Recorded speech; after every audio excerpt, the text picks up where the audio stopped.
Peace, folks. This is X from TPOT Media. Open your mind and wake your black ass up. You know what time it is. Hit that damn like button as you make your way in the door. Grab a seat, settle in, get ready. It's the Grown Man Hour with your host, my man, Bernard Riley.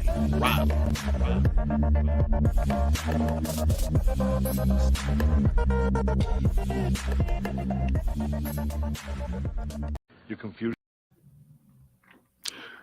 All right. Y'all should be able to hear me. Should be able to hear me. What is going on, good people? I'm trying to drop down this overlaid image that shouldn't be there. Technical difficulties. Build it while we fly it. Y'all know the routine. But what's going on? Welcome to the show, everybody. Glad everybody could be here in attendance. Make sure you hit the like button, whether you're catching this live or you're catching it after it's uploaded. Make sure you hit that like button. Let me shout out those of you who have made it in bright and early. Those of you that have made it in bright and early. Shout out to Damian Lee. Says only God knows where that tongue been, and only I know. I won't say only I know. We all know you don't care. I didn't even see that. There was certain angles they had to show where you could see where she like leaned in and licked her tongue out at him for some reason. It was only certain angles where you could really see that. You don't care. You'll let her lick you. You don't care. You'd let her lick you.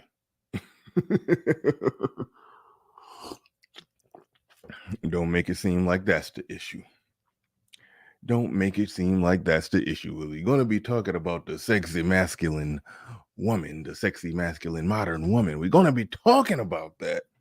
But the problem with it is that sexy modern masculine woman, well, she still can get it. That's the unfortunate reality. But they turn into different problems down the line. But shout out to everybody in the building, just being jazzy podcast clips, crafty ideas.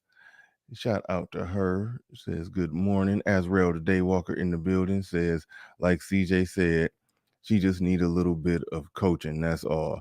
Is he the one who started that whole thing that Keisha needs some coaching? I hear a lot of people saying that, and it's like they keep pinning that on the manosphere, but somebody who's anti-manosphere said it, but it's like they I be seeing the sphere getting charged up with that one. But that's somebody who's outside of it, who says he don't mind being called a card carrying blue pill simp, who's making comments like that. But I see people who don't say shit like that getting that pinned on them. If CJ was the one who started that, that's somebody who's a detractor of the space who said that. I don't know why the space keep getting that pinned on them. But shout out to Snazzy Individual, says what's good, BR. Shout out to OGJ Speed. You know what? I took like a 2-week break. You called it 2 months. I took like a 2-week break from OG to recover from the last headache he gave me. I let him on the panel and he gave me a whole nother headache. But he said, oh, see, I didn't even read that, but he already saying, hope you got over the headache, Ronaldo, and you all have a good show. Good morning, RM, and hope you and your family is doing well. And shout out to OG. He definitely he definitely brought it. One thing I hate when OG say, see, and y'all don't like pushback. I let you up. In some cases, every day, let you up. Why? To give pushback. I like honest pushback. I don't like senile crazy pushback, but I do love pushback. So stop saying I got a problem with pushback when our relationship is built on your pushback. So cut that out. Uncle Stu, the old man on the block, shout out to him. Mike and Vince Perkins in the building. Uneducated lame in the building. He says Clarence Jr. said it first. Yeah, no, said it first and said it only. Everybody else just trolled the sphere with with that comment as if it came out the sphere. I'm glad I found the source of where it came from. Now everybody could just quit getting charged up with it. Mr. Tobert in the building says paying dues. Shout out to Mr. Tobert. Do appreciate you coming on through, dropping $20 on it, dropping $20 on it. Where's the drops? Where's the drops? Free the drops. Free the drops. I can't find it. Can't find it. Can't find it. Can't find the drop for the 20. There we go. I want 150,000. So we can set out of court right now for $20. Man, get your Thank you for dropping $20 on it. I do greatly appreciate that. I do greatly appreciate that. We are about to get things started. I'm not diving right into the main topic, because I got a number of things. He says, "Come on, man, give it up. I'm trying to help you out." Yeah, okay, all right. I mean, it's all good, OG. I appreciate it. The pushback was a little senile the last time, but I do like the pushback. I love the pushback. I like for it to not be senile pushback, but I like the pushback. But I'm about to get into a number of things. Got a number of topics on the menu today. And this one, I'm trying to get out of this, but I keep getting pulled back. All right. I keep getting pulled back into certain things. And I couldn't ignore this one. Now, some of you may remember this individual here featured. Okay, I can blow this up. Some of you may remember this individual featured here on the screen. Okay. I was doing a reaction video to one of his streams before. I was doing a reaction video and he pulled up in the chat room. This brother got a big channel, got close to 100,000 subs. He pulled up and came up on the panel and we had a conversation. His channel is called Dear Future Wifey. Had a conversation with him. It was a good conversation. He's it was riddled with some contradictory things. But at the end of the day, I respected the brother coming on up. Most people don't pull up. He pulled up, so I respected him for that. And of course, Game Changer came on the panel and hit him with a few gut punches. But but at the end of the day, it was man, gone. Gone. That's why I said I don't want to get pulled back into shit. Because, after the conversation with, shout out to Alan Obi, shout out to Mr. Let Go, after the conversation with them, I was like, all right, I got to move on from, I got to talk about some other shit. But I keep getting dragged back into talking about that. But when this clip right here popped up, I was like, oh man, I got to react. I wanted to play this when I had Alan Obi on, because I had this clip a while ago. I wanted to play it when Alan Obi was on. I wanted to see what he thought about it. But we about to dig deep. That's a reference from when this brother was on my show. But so we about to dig deep into this. I'm about to play the clip, and this is I'm just gonna play it. And then we're going to discuss it.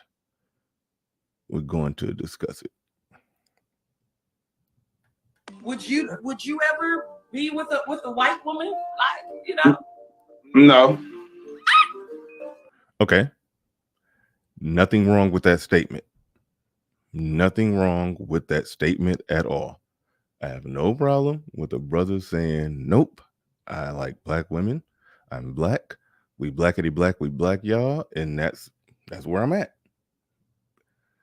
Even if he has a physical preference for black women, of which I do. I like darker black women. That is a thing. I genuinely like darker black women. That I can't help it. You can't help. Some things you're attracted to, you can't help. So out the gate, nothing wrong thus far. Nothing. Okay, SKC. He says, just when you think I'm out, they drag me back in. I sound like a drug dealer trying to get out the game. They won't let me out. The gang be calling me.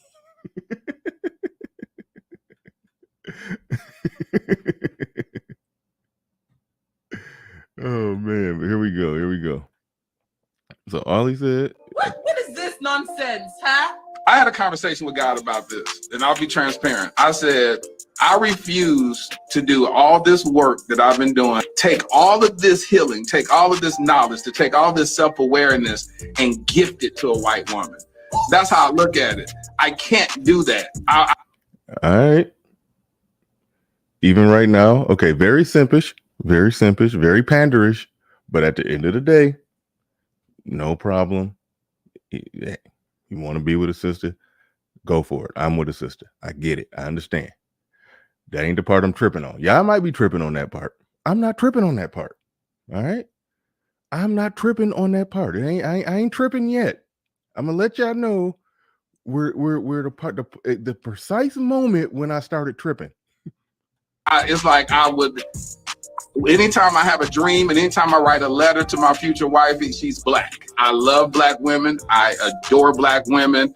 I admire them. Everything that some of the black men that talk negative about black women, the things they dislike about black women, those are things I like most about them, where they say, oh, shit, black women, they talk too much. I love that they're vocal. I love that they're opinionated. I love that they do, because I'm a sapiosexual, so I look at that as intellect. So that's the part where I had a problem. That's the part where the problem came in for me.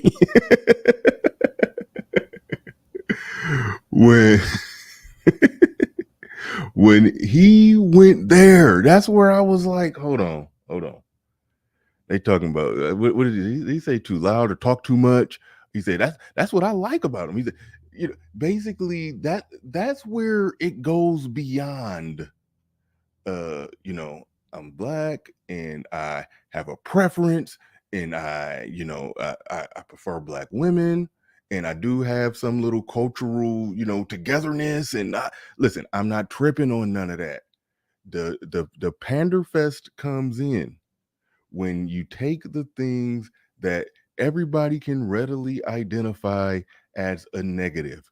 How black women be like Cam Newton said, they don't know when to be quiet. They be talking too much. They be aggressive. They be pushy. They be combative. I like all that. That's intellect. I'm a sapiosexual. That he's basically that goes to what Hood Conservative said when he came up and he asked Alan Obi. He's like, are you saying that black men should submit to black women? This is what it looks like. All right. On Alan Obi's show, he's not submitting to black women. He be actually giving them some not so aggressive Kevin Samuels type work. He really do. So that's why I don't got a beef with the brother, because he be doing a good job. Other than some of the stuff he say when he go on other people's show. However, this is like when we talk about the whole concept of black men submitting to black women. This is what it looks like. This is what it sounds like. The thing that's bad about you, the things that's bad about them, we're going to say, nope, that's great. We like it. We're going to take it. We love it. We want all that combativeness. Yes. Give it to me. They talk too much. That's intelligence. No, women who talk less, that's probably showing a sign of more intelligence. Though they always say, it's better to remain silent and let people, be ignorant. I'm botching the quote, but be ignorant to whether or not you're intelligent or not, than to speak and remove all doubt. I think a smart person knows to only speak about a subject when it's a subject that they're knowledgeable in. But somebody who blurts in and speaks all the time, no matter what, that is a sign of an intelligent person. Somebody who hasn't done any research, hasn't done any reading, hasn't done anything to basically make sure that they know what they're talking about, or make sure that they have an informed opinion, but they just have to say something. Information was put on the table. I have to immediately respond to this. That's the sign of an intelligent person. But he's taken the person who talks too much, something the stereotype that's true when it comes to black women, that they always got something to say. They always pushy. It don't matter whether you're talking about a relationship or if they're in the goddamn line at Walmart. Any little thing is World War III. They ready to go to war. You know that we know how that go. We know what that is. And he's take that negative and say that's a sign of intelligence, and that's what I like the most about him. Everything that everybody else don't like, that's what I like the most about them. Nothing says I'm willing to submit and take you as you are than to say some shit like that. I think he means the communication degree got them talking. They need he said they need a quiet degree from shut the fuck up you. Oh shit.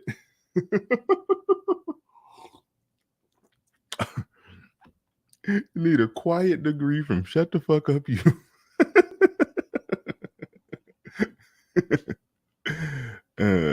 A quiet degree from STFUB.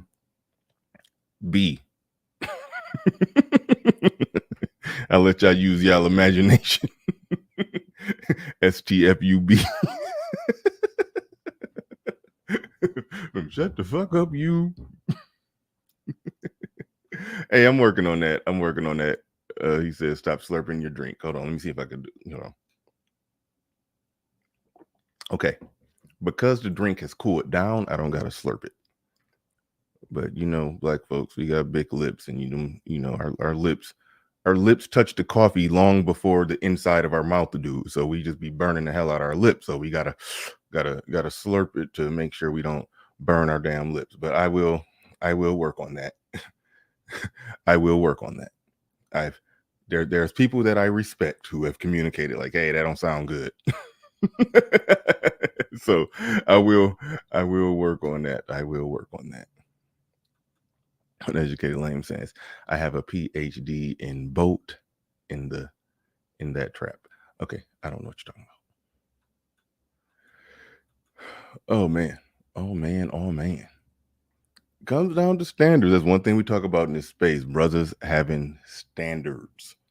And nothing says I don't have a standard. And keep in mind, he's talking about how he built himself up, acquired all this knowledge, did all this self-healing and self-development, and I'm assuming became really successful. And I can't do all that and then give it to a white woman. I have to pour that into a black woman. Great. But you're saying you did all of that just to accept her as she is. I think that's a goddamn lie. I think this very successful man is not going to put up with a bunch of bullshit. I tend to believe that. But again, that's the pander. I love that. She'll know how to pat my heart and hug my soul in a way that someone outside of my race just would. The unmentioned is just understood. So when I love a black woman, it's, help me, Holy Spirit. When I love a black woman, I feel like I'm loving every other black woman that has gone unloved. Jesus Christ.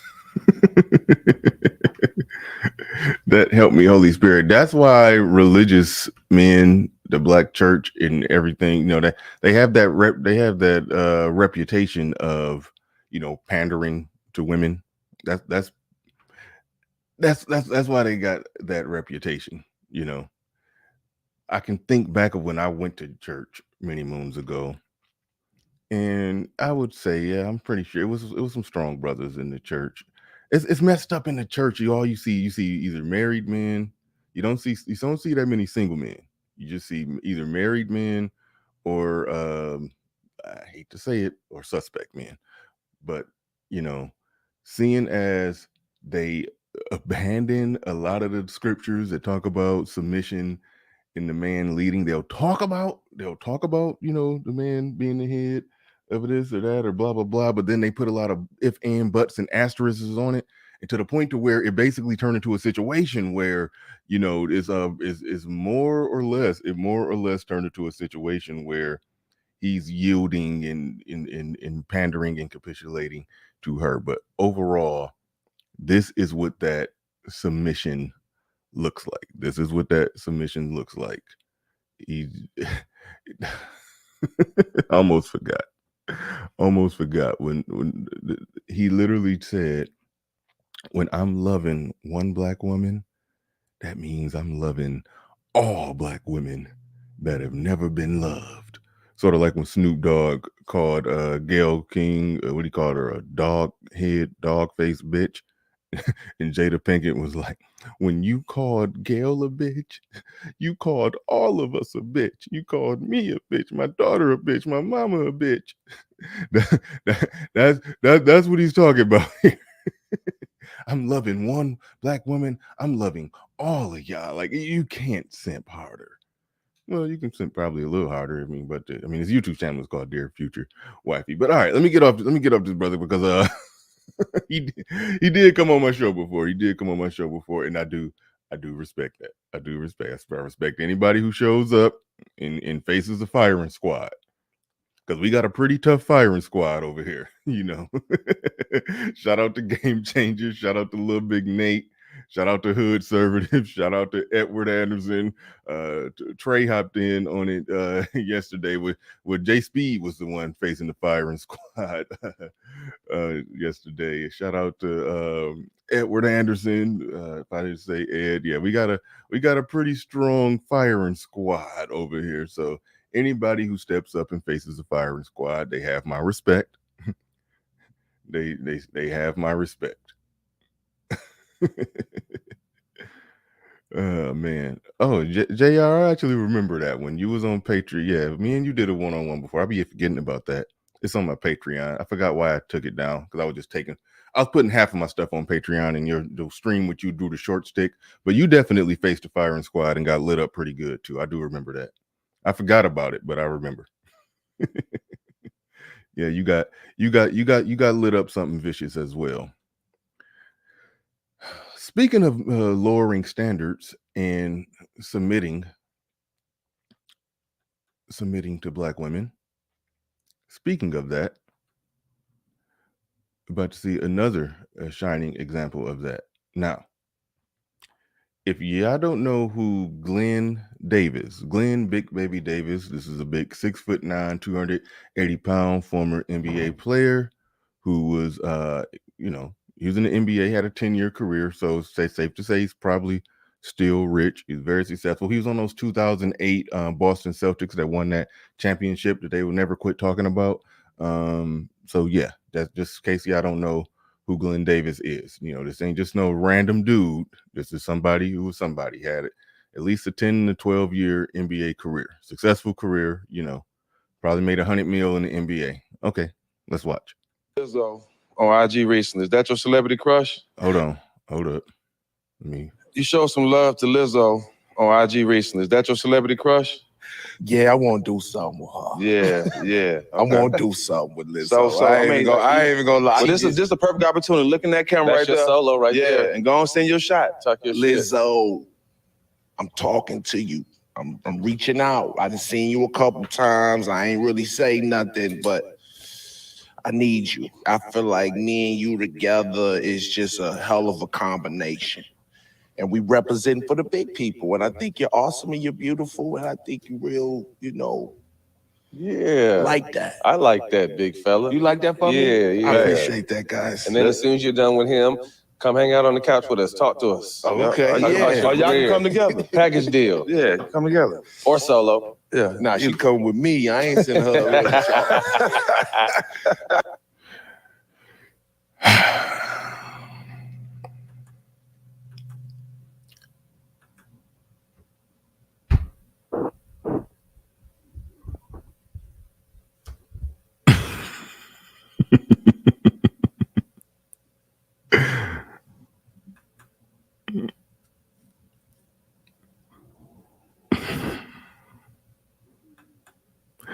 Okay.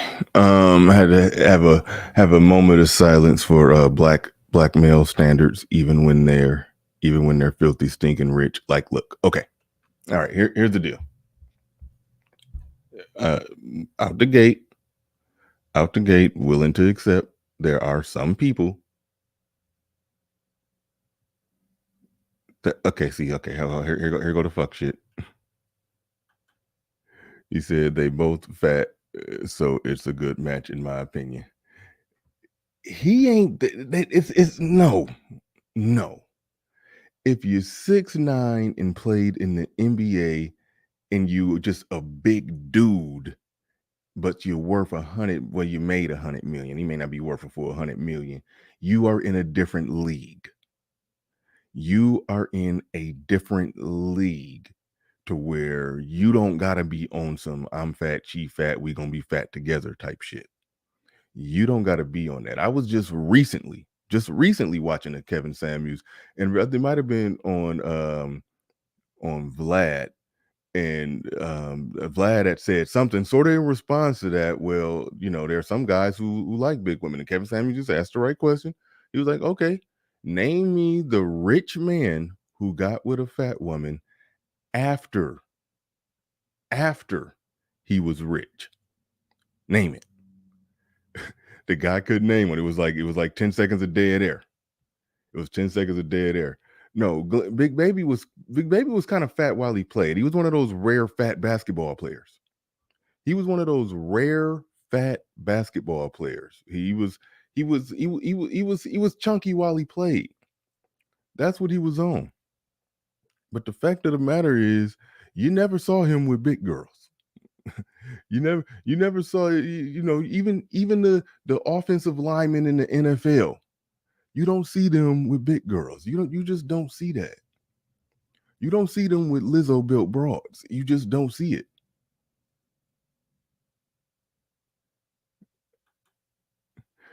Man, oh my goodness. This GA boy is showing that submission I'm talking about, that submission to black women. He's putting it on full display. Look, he has already had the IG models and it didn't work out for him.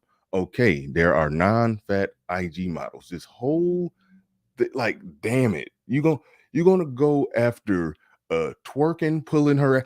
Lizzo is no damn different.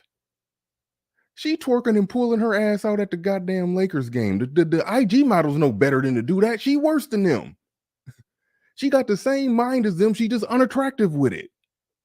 How does that make her a different thing, a different catch? That's that capitulation. That's that submission to it. I mean, damn. like, come on. You gonna go from I messed with hot twerking, popping their ass everywhere women. Let me get a fat, unattractive twerking, popping her ass everywhere woman. Like, come on. How does that make any sense? This is that black male capitulation to anything. You just like the dear future wifey dude I had on the screen. No different. No different. Like, if this dude was messing with he went from messing with, if let's just assume, because I don't even know if that's true, if you just threw that out there. I mean, he was in the NBA, so we can assume he messed with some IG models or some IG model types. If he went from that to, let's just say, just a plain Jane with a heart of gold who wasn't a fat, loud, obnoxious, twerking fat chick with her ass out everywhere, if he just went to, he said, I'm gonna settle down with a plain Jane chick, and somebody was like, dude, your wife average. And then that would apply. Like, hey man, I mess with them IG models. I need a chick who calm, cool, collected, want to sit down somewhere and be a good mother, or just give me some peace. That would be one thing. Nothing about Lizzo says all of that shit. Nothing about it. Nothing about it. That, I'm sorry. This is a man, unless he's just in that rare bunch who just likes a fat, rounded woman, not a thick ass chick who's shaped right, who might tip the body mass index scale, but the stomach flat and the waist is in. I understand there's a market for that. I like that market. I go in and admit I like that market. Okay. But see, here's the thing. Here's the thing.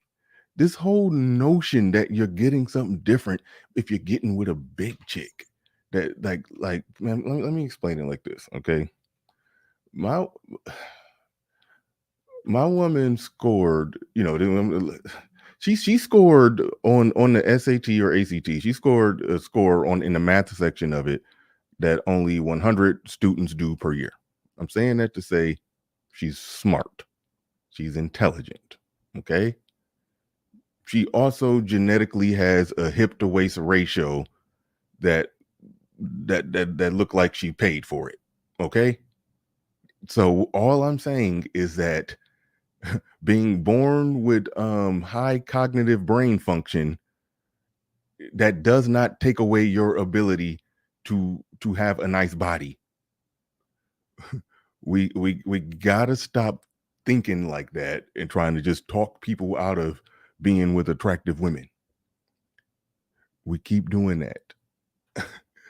He said, watch her turn him down because he is overweight. Oh man, no, come on, cut it out. That ain't what's happening. that ain't about to happen. Cut it out, man. Cut it out. Hold on, man. I calling him fat, but check it out. Check it out. Check it out. I'm about to pull him up. I'm about to pull him up. He's not exactly fat.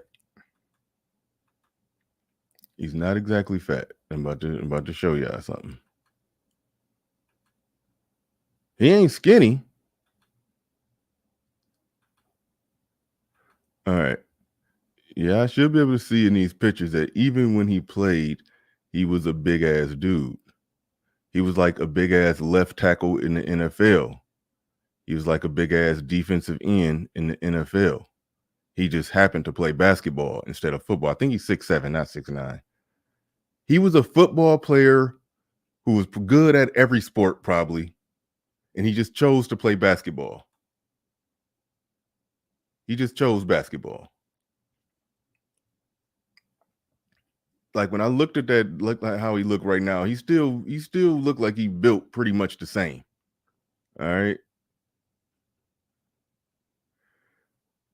You know, so like, no, he ain't just no fat, rounded dude. He one of them genetic freak of natures who, 6'7", 300 pounds, but can jump and dunk a basketball. Like he ain't no big lard ass, slow, sloppy built fat. He's something different. That's all I'm saying. So it's like, yeah, you can't make the he's fat too argument. And even then, we know money changes things. We know money changes the game on that. So let's not even front or be fake on that one. Let's not front or be fake on that one.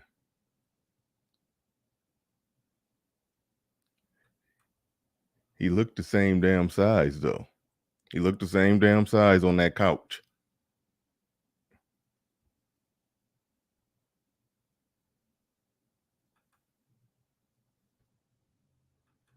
All that, yeah, that's the problem. All that money and you shooting your shot at Lizzo, make it make sense.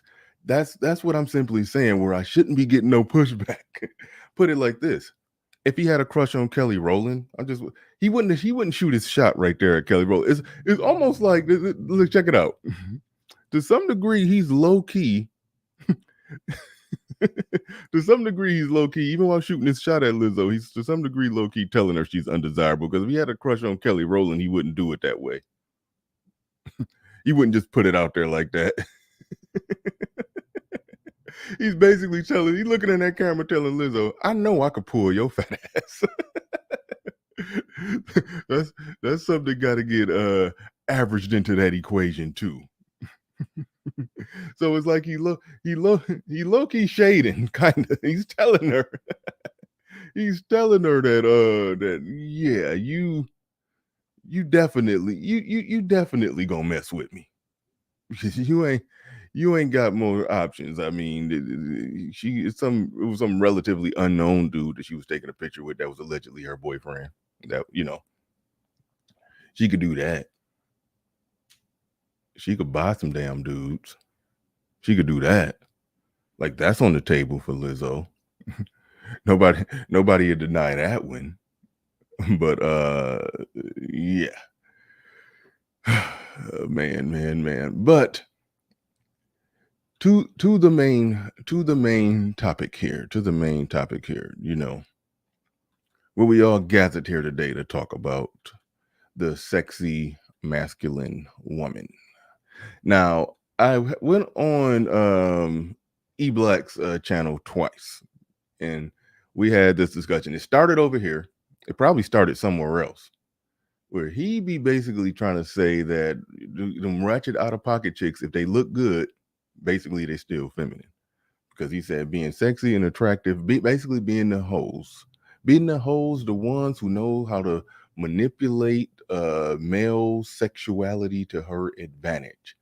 What his argument is that they have conquered and mastered femininity to the point to where they know how to benefit and monetize it. So they, like, those are the feminine women.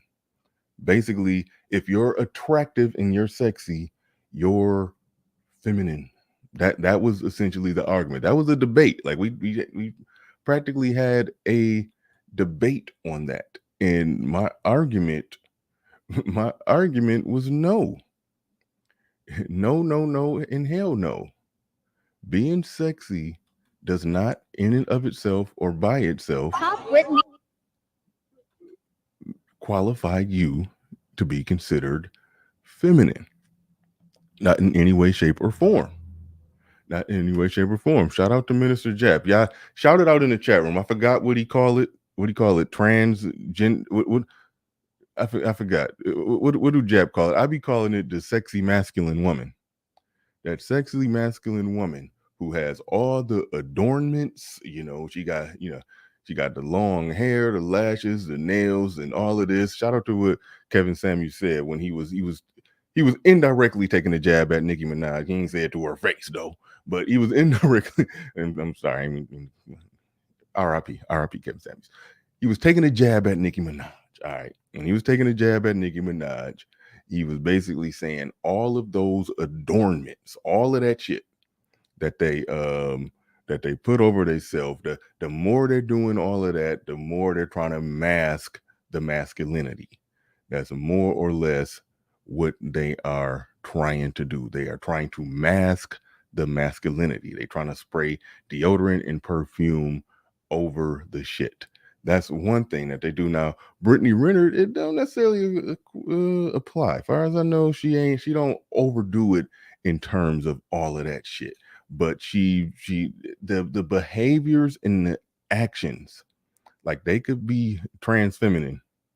That's Jap's term. I couldn't think of it, but yeah, I got it. What do you say? Trans gentleman.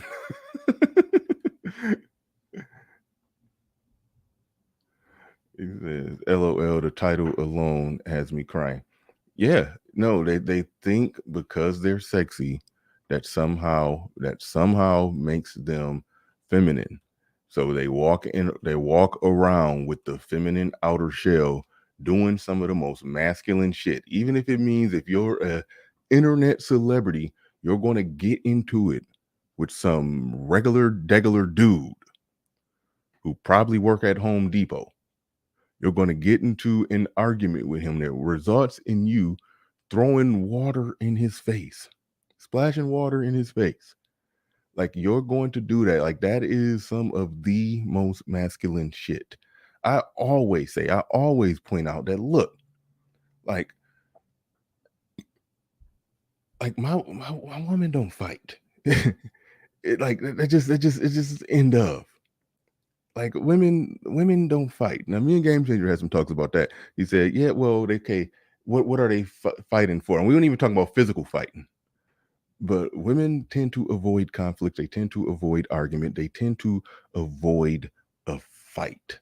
The woman who leans into the fight, the woman who's the aggressive antagonizer in a fight, that is a woman who's walking around beating her chest, grabbing her nuts.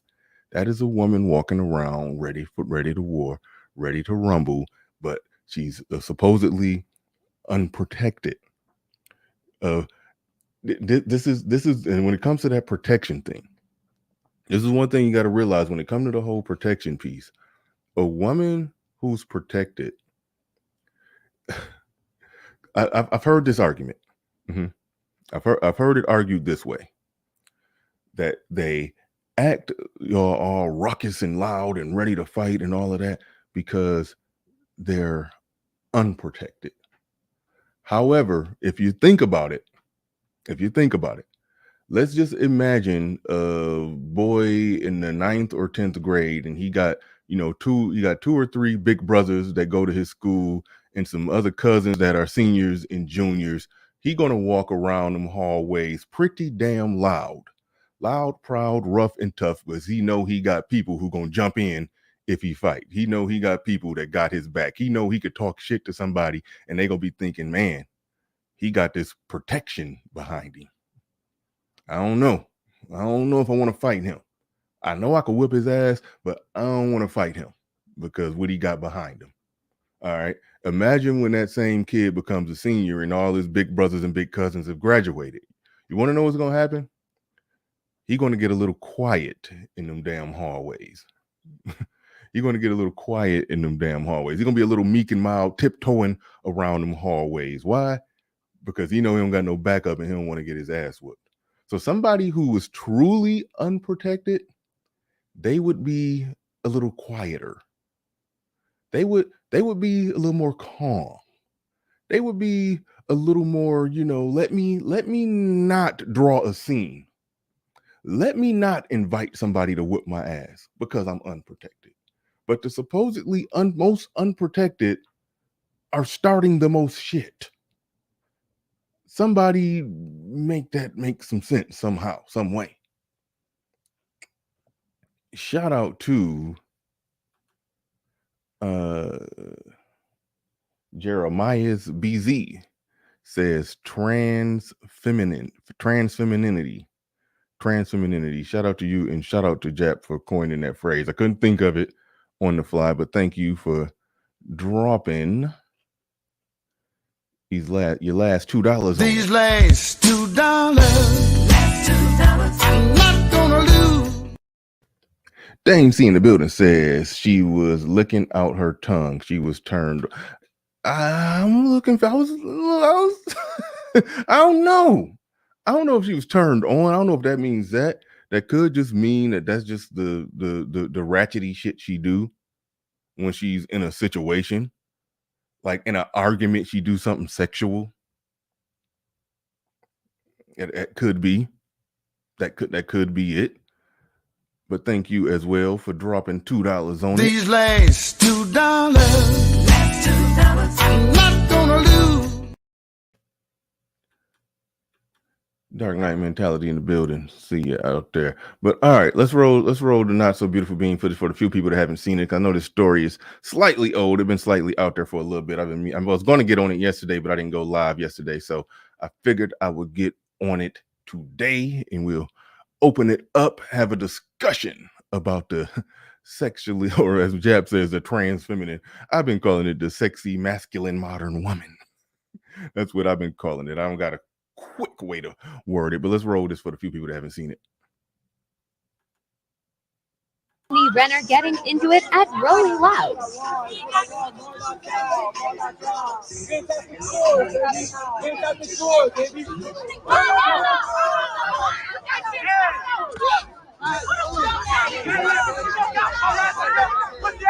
Top Brittany Renner getting into it at Rolling Loud. Now, the biggest noticeable takeaway, that after he got splashed with the water and then he threw some water back at her, one, I do believe he seemed content. He wasn't trying to chase her down. She splashed him, I splashed her. But everybody else want to attack and splash and throw water at the person who was hit first. And the guys want to come grab him. And he looked like the camera cut off, but it looked like it was a serious tussle between him and one of the guys.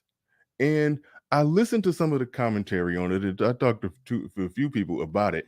One of the things that people always say, and hold on, let me put the link up in the chat room.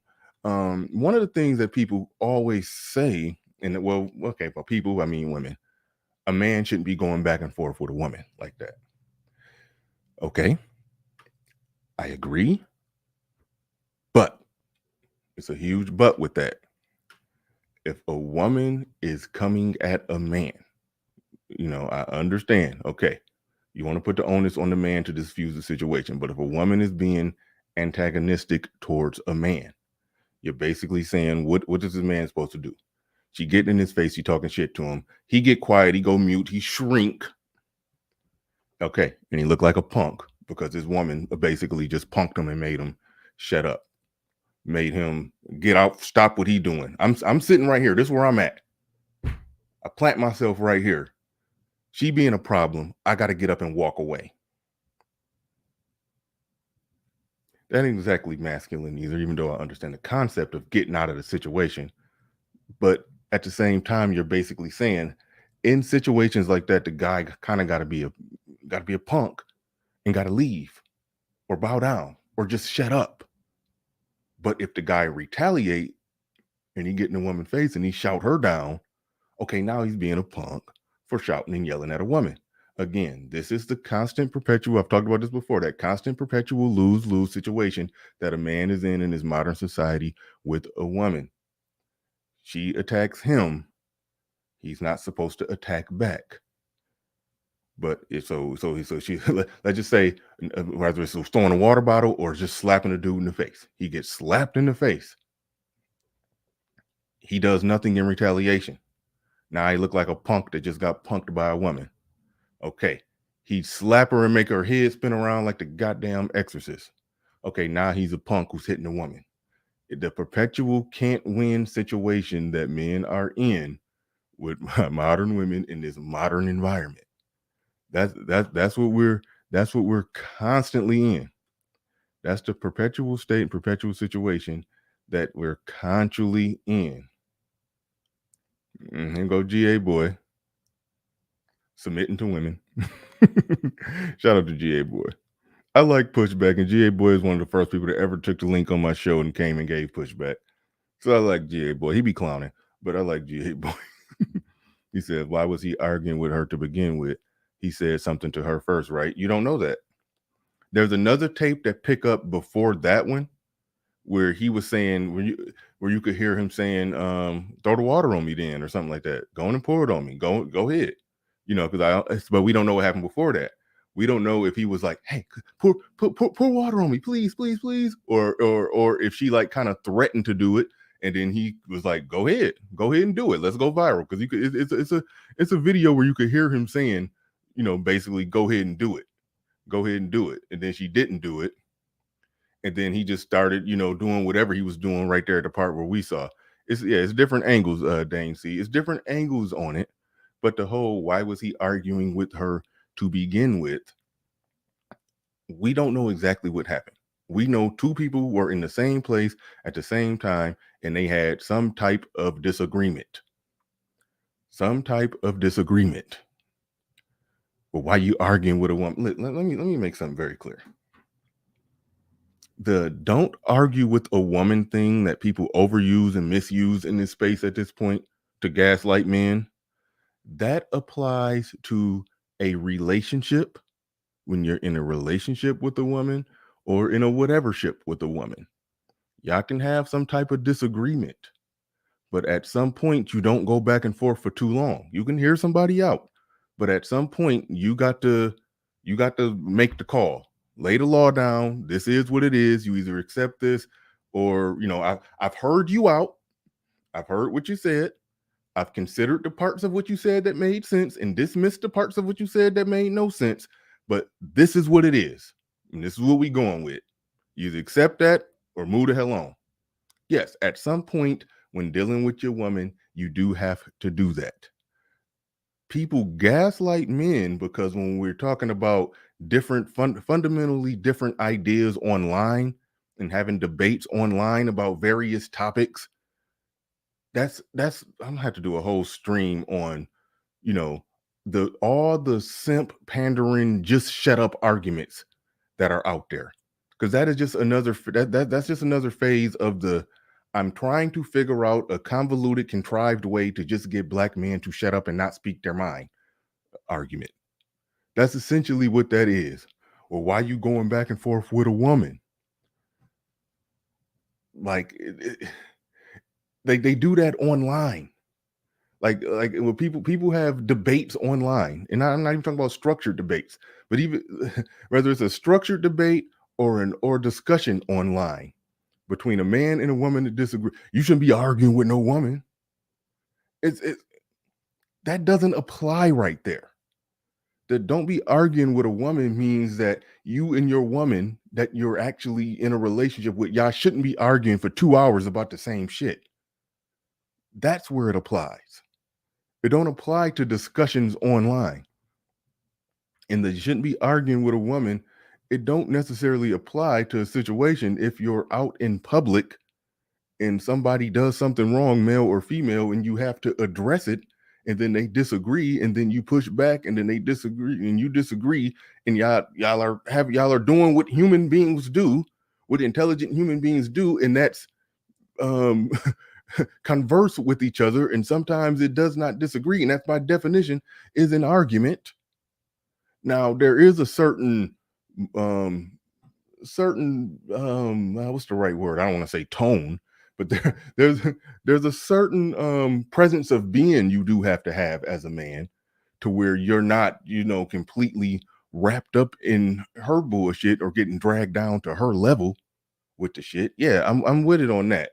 So homeboy, yeah, he was all bouncing around, all yeah. I don't roll like that.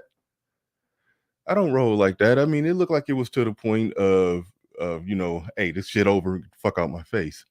But you say get the fuck out my face, and what happens when she don't get the fuck out your face? When she get lean in your face like Brittany Renner did. What you do then? You say get the fuck out my face. She leans in. Okay, then you get up and you try to walk away. Okay, fair enough. You can walk away, but at the same time, I don't think a man necessarily has to walk away. That's where he was at. That he was in his seat that he paid for. I don't have to get up and leave because this adult is acting like a child. So, it puts him in a lose-lose situation. We're in a constant perpetual lose-lose situation. Why you going back and forth with a female? That is just a gaslighting tactic to try to disarm men, to basically say, bow down, submit, and take the bullshit from women. That's what that is. Creation Muse in the building says, he was behind a fence. It does not matter what he did. Thank you. She was the one who was in the most control and power to just walk away. She came, the fence was right there. Oh, my bad. The fence was right there. Thank you for pointing that out, because I did miss that obvious part. The fence was right there. He was in the fence. He was in his seat. She had to come to his fence, lean into his personal space behind the fence in a seat that he paid for, in order for that conflict to happen. That much is true. It's not like they were seated next to each other and then got into it at an event. That's different.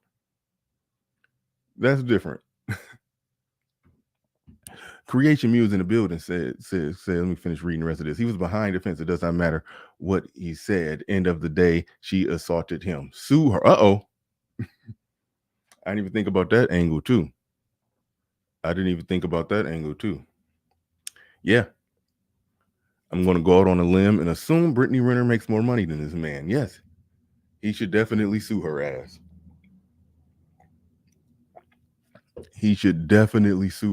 I didn't think about that.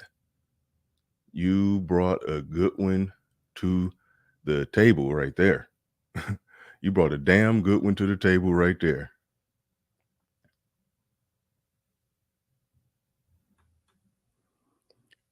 He said she is a jump off IG model. Y'all expect her to be the classy one? No, we don't. But like homeboy Creation Muse just said, she came into his personal space. He was behind the fence. She walked up to him. We don't know what was going on. She could have walked her ass away. She definitely could have walked her ass away. He was in his spot, in his seat where he was supposed to be. She walked into his personal space. Not about expecting her to be the classy one. Nobody is putting an onus on her to be classy. Nobody's putting an onus on her to be classy. I saw a man in a situation that you can nitpick the things he could have did different, but he was in a situation with an out-of-pocket chick who did some out of pocket shit and hit him first and struck him first. Nothing. So he shouldn't be brought up on any charges. She could bring him up on whatever type of charges. I mean, he could bring her up on whatever type of charges. So yes. I would expect her to sue. Now, to say that we're expecting her to be classy, no. That's nonsense. That is nonsense. It is. This coffee got, hold on.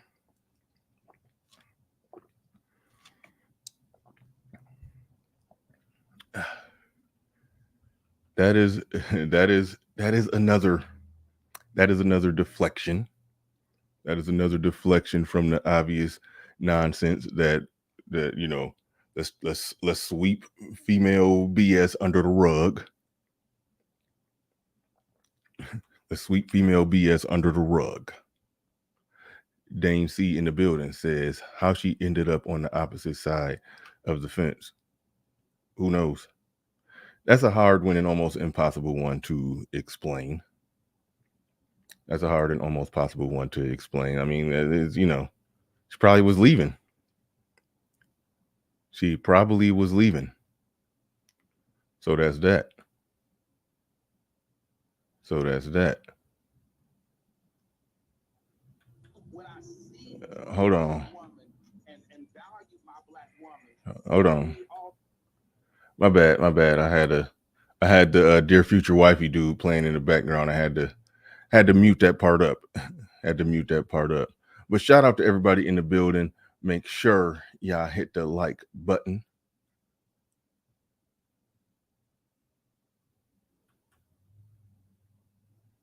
Okay, and you know all the details, huh? Okay, she was hosting a Rolling Loud concert. She was paid to be there, and homeboy paid to be there. It was the homeboy paid for his seat. Okay, here goes some more nonsense. He says, when Brittany was on Kevin Samuels' show, y'all thought she was classy and sophisticated. Beware of chameleons. Who thought she was classy and sophisticated? Who you talking about? I thought she sat down and said a bunch of nonsense. My opinion of her remained exactly the same. My opinion of her didn't change because she was on Kevin Samuels. Nobody that I respect now was basically saying, "Oh, look at her. She's the example." Now, eBlack TV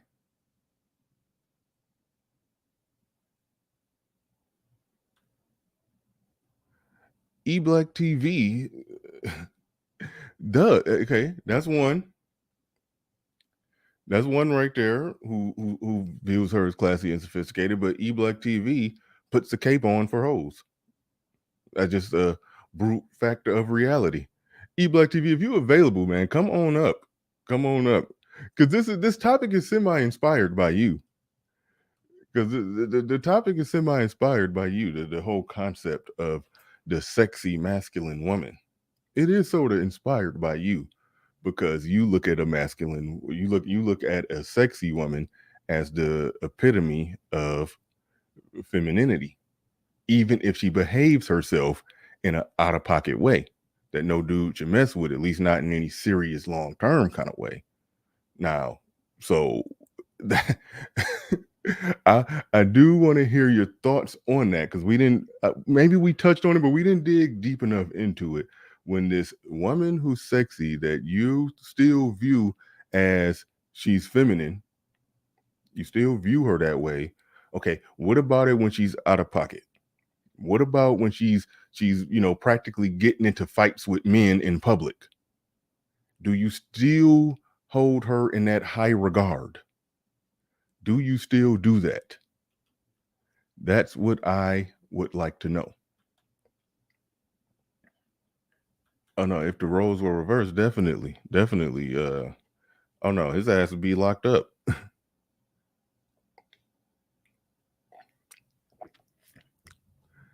His ass would be locked up.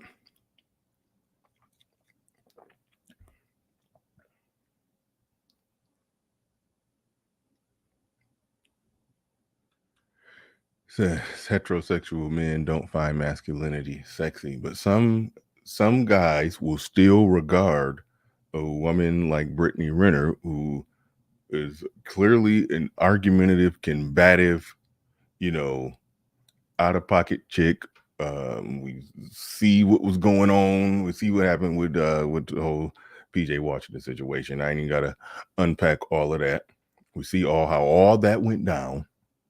We see how all that went down, and then they'll look at her in these situations. Wasn't the first, won't be the last, where she's publicly getting into it with the man. And this time, I mean, listen, throwing a drink at somebody, that is an act of violence. Let's just, it's, you could call it light violence. You can call it whatever you want to. It's still a violent act. You're invading somebody's space. You're throwing something at somebody. It's just all to it. It's all to it. It's a form of assault. No, the guy ain't gonna have to go to the hospital for his injuries, but it's still assaulting someone. It still counts as assaulting someone. A woman who would get into that in public, how is it that some men still, like, when I see stuff like that, it don't matter how attractive a woman is, it's impossible for me to see any femininity in her. I lose all of that. If I was aroused looking at her, it just went down.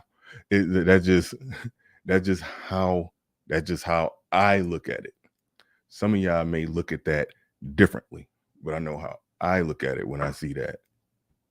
And I look at it when I see that. An argumentative woman, that's a huge no. Huge no for me.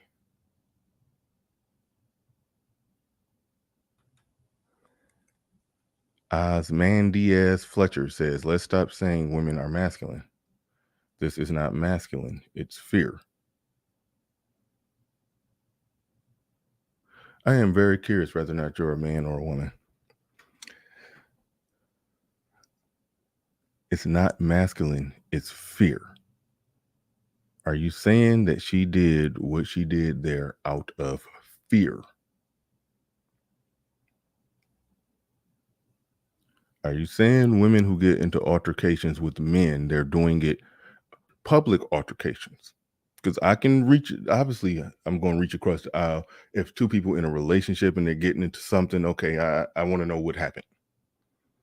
I want to know what happened before I make my opinion. Maybe he is just the proverbial, abusive asshole who's just hitting on his woman. Maybe that's the case. But in public, if you're getting into fights with men in public, like I said, if a woman's in a relationship with a guy and then she lashes out, because he's threatened her, he's cornered her, and she's in a situation where all my life I had to fight. Okay, all right, nobody's tripping on that. But that ain't that situation where a man is behind the fence in a public situation and you lean into him. You initiate the contact with him. That's not fear. You throw the first punch on him. That's not fear. Like, come on. Like you clowning big time right there. You're clowning big time right there.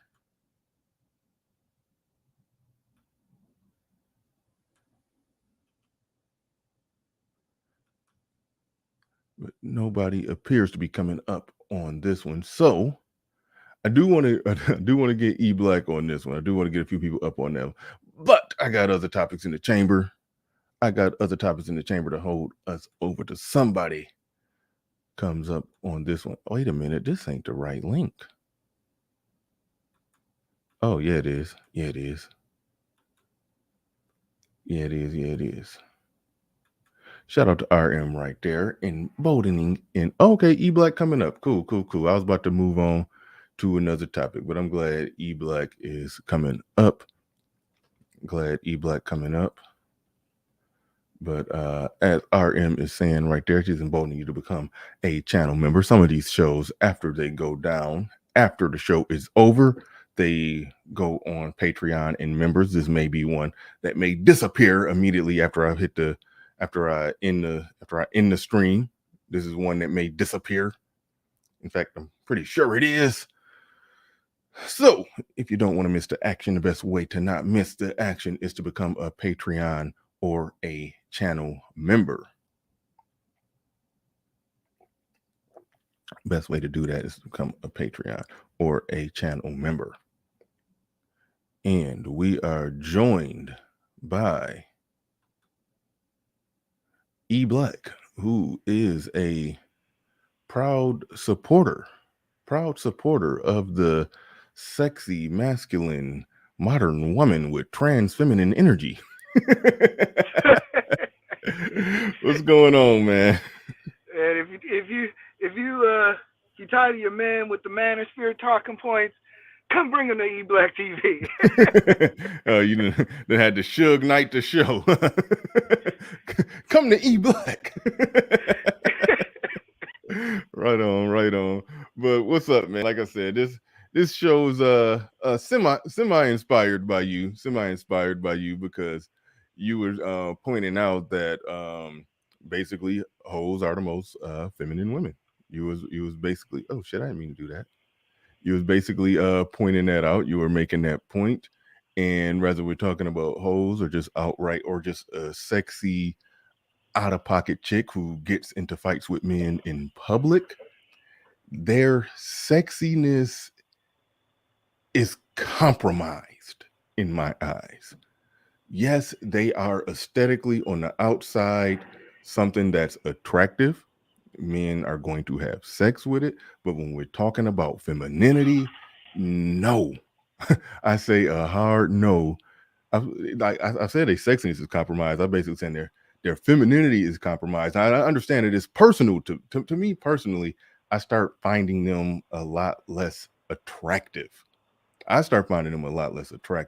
But overall, by and large, their femininity is just at zero, far as I'm concerned. But you disagree, so I shall pass you the mic on that one. Go ahead. What you got on this subject thus far? Well, what I say is this: is that when it comes down to it, especially in this case with Brittany Renner, I still see a feminine woman, just a reckless feminine woman. She's just a girly girl who's relying on her. A girly girl that likes to fight men. I did not see that as an intimidating. I didn't see the intimidating masculine factors of fighting. Sticking out your tongue, getting all sassy, that's still feminine traits. That's how feminine women do.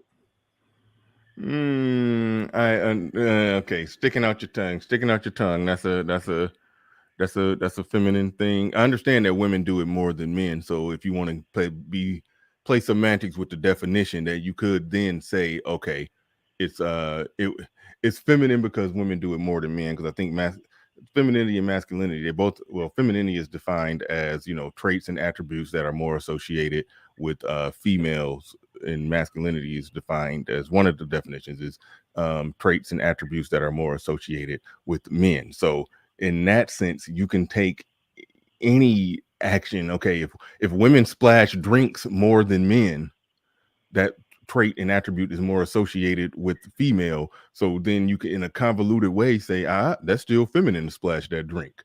It's a convoluted way to say that anything they do, we can call it feminine. Yeah, and I understand your point. I just think that looking at it from the outside, this was more or less, I almost feel it's more or less attraction mating. Like, I think she was more attracted to the guy than anything else. People be referencing Cleons a lot. I gotta watch Star Trek and get caught up. Don't they got like some weird mating ritual where they gotta fight, damn near kill each other or something? Okay, so what's up with this Cleon mating ritual stuff that we got going on in the Black community, where they if they want to fight you, they probably want to fuck you. What the hell is that? That's just our harsh reality, you know. A lot of things, a lot of women have a lot of shells around themselves. They've built up their own realities in which they feel that that's what most men want is to be handle. They can handle a man, and they like men that want to be combative and come down to their level of that combativeness, and they find that arousing. I don't even like your language when you're talking about men being combative. I think when things are properly in their place, the man is not being combative. The man is stating his position. When the woman is disagreeing and pushing back and fighting against that position, she is being combative. I don't even know. I don't even know if men. Yeah, help me out with that one. I don't. I don't. I'm just gonna go and call it. I don't even think men can be combative. You know, maybe a man could be combative if, let's just say, if his supervisor at the job says something and he got to fight and push back on everything that the supervisor says, because then that supervisor is in a superficial position of authority within the 8 hours of the work day under the confines of the employee's job description. So you can be combative against that if you're constantly pushing back against that. But in a male female relationship or interaction, I don't think the man can be combative. Now, he can be an antagonizer. You know, let's just say they're not in a relationship or even in a relationship. He could be an antagonizer. He can antagonize. He could be a dick. But I don't even like the language you're using when you're saying the man, the masculine one in the situation is being combative. Now put. I want you. There's two. The good point, but I want you to put a Logan JJ's comment. All right, The hold on. Give middle me a the second. middle school.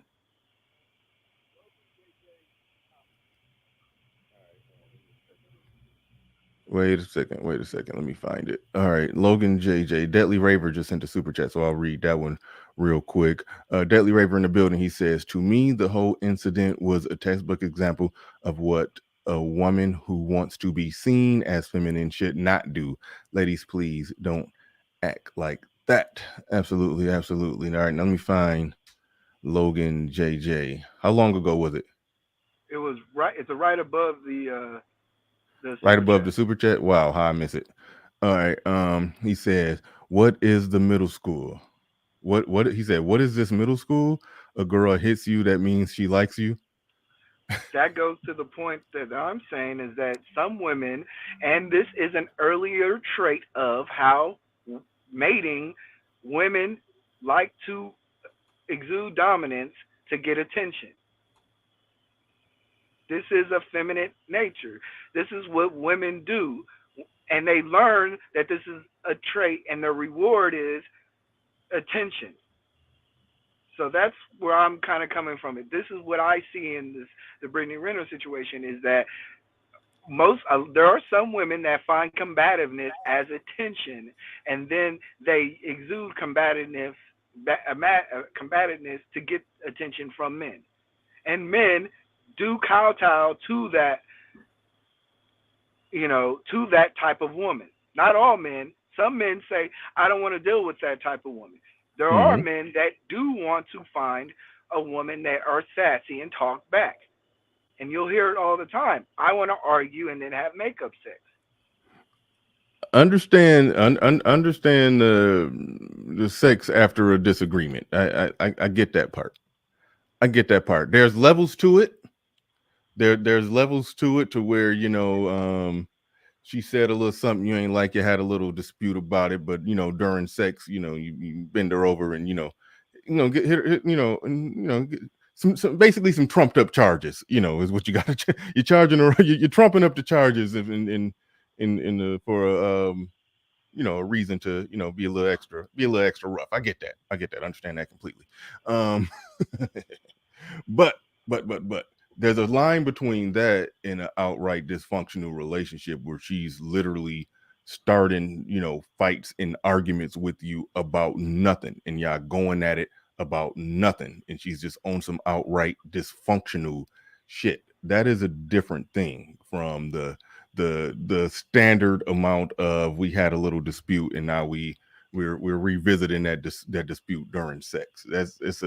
It's a different thing. There's a way to do that and have some fun with it, and then there's a such thing as the chick that's just basically just giving you hell all day. Now, to the men who say that they like feisty women, I don't know if that's okay. It's two things with that. I think that some men say they like that because, well, in these days, women are a little more feisty, a little more aggressive. So they're saying they're like it. Sort of like the Dear Future Wifey dude was basically saying, all the things that people don't like about black women, those are things I love. That they talk too much or they too this, they too. I like all that. I like that. I'm a sapiosexual. That's showing intelligence that they talk too damn much. It's like so I think to some degree when guys say, "Oh, I like a feisty woman," I think to some degree they're capitulating to what women are, and they're just saying that they like it. So I'm not convinced that guys like that. But to those who do like it, I mean, hey, go for it. If you because and again, I understand the thing that exists where some guys they like that contrast, this feisty, out of pocket chick, if she's feisty within reason, and then y'all having sex, and then now you like to see that contrast from her going, being at it with you and being in your face to her being sexually submissive. And where I'm at with it, it shouldn't to me that tells me that you're a guy who only gets sexual submission. You're not getting other types of submission if you got to see her be the opposite of submissive all day just so you can get the high of seeing her in a submissive way during sex. Yeah, she's going to automatically default be submissive during sex, but I don't that contrast. I heard even Tommy Sotomayor this is fucked up. He said that he liked to have sex with damn, this is fucked up. He said he liked to have sex with studs because he likes to see them go from that contrast of acting like a man. He likes to make them become women. He likes to see them turn into a woman during sex. He likes that contrast. And listen, the people who are in that contrast game, cool, whatever. But let's not put a cape on for out of pocket women, and basically that's just yielding, bending over, capitulating, saying I'm going to accept this out of pocket chick. I'm going to accept it. That's nonsense. Like, okay, you put it like this: you married, right? Oh, he dropped. I was going to ask him a personal question. I was going to say, your wife. You find out your wife got into it with a dude. Okay, here we go. I don't know if you want your camera on or not. Okay. All right. You find out your wife, let's just say you went to the bathroom. Y'all at an event, you went to the bathroom and you found out she got into it with a dude who was on the other side of a fence. On the other side of a fence. And then she all, leaned in and you somebody tell you exactly what happened, or that exact situation was on tape, it got even better. That exact situation was on tape and that was your wife. How you feeling about that? Like, for me, of course, that's not the situation I want to be in, and of course, it's bad on me because it puts me in danger. So yeah, that's okay. Not no, you wasn't there. You heard about it, and then the tape leaked on the internet, and you saw your wife doing that. You are in no danger. You just talking to your wife in the aftermath. Where you at on that? Oh, I would say what's going on, but I would also understand through like just being with her, understanding where that comes from. Was it a word? Was it something that was brought out? Me and my wife, we're both from the hood. I understand if she pops off at somebody, I understand that either was a defensive mechanism or something had to go all the way left. But people only pop off in the hood as defensive mechanisms, or are some people the aggressors who start the shit? Like I said, I also understand that my wife is not a traditional fighter. So I understand that if it took her to that point, what was her trigger? Now, do I feel every woman has the same trigger? No. Every woman does not have the same trigger. So, like, and I know it sounds confusing, but the point that I'm trying to make is that some women have triggers. Some women know how to have fear and flight, and some women know how to go straight to the fire. Which one is more feminine? They're all feminine. Oh my goodness, man. You sounding just like the Tawana chick I was debating where she was like, she said you basically can't say no woman is not feminine. No matter what the action, no matter what the behavior, she's still a feminine woman, and you can't take her femininity away no matter what she do, no matter how many tires she slash, no matter how many bricks she throw through a window, no matter how many people she got into a fight with that day. You don't know what happened. You don't know her story. You don't know what she's been through. You cannot take femininity away from her. You base the woman who walks away from that situation, who gets the hell out of Dodge, who's completely uncomfortable in that situation, that is the more feminine woman. And it don't matter whether she's attractive, whether she's ugly, really honestly, whether she's skinny or fat. The woman who gets out of Dodge when those type of situations happen, that is the more feminine woman in that situation. But hold on, wait, hold your thoughts on that, because I got super chats coming through. Leo Anthony in the building. He says that was a thing in the hood where dudes would try to smash the masculine chick, so because they make her soft and feminine for him. It showed he conquered her. I suppose that's a thing. Some dudes into that. They like the aggressive masculine type of chick. They want to hit it so they can see her turn into a woman and be feminine. Okay, that's what you're into. That's what you're into. Clarence Jr. in the building. I haven't even read this yet, but hold on. Hold on. Haven't even read it yet, but I get this. This is for him. Was he who... All right, that's whenever Clarence show up in the chat, we playing that. But shout out to CJ. Shout out to CJ. And I didn't know. I just found out today that you were the one who coined the phrase. I believe what is it? Keisha just needs some coaching. I think he coined that phrase. You can let me know if that's true. Clarence Jr. in the building. He says, y'all are knowing the fact that the man was being very feminine, arguing with the... Oh my God, I went over that one already. The man was being very feminine, arguing with a woman. He doesn't know, probably because he wanted to check her.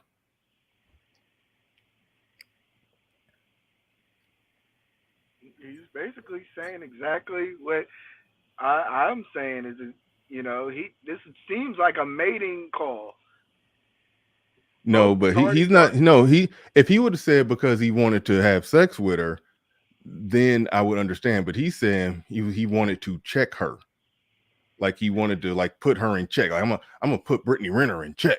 No, I don't think that was. I don't think that's what was going on. I mean, listen, I don't think the guy was the most well hinged guy. I'm not. I wouldn't have been in that situation handling it like that. But the whole, and I said this earlier in the show, I'll say it again, the whole arguing with a woman thing, that comes from, people misuse that. You don't argue with a woman. The don't argue with a woman, which is good advice, that typically applies to a woman you're in a relationship with. If you have a disagreement, yes, you can hear her out. You could hear what she has to say. But after so long, you got to make the call and say, this is what it is. And she's going to have to accept that, or not accept it, or get the fuck on. Like that. That's what the don't argue back and forth with a woman thing is. It means don't be having a long 2-hour argument with a woman. But it's important because I'm not saying that you can't hear what she got to say. She probably got something to say that makes sense. And if she say what she got to say, take the parts that made sense and average them into the total equation. The parts that didn't make any sense, discard that. And then average the parts that made sense into the total equation and make the call, make the decision, and she either accept it or she don't. That's where the don't argue with a woman come in at. But the a chick being confrontational in your face on the streets, yes, you are duty bound to give her a hey, get the fuck on, get the fuck out of my face. I don't know if you're necessarily duty bound to get up and walk away out of your seat that you paid for. Because basically, this chick just walked up on you and said some shit and ran you off the block, ran you out of your spot where you was at, where you was standing. I don't know if that's necessarily the right call, but the guy is in a lose-lose situation. If that chick get in his face and he got to get up out of his seat and go walk off, okay, he was just made to look like a punk. If he argue back with her and say, get the fuck out my face, going somewhere, okay, now he going back and forth with a woman. As men, we should not be advocating for these lose-lose situations. It's just a fucked up situation produced and created by the modern society we live in, where women are free to do what they want when they want, and some of the things they are free to do is get in a man's face, argue with him, talk shit, mush his head, if not full-blown slap him, throw water on him, and then get protected by everybody else in the situation. And the guy is wrong no matter what.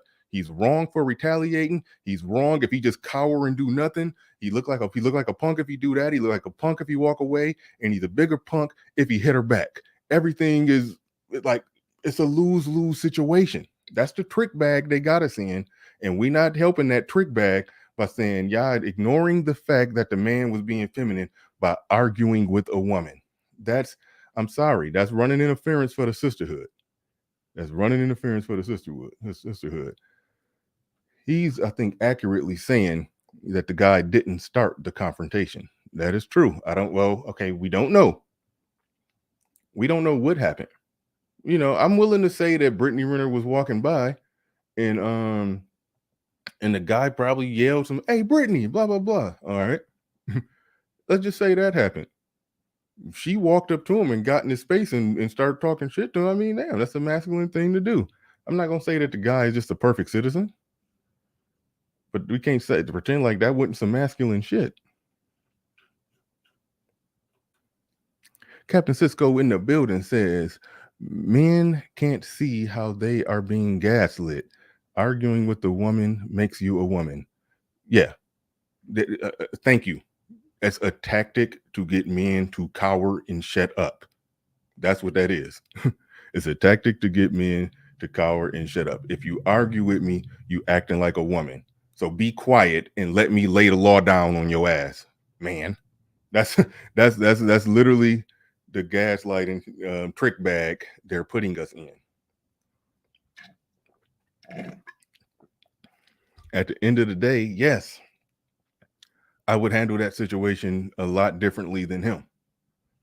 He didn't seem like the most hinged guy. And Clarence Jr. is saying, yes, it does make you a woman. Why are you arguing with her? Okay, in that situation, and she got Clarence Jr. face. He's like, oh, I'm sorry. I didn't mean to offend you, Brittany. Okay, that makes you a bitch. Okay. Arguing with her make you a woman. Doing what you would probably do is cower and shrivel up in her face. Yeah, that makes you a bitch. Like it's a can't win lose trick bag. Is what it is. Is what it is.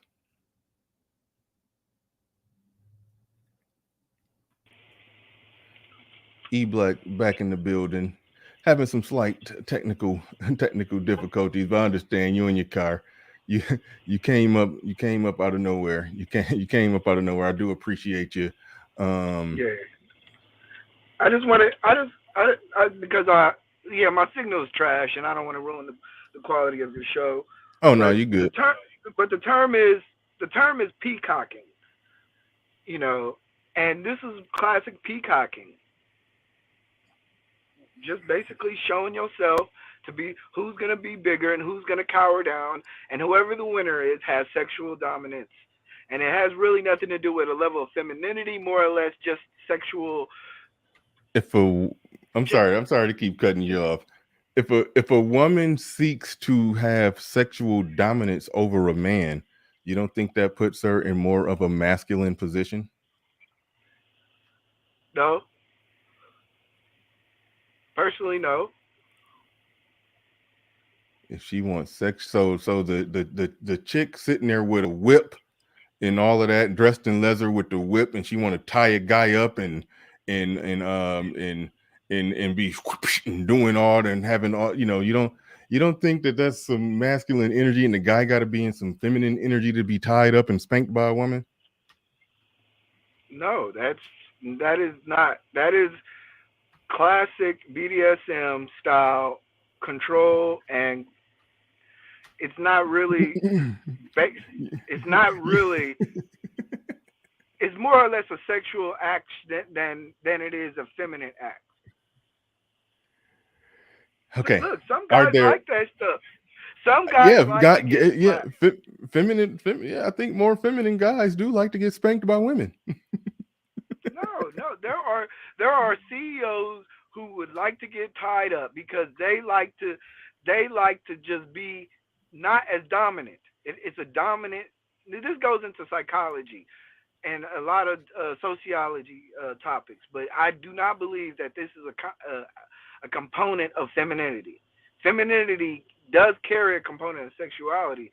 However, how it's expressed is not in terms of who's dominant of who. Yeah, traditionally, feminine women like to be more dominated. Mm-hmm. However, there are cases where feminine women like to have the control. And BDSM, shout out to Alan Roger Curry. He said it's something, I think they're called switchers. So they a switch or okay. Scratch that term because I don't know if I'm getting it right, but there are some women who engage in BDSM where they're the bottom and the man is the dominant one, and doing dominant BDSM stuff to her. Then there's certain men that she get with that where the role is switched and she's the one doing the dominant thing to the man, where he's the one getting spanked and pissed on or whatever the hell they into. I think the woman who I think the more feminine woman, Uncle Stu, by the way, that there go that link. There go that link in the chat. I think the more feminine woman is not one that even wants to be in that switch position. She don't want to want to engage in that. She don't have no desire to have dominance over a man particularly in a sexual way. It's like it don't even occur to her. Like the woman, the woman who will, okay, yeah, I don't even feel like getting filthy like that, but there's a such thing as the term pegging. Okay. Mm-hmm. The woman who will do that to a man, I mean, the guy is on. I ain't even going. The woman who will do that, I'm sorry, she clearly has masculine energy. If we go that extreme with it, or just the extreme to just wanting to be in that dominant situation where you're spanking and whipping and tying a man up and doing or just got the guy bound and tied up and ball gagged and making him do stuff, like, I mean, no, like if a woman is into that, it is something masculine. She's clearly in some masculine chick. I think a truly feminine woman wouldn't want to be exerting any type of physical sexual dominance over a man if she's truly a feminine woman. Now, Brittany Renner, she does come off to me and give off to me like the type of woman who would be into that, who would be into tying a man up, spanking him, and all of that shit, versus I think a real feminine. That is my term. I've never said that on the air. I was waiting for the perfect moment to say it because it was somebody very specific that I wanted to say that about, but I've just been sitting on it. But damn it, you stole it. Shame on you. All right. What's up, E Black?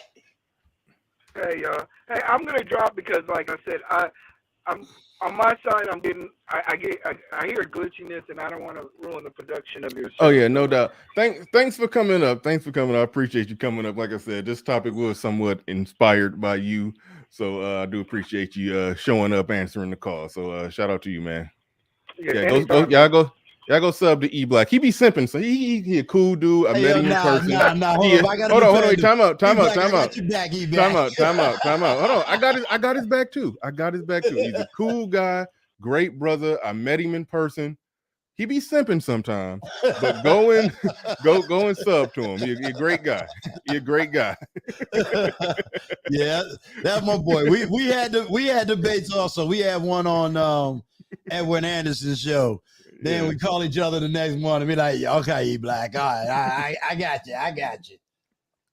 But but go ahead. What you got on this? Pick it up wherever you want to pick it up from. Go ahead, you got it. All right, I'm gonna say that whole S&M thing that y'all just talking about a few minutes ago. I definitely agree that men, I don't care if they're running corporations, subconsciously they actually want to be in that lower dominant position. You said men want that, or what do you? No. I'm not saying men want that. I'm saying men that's into that. Yeah, it's some men who are into that. I think there are men that's into that stuff, and there are women that's into that stuff. They want to dominate the bedroom, So you got that going on. People may not want to admit it, but trust me, that stuff is going on big time. Oh no, I know it's men that are like that, but I think if you're into that all the way up to pegging, yes, your masculinity is compromised. That's just all I'm saying. Your masculinity is compromised. So I'm just saying the inverse of that. The woman who likes to argue with men, gets off from arguing with men, be getting into fights with men. Yes, her femininity is strongly compromised, and I tend to believe those are the same women that be into that sexual dominance over men and all of that.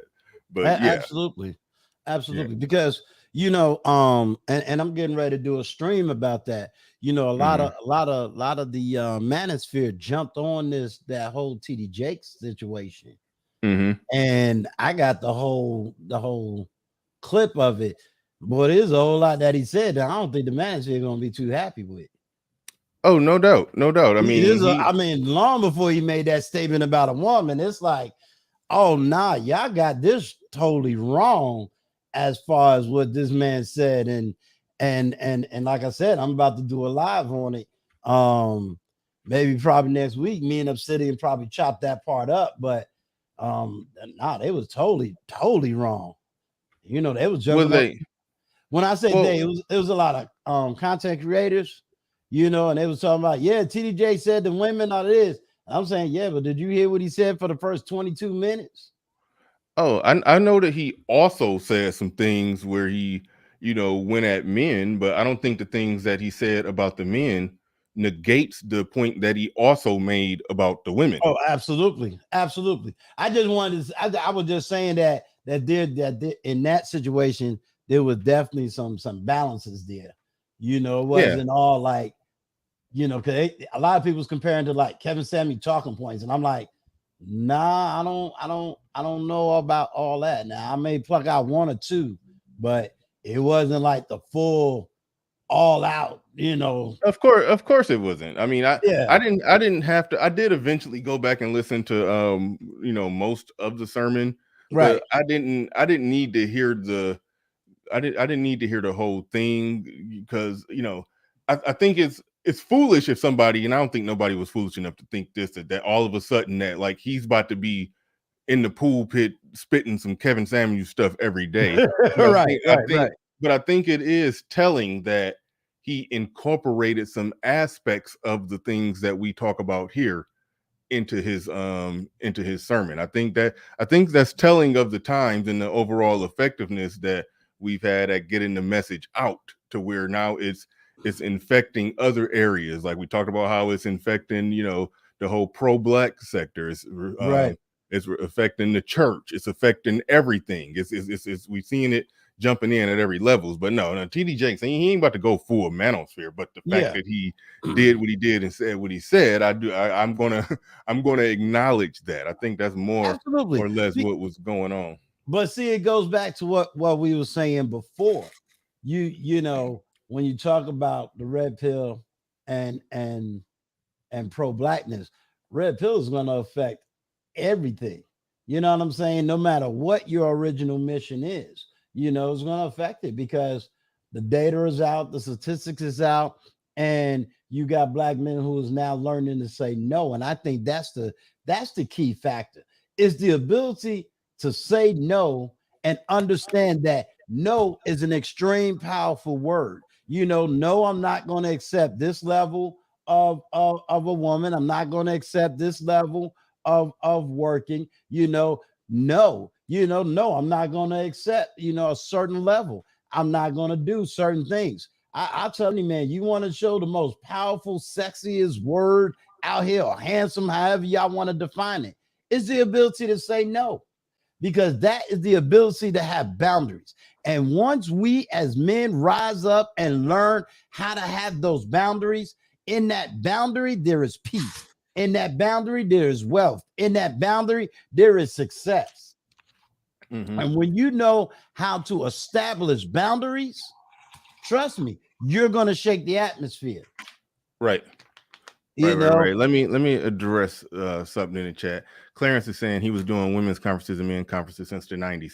Yes, but that doesn't mean that he was saying the thing that he said in that sermon. It doesn't mean that he was saying that. It just means that he was doing conferences. I've been to men's conferences and I know the type of things that are said there, and those type of things are said. I've been to church when it's been, it wasn't there's some women's conferences where it's just women there, but a lot of times, because they want everybody there, they want everybody pocketbook there, so they'll have like women's week or women's month or women's whatever, but everybody is there. It's on during the regular Sunday service, and so I've heard the type of things that was said there, and those type of things typically are not said in the church. It's just they're typically not said. Let me. Yeah, so just because TD Jakes, have addressed men, like every church do that, because when I went to church, it was a semi-mega church, and there was men's week where men were addressed, and I've been at those conferences. I know how that goes, and manosphere shit typically don't come up. So just to say that he's been doing men's conferences and women's conferences since the 90s, that doesn't mean he was saying something like that. But either way it go, the fact that he said something like that and it went viral, that's great. It's great that it went viral. If he was saying it and it wasn't going viral, that's still great. But if he said it and it went viral, that's even better. So I see no conflict with, he's been saying that. Well, I don't see the evidence that he's been saying that, but it's out now, so good. Right. Well, I have went to those men's conferences that was headed by TD Jakes in the 90s. We have to understand, you got to separate, and you'll hear me always mention this argument. You got to separate what's being said in the 90s versus what's being said now. Two totally different conversations, two totally different historical perspectives. You got to separate the two. There is no way. You also got to understand that back in the early 90s, TD Jakes was also dealing with a different aspect of younger men back then. You know what I'm saying? It was men that did need to level up at that time. It was men that did need to grow and develop. Wait, hold on. Could you hold your thought? I just got to stop some nonsense in the chat room. He's saying you don't want to see the evidence. LOL, it's not that hard to ring. Look, if he said it then, great. Nobody heard it but the people who were present. That's fine. He said it now and it went viral and it sound counter to what the church normally says. So people are talking about it. That's not that big of a deal. He's been saying it. Okay, so what? We know about it now. Great. Like, I don't see what the big thing is. I'm sorry, but all right, go ahead. Yeah, but we also got to remember now, we had if you go back to his Woman Thou Art Loose, and you go back to those days, we had the evangelist, what is her name, Juanita Bynum. She got on women about a whole lot of stuff that now is being said online as well. So it's not like these conversations wasn't being had in the 90s. It just didn't take the full effect that it has now. So it's not about blaming one over the other. It's about bringing awareness. So, Juanita Bynum brought awareness to this situation back in the 90s. TD Jakes has talked about it, but not in the manner and the weight that it is now. What do you mean by not in the manner and the weight that it is now? I think people have more of an open ear now than they did back then. Yes, I'm going to give the Sphere credit for that, because absolutely. I said this over a year ago. What's going to happen is the talking points of the manosphere is going to go mainstream, and it's going to be more easily digested when basically when the ideas go mainstream.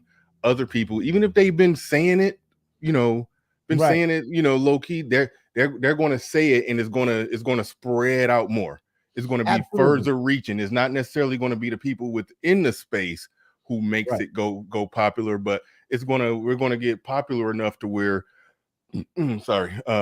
bigger people with even bigger platforms and megaphones are going to hear it, and they're going to start saying it, and people will be more readily available and more willing to hear it and receive it, because now just because it went viral, the world is seeing like, oh damn, TD Jakes said it.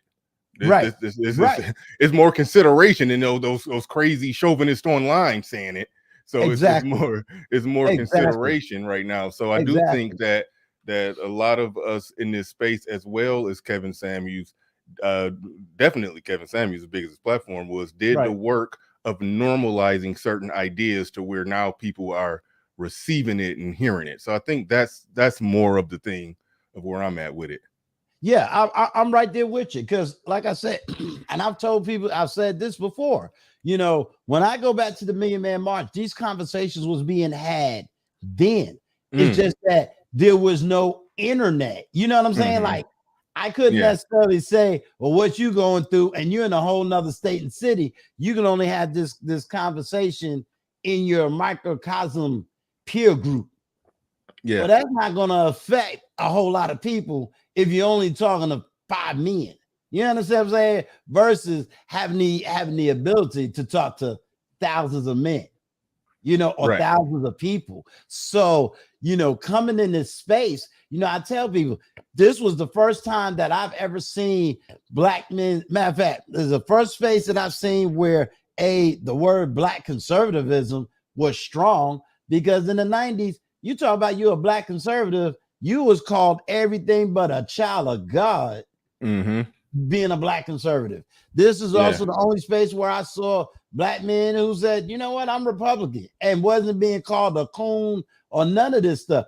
You couldn't say that back in the 90s, not openly and be free. You see what I'm saying? And at the same time, there were certain things that, as it creeps up to the 2000s, there were certain things you couldn't express, to the church, to those in leadership. You tell other brothers, yo, man, I'm a victim of domestic violence, they call you the weakling. You go to church and say, listen, pastor, my wife ain't making love to me. Oh, well, brother, you just go home, you pray on it, you throw the oil on the bed, go run around the church 20 times, give me 20% of your money, and everything gonna be all right. And then 6 months later, you done cheated with the secretary. Now you the worst person in America. But the problem is, who cheated first? Did she cheat that man out of sex first? See, we can go there. So when you talk about cheating, who really cheated first? So, and then now you got men coming out, and everybody's having a shared collective of stories. That's red pill right there. Oh, you mean I'm not the only one that's been through this? I'm not the only one that had to go through this? Why do you think so many black men left the church in the 90s? Because nobody was listening. Then in 2000, they tried to shame the black men to go back to church. And when the black men began to say, no, we ain't going back. We can pick up our Bible. We can pick up this. We can do this. It wasn't until this internet started to explode, because let's be totally honest, black men, as far as the internet, it's only been 3-4 years that you able to speak to brothers And not just brothers in your own microcosm world or city or state, but you're able to speak to them nationally and internationally. So it's giving them to know you ain't crazy. You are not a misogynist. You are not a sexist, having thoughts, feelings, and actions the way you do. If that makes sense. Yeah, no doubt. You made a real good point when you said that it was a time when, like, a man, if he goes to the church, he says that, okay, my, wife, she's being violent towards me. They'll look at it a certain way. They'll look at it like you, like the guy did something wrong. And man, it's like I know of a situation where a guy basically said that, he was talking about his ex-wife, and he was talking about how, how she was violent, she used to just come running at him, just swinging, and it was a guy who was like a pastor. He was a pastor. I was in that situation. And well, hold on, but he was telling that to a pastor that he worked with, and the pastor's response was like, yeah, well, I bet she wasn't provoked either. Like, he was like basically saying I know it's your fault. I know it's your fault. That's basically what he was saying. And right. That blows my mind that, that's the view of it. That's the trick bag that men are in, where they're more likely to tell you it's your fault. I mean, only thing I can say is it's your fault for staying. It's your fault for staying with her. That's the only thing that I'll say. That if you like, look, at that situation can't be resolved, can't be rectified, then yeah, you got to do what you got to do to get out of that situation. That's where I'm at with it. Absolutely. Let me I was going to address Clarence. He said, why did he pick her though? I need to know if it's he meaning me or he meaning the friend that you talking about. I think he's talking about the guy that I referred to. Okay, the reason he's doing that is because when a lot of women talk about the problems that they have with men, one of the retorts from people in this space, they will say, you picked them. Okay, the you picked them, that can be a gaslighting argument if not used correctly. The you picked them argument, and I made a video on this. This was going on 3 years ago. Okay. This was before I was ever even going live. If everything was A-okay and rock solid with a guy, and then all of a sudden, once he got the woman to the point where she was dependent on him, they were living together, she was pregnant and she was dependent on him, then all of a sudden, then he started getting more violent, or maybe he developed a drinking problem over time and he started getting violent then. Right. It's not it's your fault, you picked him type of thing, because that was something that kind of changed or evolved. The it's your fault you picked him thing is when some women have a stated preference for the type of sketchy, non-committal, dysfunctional dudes. Right. That's when it turns into not just your fault you picked them, but it's your fault you continue to pick these type of men and get those type of results with those men. So he's using the argument in the gaslighting way, in the most gaslighting way possible. And I encourage men not to use it the same gaslighting, disingenuous bullshit way that Clarence is using it, trying to flip it around, because they open the door for his straw man argument. So that's why I say we do got to be more precise and tighten up our argument. So the blue pill simp panda bears that like to run interference for the sisterhood can't just try to spin an argument around like that. So but anyway, Lord Love Smith in the bit. But hold on, I do want to hear you explain your personal situation. Okay, who you picked. But anyway, okay. Lord Love Smith in the building says there are a lot of black men who don't want to see the space get any credit unless. All right, yeah. There are a lot of black men who don't want to see the space get any credit unless they are the ones who brought out the idea that's being talked about. Thank you for the super chat. Do appreciate that. But go ahead and speak to that. The whole you picked the whole you picked her thing, because I know you said you had some problems with your ex-wife. Yeah. First of all, let me make it real clear. I don't really go with the strongman argument of you picked them. I don't always blame the man, or always blame the woman for the type of person they pick, because people can change because of situations and circumstances. So I'm not always into that argument. Now, if you're habitually saying, "Oh, I'm picking, I done had 3 men and all cheated," now I got to look at you. So a one-time she like situation, that. I don't. She more than likely is attracted to that guy who got that player swag. Exactly. So Exactly. She probably, or he probably had a girlfriend when she met him, and there's those Exactly. type of situations. So yeah. But anyway, in my situation, I make it real clear. I did the right thing as a man. Why? Because I married my oldest daughter's mother. So that throws away all of that. My oldest daughter's mother was not a woman for the street. She was not any of those things. Things happened within the marriage and it got violent. And because there was no, let's say, external means that I could use, I stayed in it because I had children, just like women stay in those situations because of children. And being that if you look throughout the United States, there is no domestic violence shelter for a man. I think it's only one.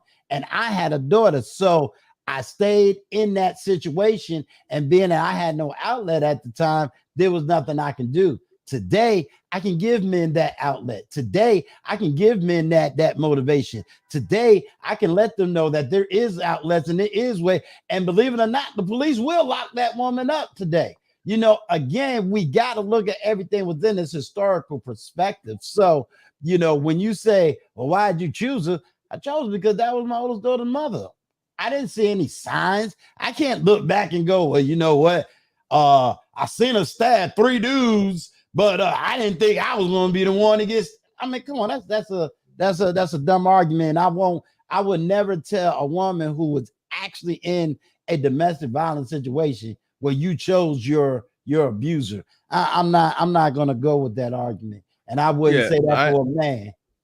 I only go with that argument if it comes off or seems as if she's picking guys, if her preference, if she has a stated preference for the dysfunctional type of dudes, right, and then she keep getting her head bust by them, right, then I would make that argument. Right. But, that's the only way I would make that. I would make real the quick, argument. and I don't know why with me. I don't know why I'm entertaining Clarence Jr. at this point. He said, "You mean how y'all disagree with me?" Okay. Hold on, wait, all right, hold on, real quick. He said, because he's referring to the super chatted statement that some people only want to get a space credit for something unless they're the ones getting the credit for it. And he says, you mean how a lot of y'all shitted on KS because he was getting too much credit. That is literally listen, over here, damn well I rode hard for KS all the way until the end. I was the one that said, I don't care who said it first. I don't care who said it best. I like that it's being said and the world is hearing it. That is the argument over here. So to say like some of y'all did this, some of y'all did that, you sound like a woman just lumping every man together like it's one big giant dude. Like you say, look at me. You mean how a lot of y'all, I was calling out the people who did that. Right. I was calling out the people who did that. So don't try to lump that in with me. Y'all, who the fuck is y'all? Come the hell on. Like you on some bullshit. You just grasping at straws, trying to figure out any kind of way to charge the men up with something to basically just cape and run interference for the sisterhood who view you the same way they view us. So like you sound ridiculous. Charles Merchant in the building says, being a pleasure stick has nothing to do with femininity. Most starlets or IG models are just the new mannequins of this age.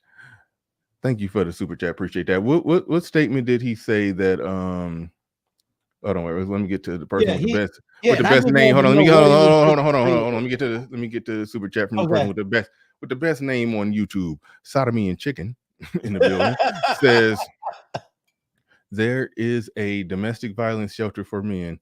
It's called Wow. It's called prison. Goddamn. Yeah, the one that sent the super chat, he said he disagreed with something, and I just wanted to know what he disagreed with that I said. No, okay. He says, no, you just said that guys were doing it, so I was correct. Now, I had a problem with you saying, like, some of y'all. like you're catching, almost like you said like a lot of y'all, like you're catching me in some type of contradiction. Like you're on my show, a show that rode hard and supported Kevin Samuels all the way through it. Somebody who's never done that. And I didn't tolerate people who did that. So that's why you don't come to my channel with that y'all. You go to the channels of the people who did hate on him and say that y'all, because they're separate and apart from me and what I do. That's the problem with you. That's why I say you're grasping at straws to just try to charge us up with anything you could possibly charge us up with. That's the BS in what you're doing. And that's like you're doing this. You're doing the same shit that women do, and it's sad. You're getting sadder and sadder, Clarence. You're getting sadder and sadder. Charles Merchant, he said he disagreed, and I was just trying to find out what his disagreement was. 1243. And I don't know what I may have said that he disagreed with, so I just wanted to bring clarity to that. Clarence, if you're responding to me and you say like how a lot of y'all, it sounds as if I'm included in that y'all. That didn't sound like high five Bernard Riley for calling out those other guys who was on that bullshit. You can't respond to me and say a lot of y'all. Like, who the fuck is y'all in that situation?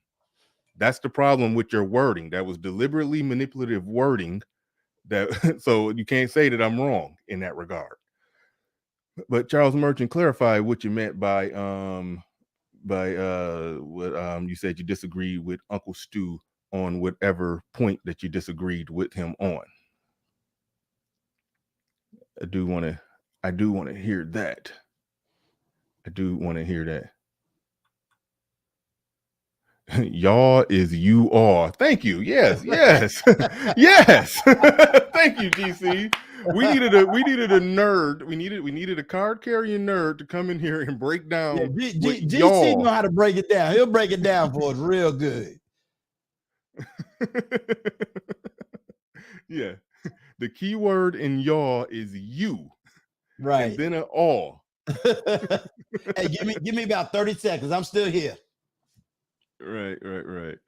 Yeah. Shout out to everybody in the building. Appreciate each and every one of you in the building. We did have a number of topics on the table. We did sort of move on, but we was talking about, as you can see in the thumbnail, we was talking about the feminine masculine woman. I did have E Black come up here and argue in favor of the feminine masculine woman. So so that was an interesting discussion.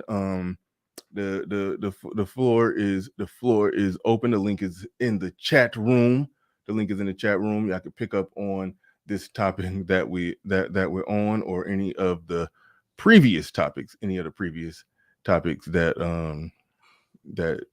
we were covering today. But again, shout out to everybody. I don't even be keeping up with the likes anymore, but it looked like we got 195 people in here, 160 on the likes. I know there's people, myself included, who have not hit the like button. I just hit it, 161 on the likes. So yeah, go ahead and like the stream.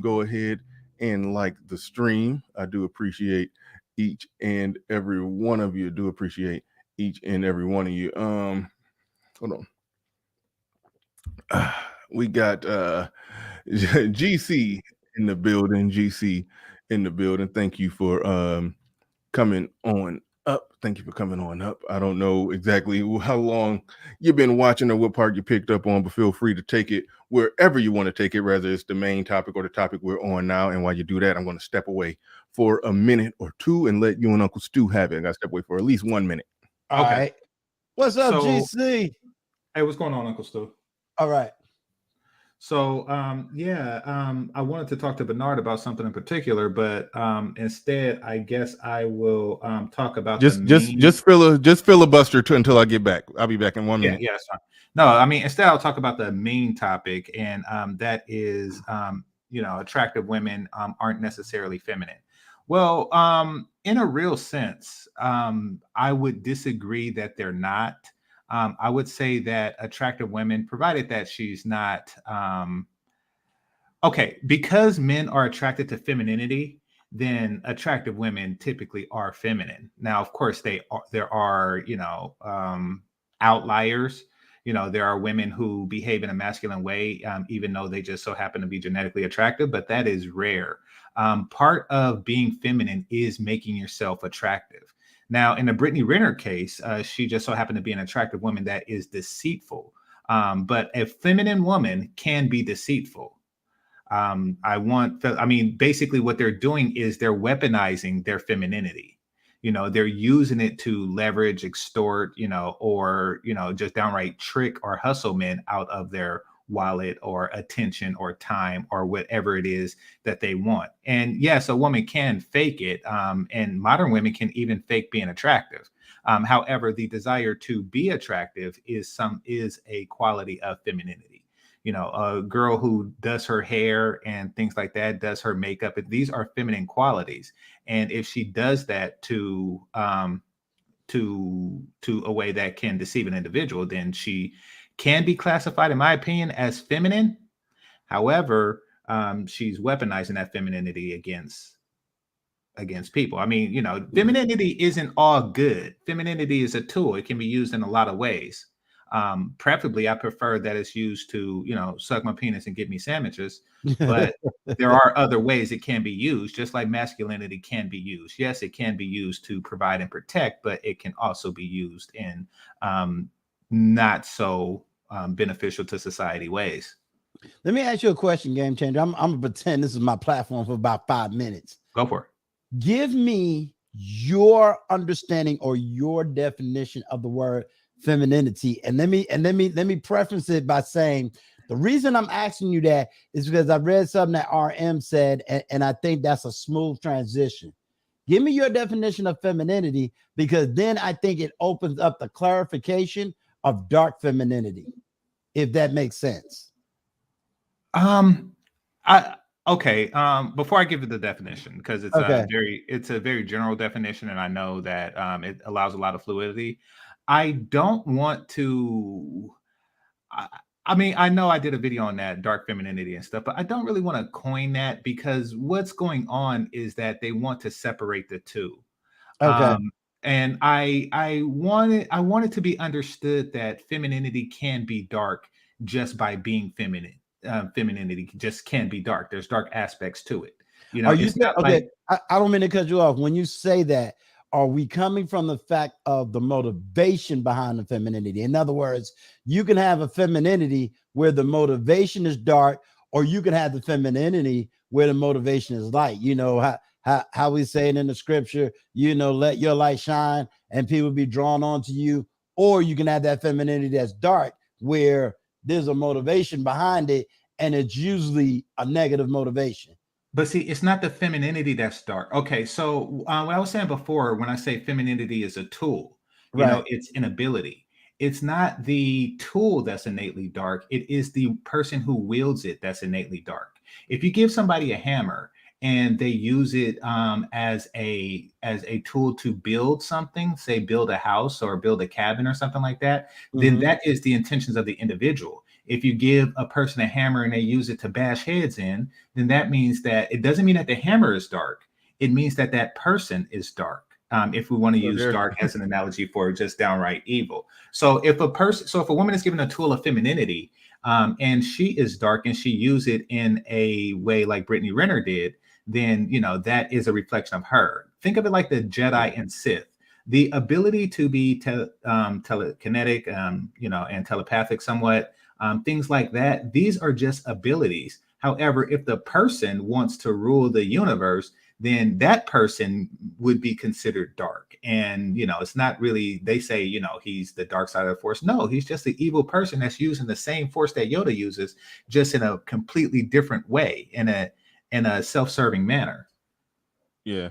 In that analogy, there's no dark hammer energy. It's just a dark evil person with a hammer in his hand hitting somebody over the head with it. Right. Exactly. And I love what KG was thinking the same thing I was. 1255. I was right there. I was into that, looking at Delilah and looking at Jezebel. Yeah. Yeah, exactly. You know, these Yeah. are women who, you know, had their own, they use femininity as a tool to their own end. Right.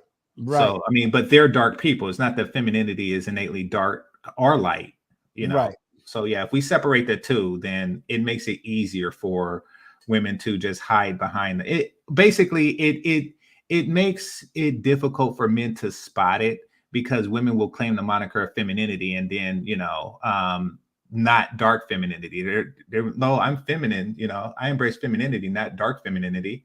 You know, it's kind of like when feminists say, you know, oh no, those are radical feminists. I'm a regular feminist. Shut your ass. You know, it's stuff like that. I hate it when people separate the two categories. No, you know, Right. yeah. So Gotcha.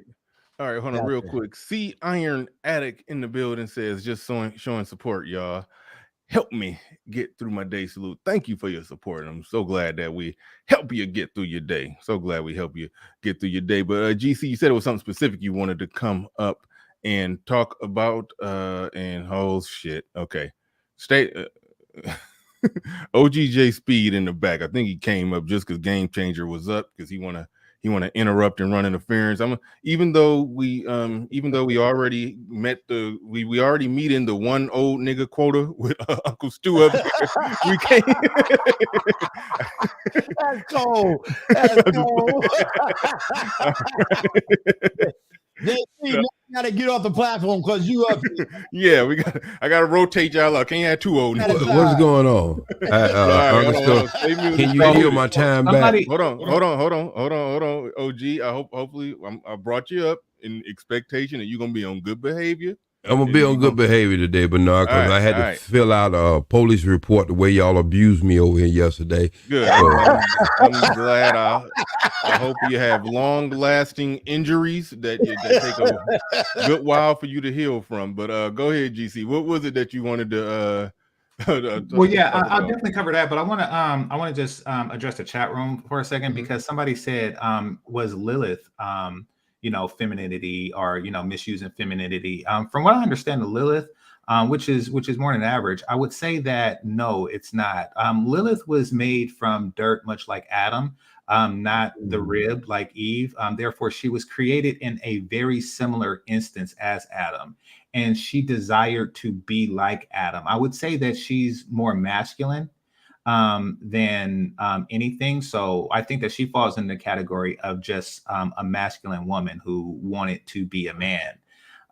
Where Eve could be considered dark femininity by serving him the fruit of, you know, because she used her femininity in order to seduce him into taking it. So, and, you know, part of her femininity is the naivete that that Satan was able to manipulate her. So I would say that that's a better example, even though she probably wasn't darkly intended.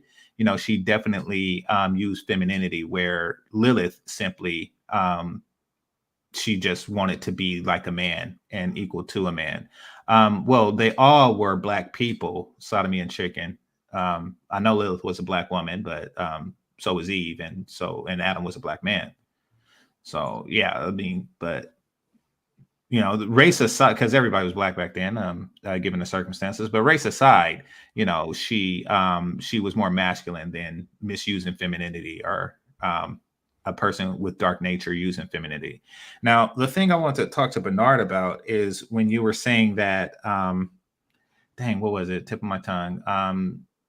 Something about misusing a term. Like how people say she chose wrong. I do agree that that is misused quite often. I don't, but it's very rare that men change up in that sense. Like, you know, you never really see like the Harvard graduates, you know, turn 60 crip, like, you know, during the marriage. Like it's well, I think it's rare. Typically with men, what you see is what you get.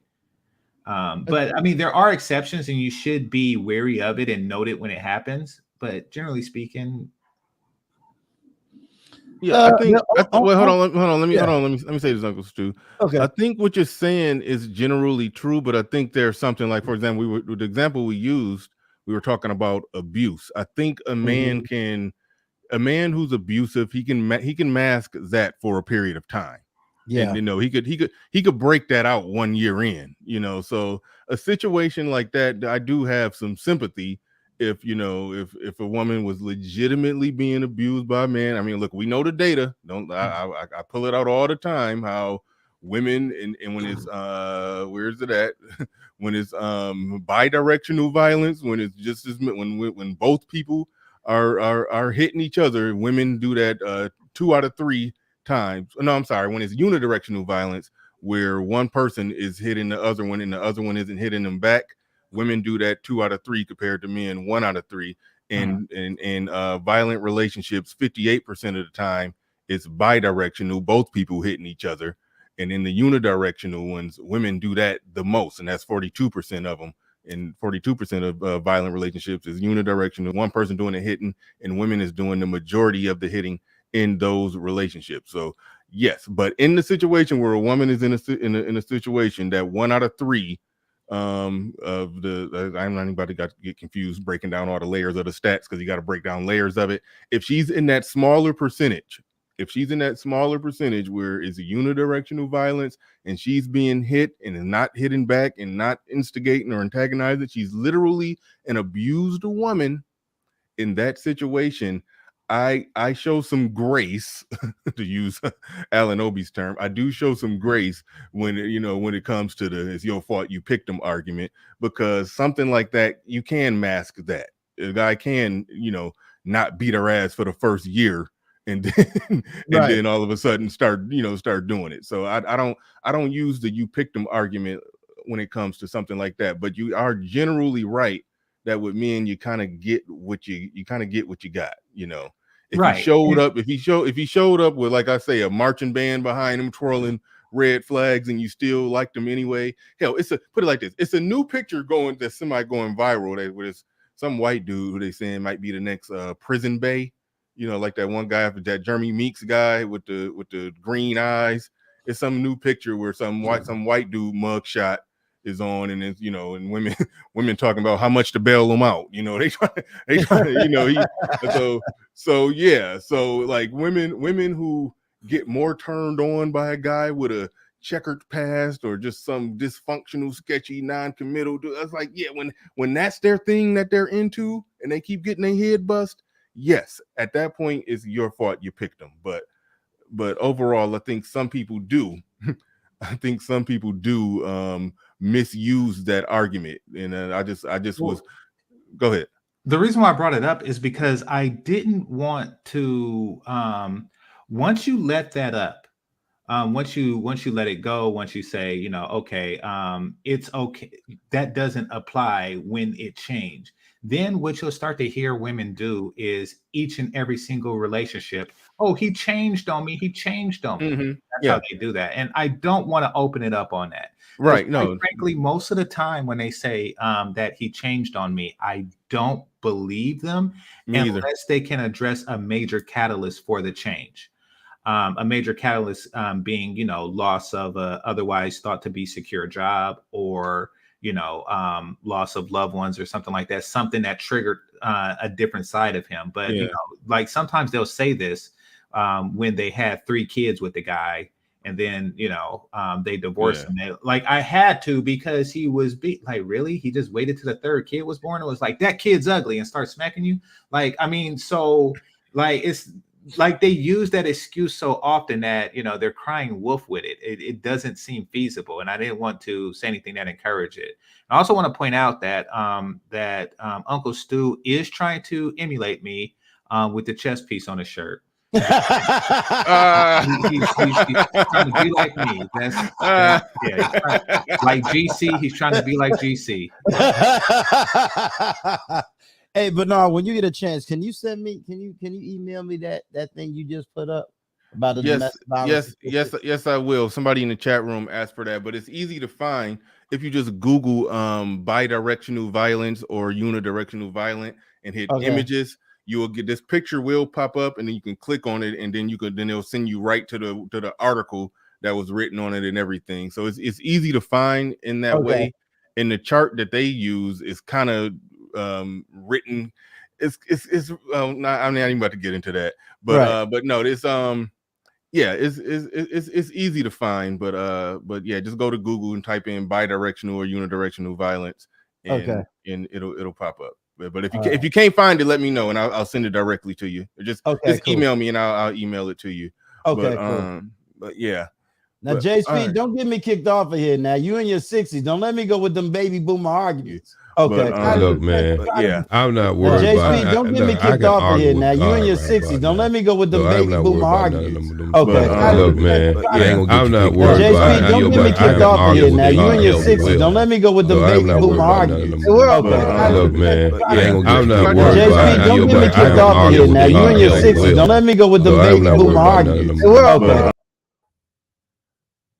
Was that JSP having that background noise like that? Well, it ended when he left. Yeah, it got, because I definitely put mine on mute because I muted when I heard that strangeness too. Yeah, I was. Yeah, okay. All so right. I think that was okay. Did you get that straightened out? Yeah, it's straightened out. Oh, it's straightened out. Is it better now? Yeah, it's better now. Okay, yeah. I had you playing in YouTube. That's what it was. Oh, okay. Sorry about that. Cool. You know, I'm a little old now. I'm 60. I just turned 63 a couple days ago. So hey, look, let's go have you have moments. Your ass go get old too, Bernard. What you do for your 93rd birthday? You know what? I'm so old I can't remember. It was a few days ago. All right. Yeah, so do you remember? Do you remember what you came up here to talk about? At least. Yes, sir. I did remember. I came to apologize for being incorrect yesterday. Not for my behavior. My behavior was on point, but being incorrect. I told y'all there was 100,000 black boys missing a year. There's 138,000 boys of color missing, and black boys are 38%. It's the highest percent of either white, Asian, or anyone else. That's just too many black boys have been missing. You take 38% from 138, you're talking about 60,000 boys being missing. We're not talking about boys being reported that we found them and whatever. We got to start asking these questions. I remember when Dick Gregory started this campaign with this way back in 2014. And I don't hear nobody talking about it. That's why I brought it up as an issue yesterday. If you pull up my chart right now, Bernard, if you let me share my screen, it won't take them about 5 minutes. All right. Hold on. Here we go. Well, you don't got it. You got to hit the share. No, I'm gonna put it up there. I'm finna put it up there now, Bernard. Okay, cool. All right, cool. Take your time. I know you're a youngster and you try to move fast. Yeah.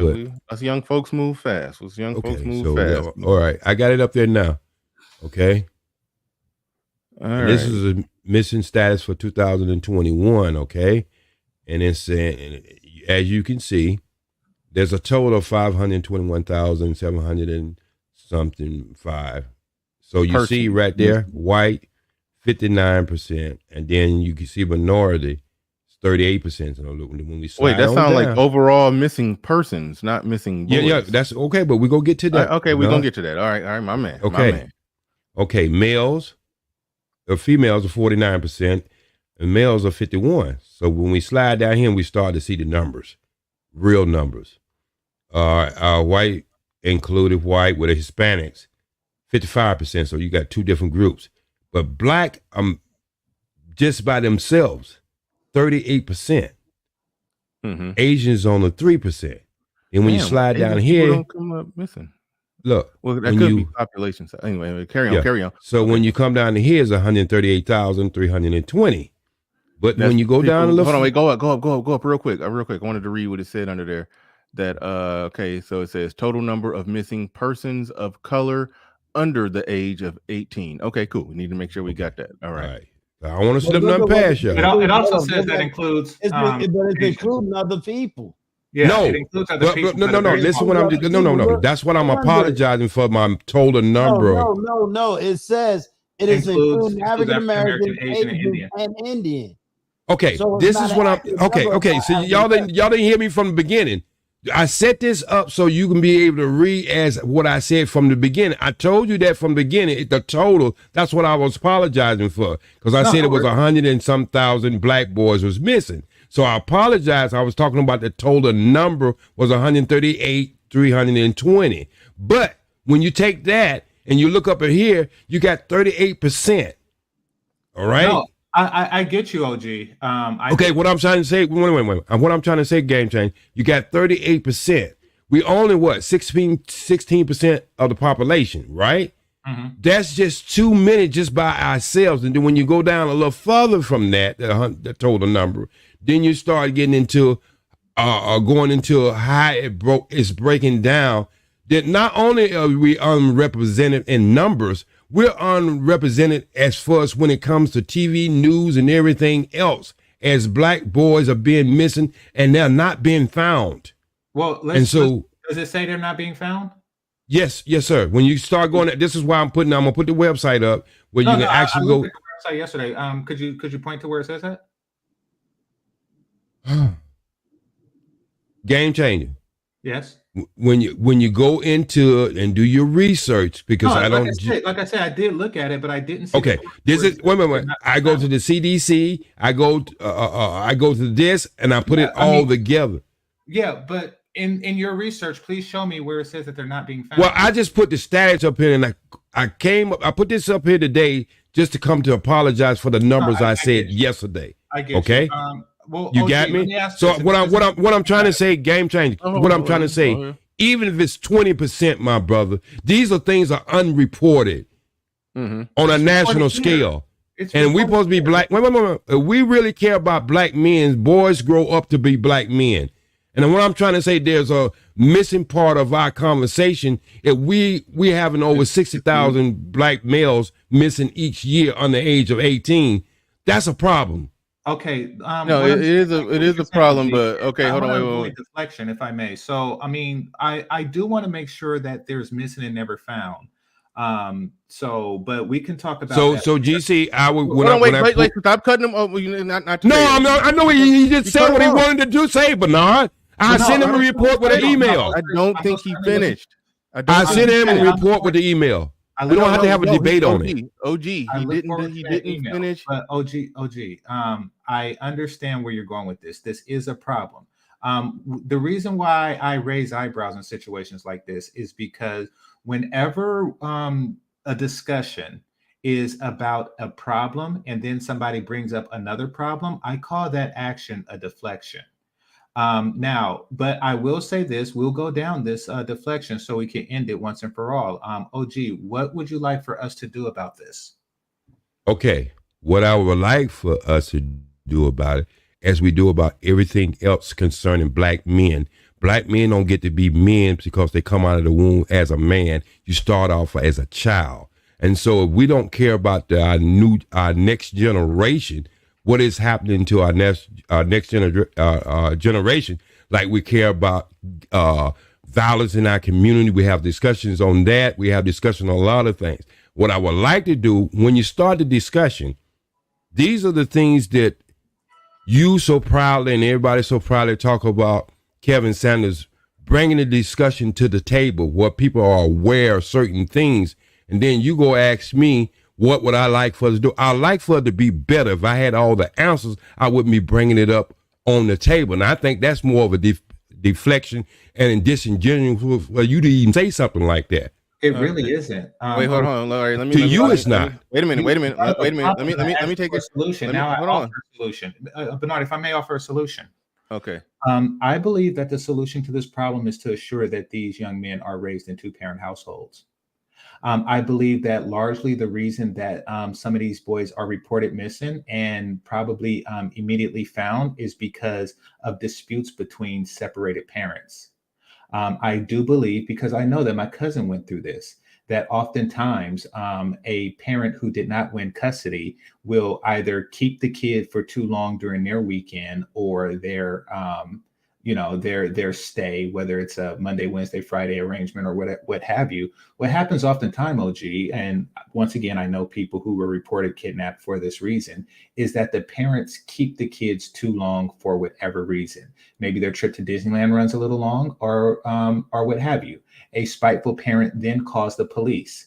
That police report goes into the statistic, making it appear as if the children are missing.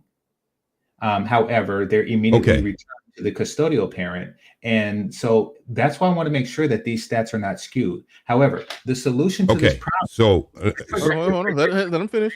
Right quick, OG. The solution to this problem would be fewer single mothers and more active fathers. Basically, two-parent households reduce the possibility of the child gone missing. So in our discussions, we are discussing a solution to this and many other problems. Okay. Also, okay. Can I retort to what he just said, Bernard? Yes, you can. Because it was a lot. What he just said to me remind me of somebody asking me how many bubbles in a bar of soap. You know what I'm saying? This is kind of shit he does when he don't bring something as he don't bring something up as itself. If it's not something important for him, then he try to go and tear it apart. But it is important. Let me finish. I didn't. Once he told me not to interrupt you, I didn't interrupt you, bro. Let him finish. First thing, I think you couldn't even tie Dick Gregory's shoelaces on no day, not even a bad day. All right, he's the first one brought this up the issue, and he talked about it until it was finished. I will get the documentation from Captain Hughes that he left about this situation. For you to say that majority of these boys are missing is coming from parents, or you give the people to the idea that this is where the problem come in. See, I think that's very disingenuous. So what I'm saying to you is none of us go have the solution on a second.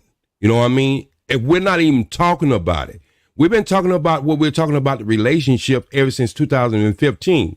Now, if somebody was to come on this station and ask y'all, what are y'all talking about and what we will do, you would consider that from me being disingenuous, as I consider what you just said to be very disingenuous. So that's the way I'm looking at it. I'll get you everything. I have your email, and I'll send you the things you need to have.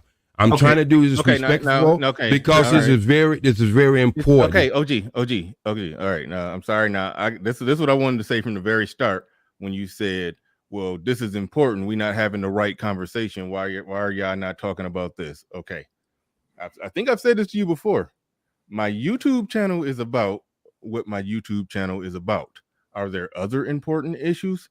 Absolutely. Do I want people covering those other important issues? Absolutely. But to come to somebody's YouTube channel that has one focus and one thing, one subject that he talks about. Well, I mean, I talk about a lot of subjects, but there's a main general theme in the type of things that I talk about. I talk about the varying social dynamics between black men and black women as it pertains to typically like dating, mating relationships, or just overall interactions. And we get into the child custody and the child support and the marriage, divorce, and we go layers deep into all of that. But that's typically what my channel is about. I'm not the missing persons channel. However, Bernard, I wasn't talking about you. Hold on, wait, time out. I wasn't talking about you, sir. However, I don't know how you weren't talking about me. You came to my channel. No, I was talking about GC because he was the one who was saying that. I was talking about him in general. You came to my channel and was saying that we ain't talking about this or y'all ain't talking about this. So no, that was in the conversation with Nate. All right. I wasn't talking about you specifically. I was telling about all these guys. I'm talking about but no, I wouldn't bring it up on your fan if I didn't think you was sensitive to what I was saying. If you wasn't sensitive to what I wouldn't bring it up on your channel, but I was talking to two specific people. Game Changer spent a lot of time on some bullshit on a movie, and he was. Well, I can say this about him. He spent a lot of time on bullshit about a scene in a movie, but when I brings up something like that, he's trying to dismiss something that's actually happening live and what's the name. And a lot of these grown ass men spend a lot of time talking about fucking movies and what happened to fucking movie, but when you bring up a real issue, they have a problem with it. Again, not you. I understand. I'll use the same argument. Game Changer and Little Big Nate's channel is about what they're about, and they talk generally about the same thing that I talk about, even if Game Changer uses a movie as an example to talk about something regarding the social dynamics between black men and black women. That's what their channels are about. Now, however, I think we all do like to. Charles, I'm tired of your fucking comments. Your dad might have dementia. No, he just said something about me having dementia. I'm tired of his low ankle. Wait. He said that in the chat. You can address him in the chat. All right. I mean, or if it was you, if you were speaking at the time, then you could do that. But can't interrupt me to argue with. I'm sorry. Well, bring your ass up. You always make comments. Bring your ass up on the channel. You're still doing it. You're still doing it, man. All right. Their channel was about what their channel was about, but we do touch on those other issues. I used to, cover, police shootings and all kind of stuff like that. I do find a way to talk about other shit or slip other more important stuff in. Like it was a time, me and you, like I gave you the floor to talk about health on more than a few times because we don't talk about that enough on the show. But the whole general theme of the conversation is not going to change unless I just decide to do an outright rebrand and say I'm going to be the missing child channel. But other than that, no, you can't say, well, why y'all not talking about this important issue? Hey, I'm sure there's YouTube channels that are dedicated to talking about this kind of thing. But if you're just throwing out a suggestion, that, hey, try to slip in stuff like this a little more, important stuff people need to hear, need awareness on. I'm with you on that, OG. That, yeah, there are issues out there that probably do need to be touched on. And actually what ends up happening, normally in the third hour of the show, sometimes we will end up deep diving into more issues. Holy shit, I'm getting a Charlie horse from sitting down too long. Hold on. Normally that's your old ass legs. That ain't got nothing to do with no damn Charlie. That's your old ass legs. You ought to get some vinegar and you go drink some pickle juice. You'll be all right. I ain't been drinking enough water or something. No, drink some pickle juice and I get rid of that Charlie horse. No old nigga tactics. Okay, you can say what you want to say. That old doctor shit ain't working for y'all too well. Hey, but Menard, I didn't see that conversation from yesterday. That would have been what you said today would have been A-okay. I didn't come in like that today. I came in to apologize for a misleading number I gave yesterday. And I feel like, not from you, but I feel like there was a disingenuous conversation after that, or a straw man argument that game change was coming up. So it had nothing to do with you. It just had to do with him. And I did come in with an olive branch. And that's what I'm just saying is I understand what your channel is. I understand what you talk about. And that argument you made, you could have made it yesterday. And yeah, you've been totally 100%. But I didn't come in hot like that today. I have a question, if I may. What in the hell is a buckle in a bar of soap? I say bubbles in a bar of soap. Oh, okay. I thought you said buckle. Okay. That's what the question they used to ask black people before they vote. If you couldn't tell them how many bubbles in a bar of soap, then you weren't able to vote. Okay, I learned something new. Yes, sir. Second question: who is Dick Gregory? Well, if you don't know, then I won't even explain it to you. I'll Google it. Well, I know that he had like a drink. Hold on, wait. Robin Harris drink. GC's response was I thought a good response because one thing, because I remember I did do some research on missing people. The subject of missing girls was up, and somebody was talking about that. When I did research on that, what happened to be true is that with missing girls, a lot of times when they find them, and they didn't, most of the time they do end up finding them, they find out that they ran away. The stats are from 0 to 18. A lot of times teenage girls are running away, and then they get found, and they're normally, held up or not held up, but basically shacked up at some boyfriend house or something. Some cases an older boyfriend who got his own apartment. Some cases a pimp. I'm sorry, what's that? Some cases a pimp. But either way, they normally when they come up missing is normally because they ran away, and then they normally find them and they normally come back or don't. Well, the one study I will send GC, this is the one of the areas they do cover, and they were saying they come up with the numbers they got. It covers that. These are not people who ran away. And some of them girls you say ran away, they were kidnapped, put into sex traffic, and everything else. So when you start getting deep, and this is just one website, they have many black websites and white websites to cover these stories in the background. That's all I'm saying. Okay, I wait the email. Yes, sir. I will. Mm-hmm. Yeah. But what y'all was talking about today, I want to ask GC. Well, what would you call a woman who works in a strip club? Because a woman who works in a strip club can be sexy and masculine at the same time. Because most of the women who work in a sex club, they look like they're feminine. But then when when you go in these clubs, these women are controlling the whole situation. Agreed. I mean, I did mention that there are exceptions. Okay. Well, hold on. The premise here isn't that you can't be sexy and masculine. Being sexy does not automatically mean that you're feminine. That was my premise. So I mean, we could dispute there, but in writing the thumbnail, writing the thumbnail, I said the sexy masculine modern woman. That is a thing where yes, she's sexy, she's attractive, but everything about her is masculine. She's like, in case of Brittany Renner, getting into arguments with men in public and splashing and throwing water bottles on them, or throwing water on them, or whatever the hell. Or the woman that's constantly getting into it with me and constantly fighting and arguing with me and getting into shit everywhere they go.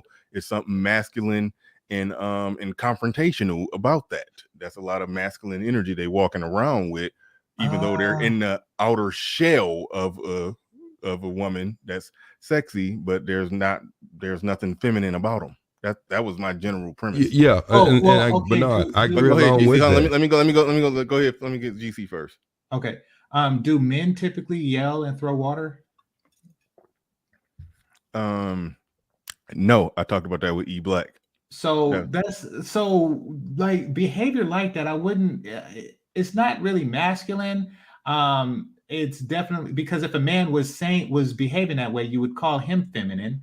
So what about the confrontational aspect of it? No, the confrontational aspect of it, the desire to confront someone.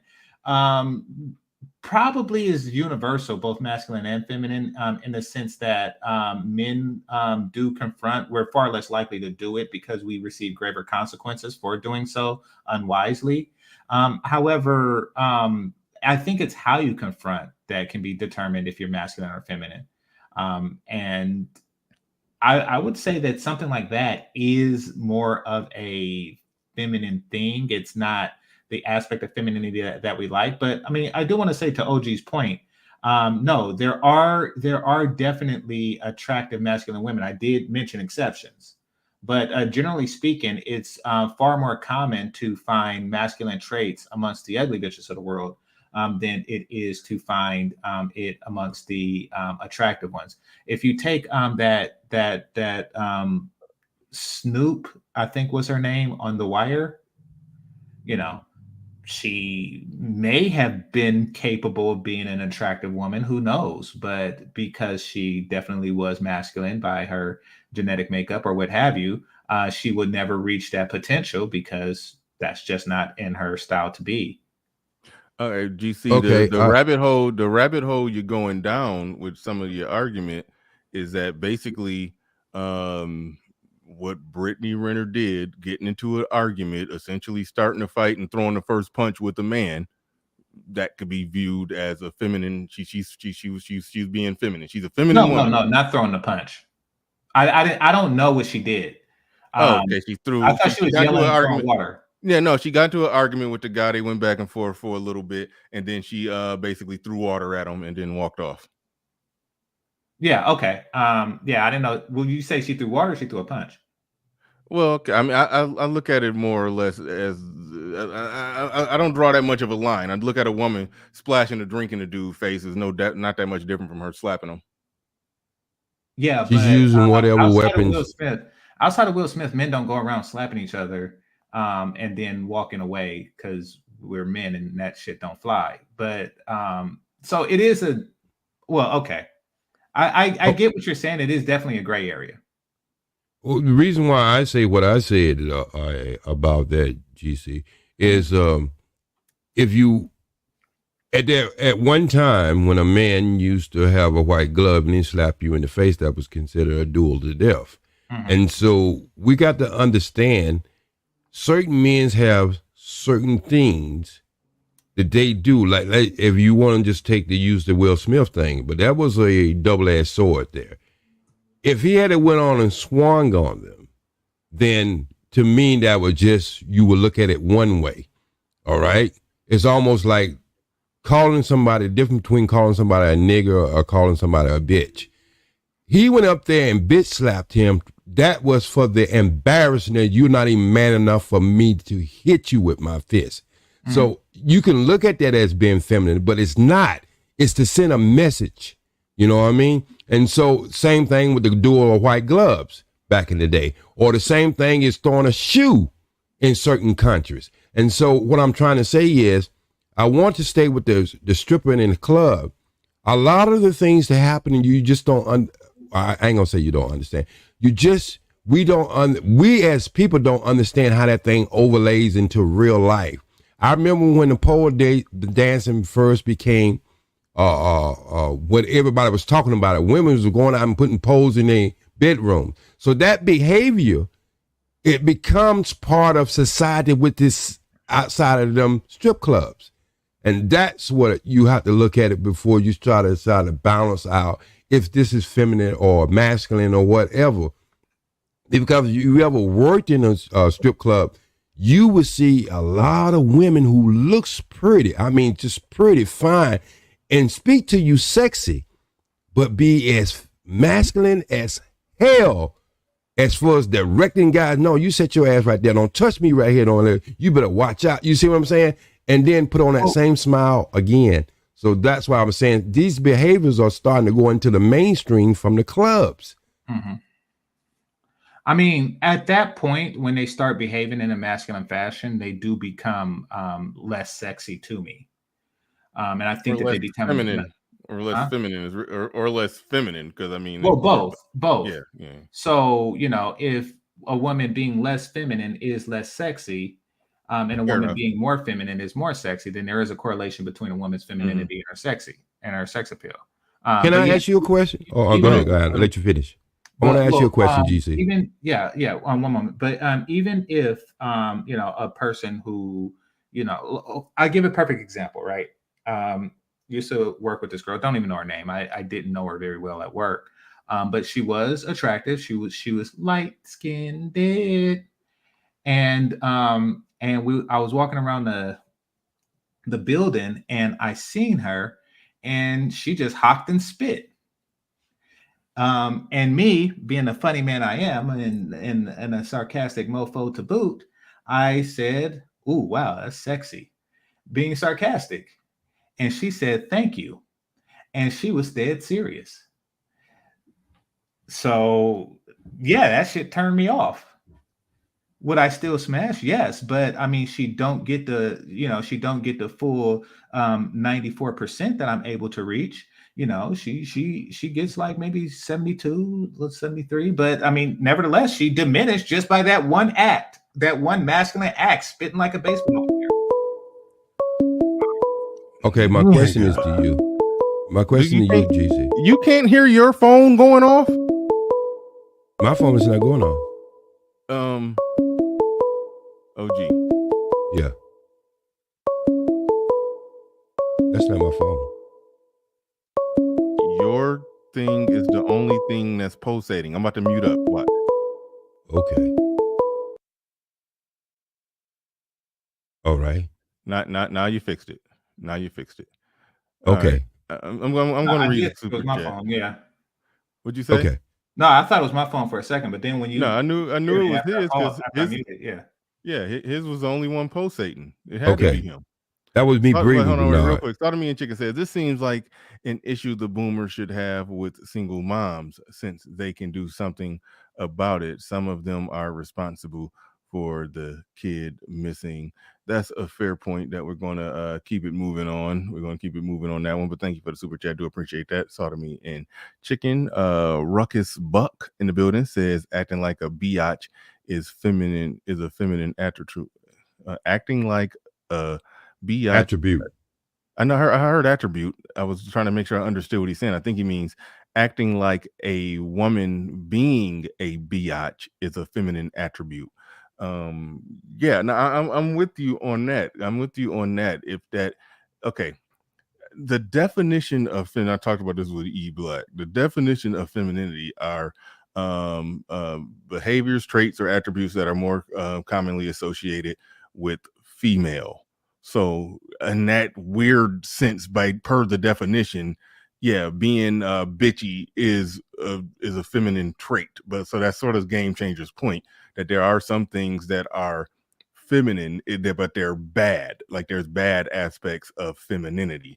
like being manipulative and deceitful. You know, that's that's a more commonly associated female trait. So, but when we're talking about a woman not being feminine in a way that matters to men, yeah, you know, I think we instead of digging that deep into the semantics, I think we know what we're talking about as men when we say a woman is not feminine, and a woman who publicly gets into arguments with men, she's not feminine, and she shouldn't be considered feminine in the eyes of men.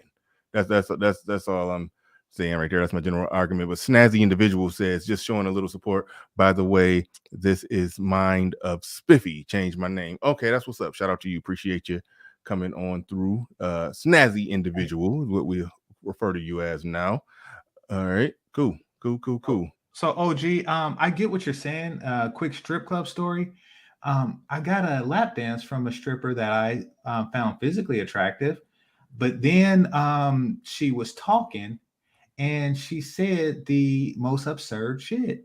She said, hey, and she thought that I wanted to hear this. She thought I wanted to hear this. She said, you know that guy with the pretty light-skinned girlfriend? Because sometimes people bring their girlfriends to the strip club. Says she was crying in the bathroom because I was giving them a lap dance. And she thought that shit was funny.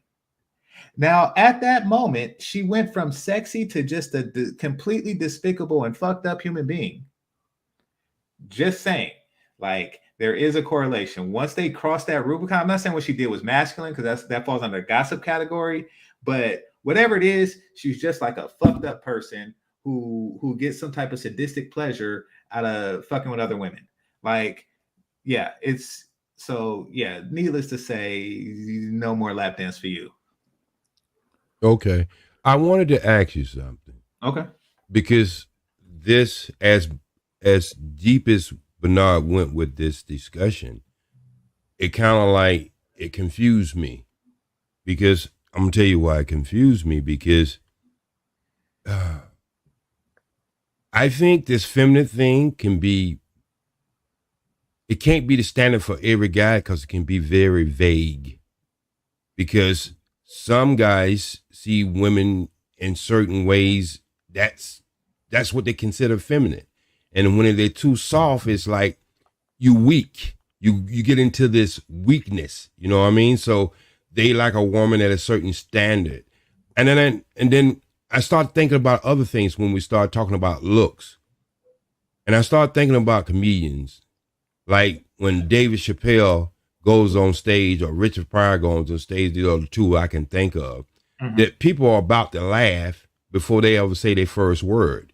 So if you find a woman who may not be as attracted as you would want her to be, or she's just someone you're not attracted to, are you already saying it in your head sometimes that because she might look a little rough or what, well, she's not feminine, you know what I mean? In your head, you might put that as being rough. Would you think some males may look at it in that way? That's the question I want to ask you. Wait, you're saying that if I see a woman who looks, I missed the last part. You're saying that if I see a woman who looks rough, that some men might see No, her? I'm saying if you see a woman that wouldn't be as pretty and petite as other women, and she might just be a fair 4, 3, whatever. Is it something in our brains as men that we can say to ourselves, that woman is not feminine? You know, but ever before she make her first move, we already have that suggestion in our mind. Well, typically women with masculine qualities tend to be physically unattractive. Like if a woman has a very hard face, wide jawline and things like that, maybe even a little mustache. If she's exceptionally tall for a woman, and people assume. How tall are you talking? I would say like 5'9" or above, considering that the woman's average height is 5'5". Yeah. I think that speaks to that subjective thing, because that 5'9" is the perfect ideal height for me. But me too. Well, no, that's okay. 5'9". The reason why I use that height is because that's the average height of a man. So if she is the height of a man, then she is in a masculine range as far as height goes. Now, I'm not saying there are models that are extremely tall, which is perfectly fine. But like, if you find yourself in a situation, because Bernard, you're 6 foot, if you find yourself in 6'1", don't take an inch from me, goddammit, 6'1". I'm 6 foot. My mistake. I do take an inch so I can feel like I could look at you eye to eye. But yeah, you can always get you some of them Prince shoes. No, I could just use regular whatchamacallit and put socks in it. But no.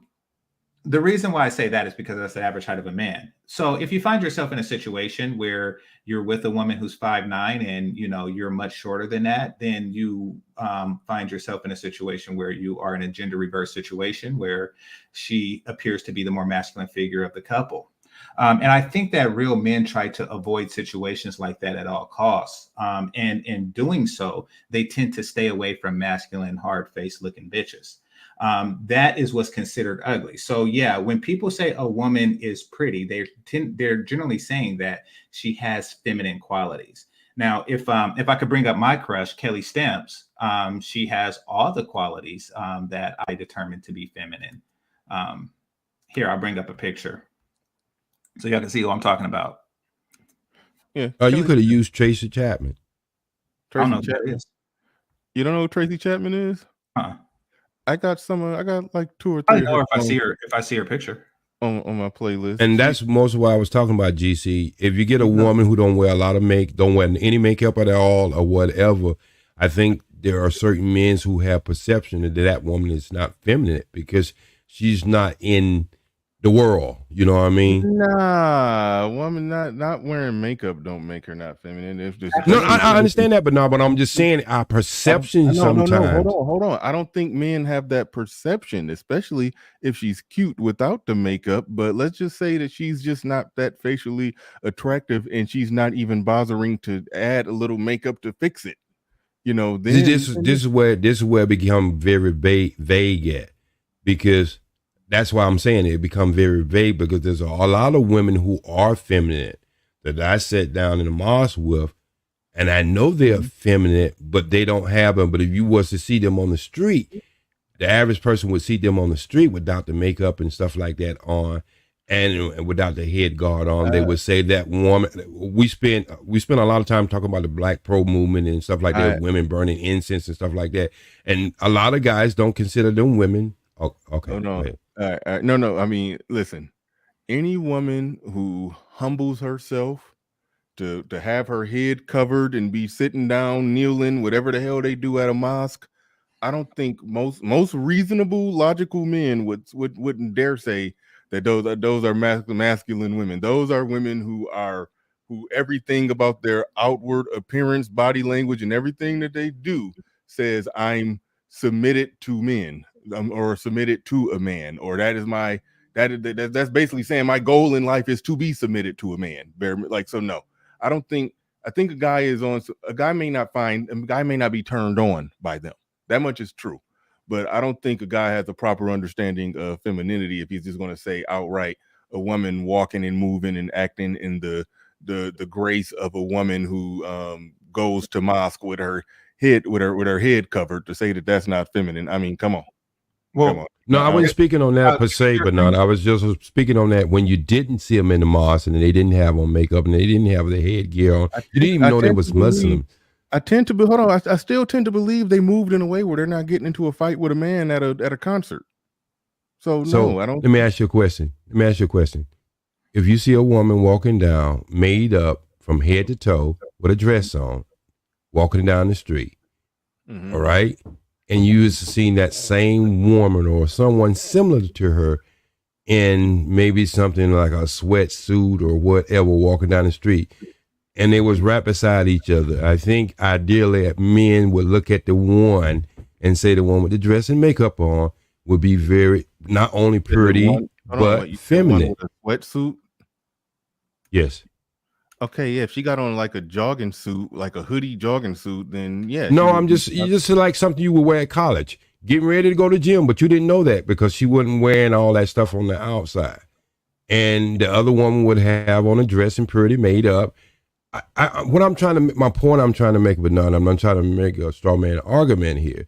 But what I'm trying to say is we have to say men see with their eyes way before we come into I judgment. understand that, but the problem with what you're saying is that yes, if she's in a sweatsuit, that's one thing. But I think if she like for example, let's just say she's in a dress or some long flowing dress or skirt, no makeup, but she's dressed, very conservatively and just has just a certain way about her and how she moves, how she walks, how she interacts with everybody. Well, could you share the screen? I think we would acknowledge that that is still a feminine woman even without makeup on. So, but that's where we're getting into that realm of the difference between being sexy versus being feminine. I think that woman that the woman I just described, femininity is sexy. I know, but they're okay. So, the type of sexy I'm talking about is the damn I want to fuck her sexy. Like those women don't get an instant damn I want to hit that, but they do get their femininity is acknowledged and noticed and duly noted. And men who are on the market looking for a long-term situation or wife or something like that, I think they should rightfully see those type of women as viable candidates. But those women, when they're walking around like that, the trick is they're quite often married already. But you're trying to show me something with Kelly Stamps. Yes. Okay, so I want to use her as an example of femininity. So I put it in super slow motion. Now I want you to look at her. Oh, everybody's sexy in slow motion. But go ahead. Okay, well I'll put it in regular speed. No. Go ahead. No, whatever you plan on doing, go ahead, do it. Go do it. No, see, look at her walk. Look at she has no shoes on. Because there you go. These are feminine things to do. Look at her legs. Look at that. She randomly jumps from time to time. Float it. Flip and float. She floated on the way down. Yeah, exactly. She floats a little bit when she jumps. See, this is a physical representation of femininity. The way she carries her purse, the way she carries her phone and stuff like that. She uses as little force as possible to do everything that she does. See, these manifest itself in a physical way. The tossing of the hair. These is things that men do not do. Now, and the titties. Now, look at her lips, eyes, and nose. And she crosses her legs. Look at her lips, eyes, and nose, for example. These are something that are uniquely feminine. Don't get me wrong, you find it in like those Jaden Smith type boys, but generally speaking, huh?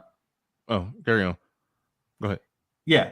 Generally speaking, you find this on women. Her femininity is a large part of her overall physical attraction. Now, and her hair. Now, if she was to masculine it up and she was to walk all hard and stuff like that, then you would bring into question her overall sexual value to me. If she didn't shave her legs, and if she strapped down her titties and stuff like that, she would be a lot less appealing.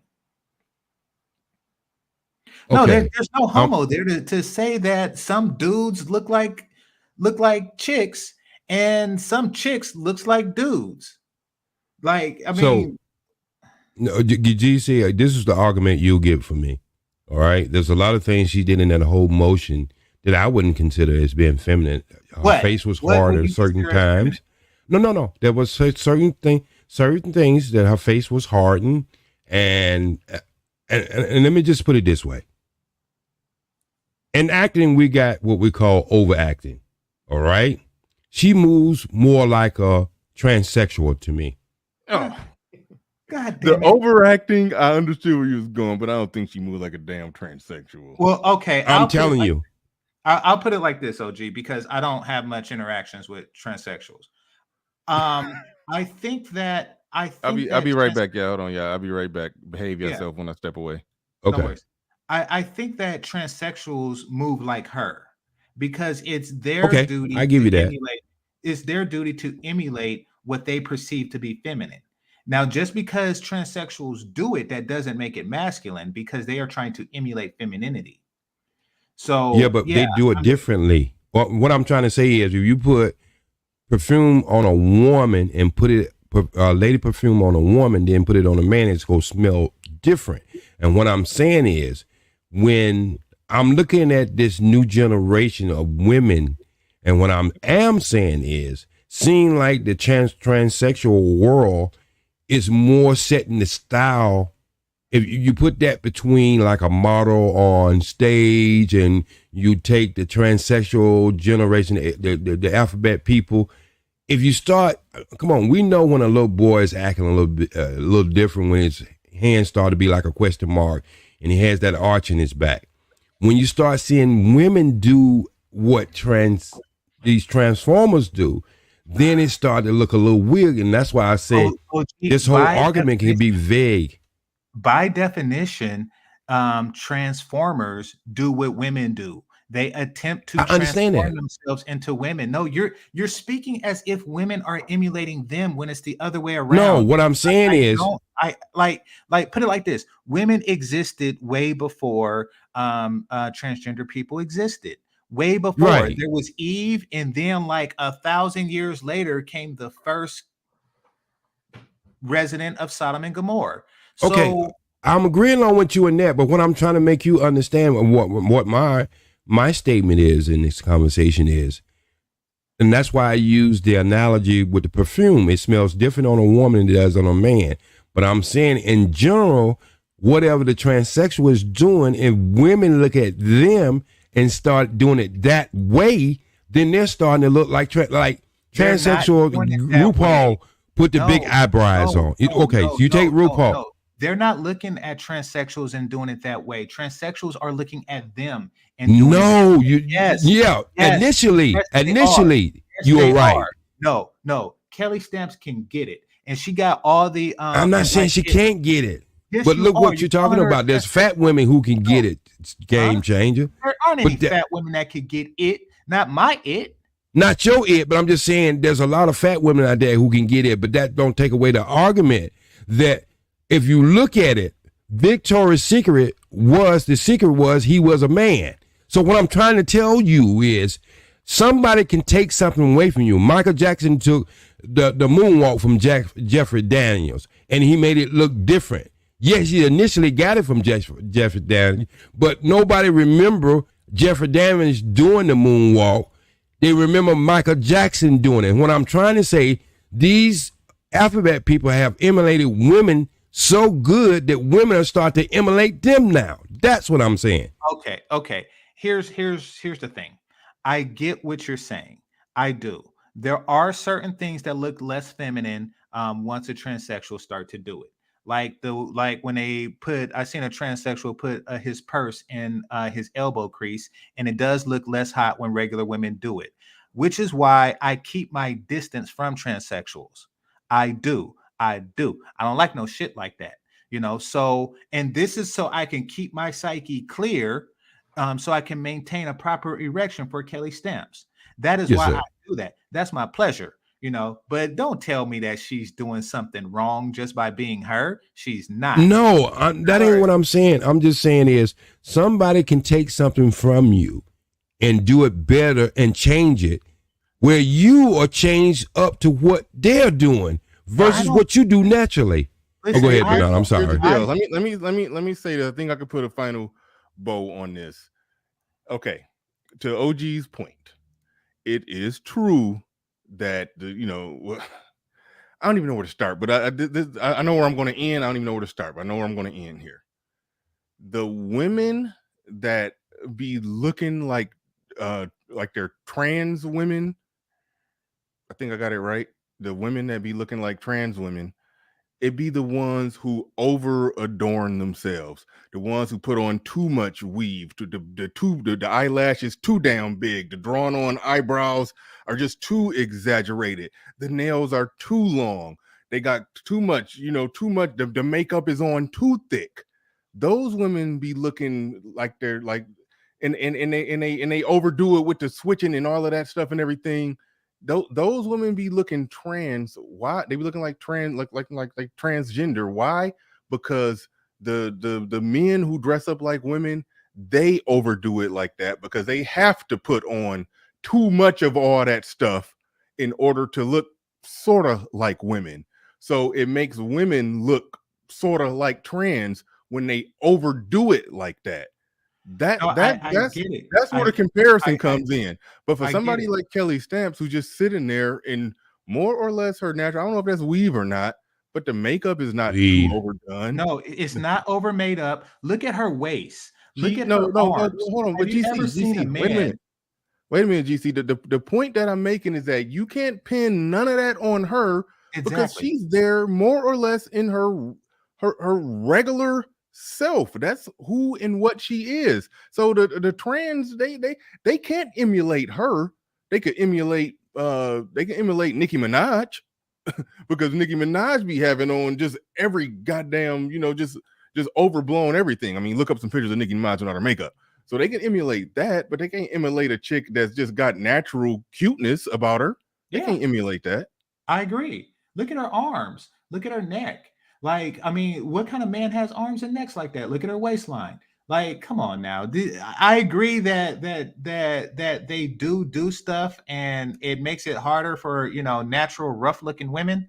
But Kelly Stamps is not a natural rough looking woman, and the fact that she is very far from masculine appearing is what makes her my crush, and what defines femininity to me. Now, if she was to go around, hawking and spitting, and doing a lot of masculine stuff, and she walked around with baggy army fatigues on, then she would be far less hot, but she don't.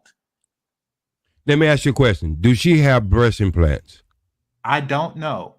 I know she do. I can look at them and tell. Find out. I would Folks, like. I would love to find out. Look, you How can could look you at tell, them and Lil tell. D? How could you tell? How could you tell? Because when people get breast implants, there's a certain look. Even when they got them pushed up, Bernard, they still look like a grapefruit in socks. So I'm telling you, she got breast implants. Okay. Look. No, I'm not. I'm in nobody's DMs. Nobody will ever find me in their DMs unless it's YouTube business. What, you think I'm gonna be one of the thousands of niggas trying to fuck? Like, it's a futile endeavor. Don't waste your time in these chicks' DMs, especially if they look like Kelly Stamps. She got like she makes like $60,000 a month on YouTube. How many thirsty niggas is doing? Yeah, but come on, anyway. Come on, we gonna be critical. Furthermore, I get what you're saying about the titties, because she do have a curve around the top of the titty area that does slightly, it's a faint curve, but it exists, that does slightly suggest implants or extraordinarily perfect titties. Now, it's one or the other. And guess what? I prefer that they're extraordinarily perfect natural titties, but I don't care if they're implants. I understand. Let's go back up the neck. Let's go up the neck.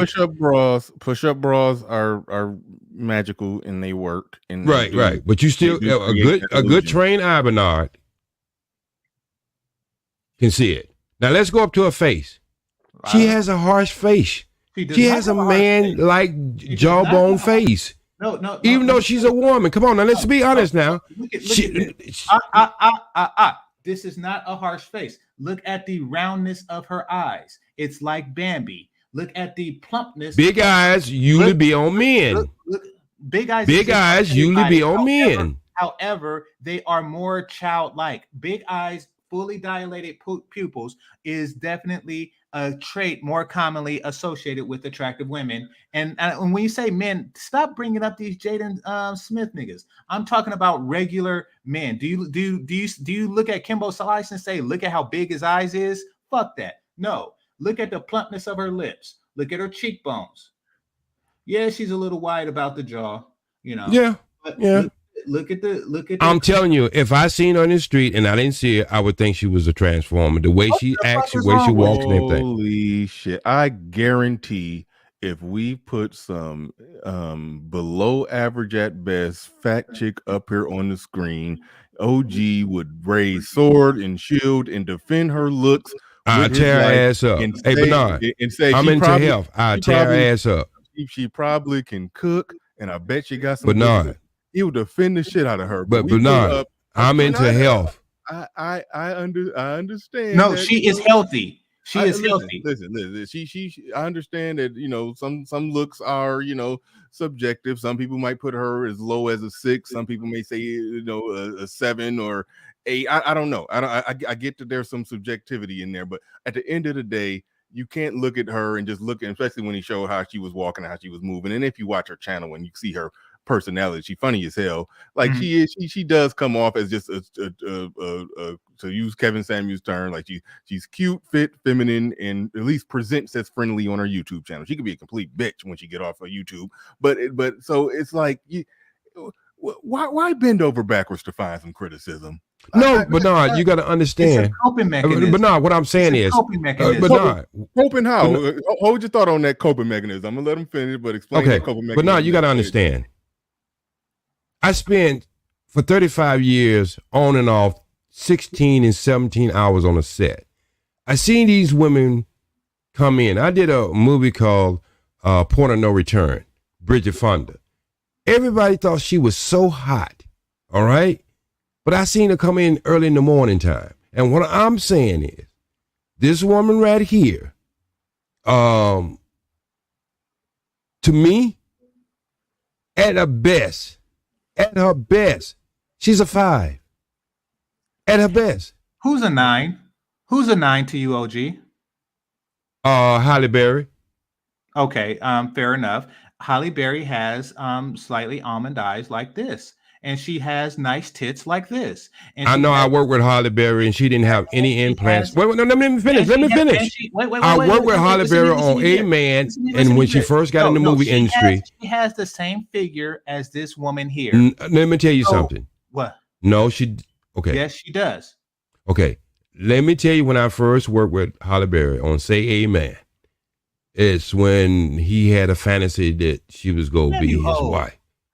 So no. Listen what I'm just saying. I'm just saying. You asked me who was a 9, and I'm telling you, regardless of what Halle Berry is in her true relationship, when she walks around, I can see that feminine you talking about. It's not overdone. What I'm talking about with her. No. I'm just saying it's not overdone. No, it's not too overacting. It's just it looks so natural. Everything she did when she came from the time she came in that door was it just looked to be so unnatural.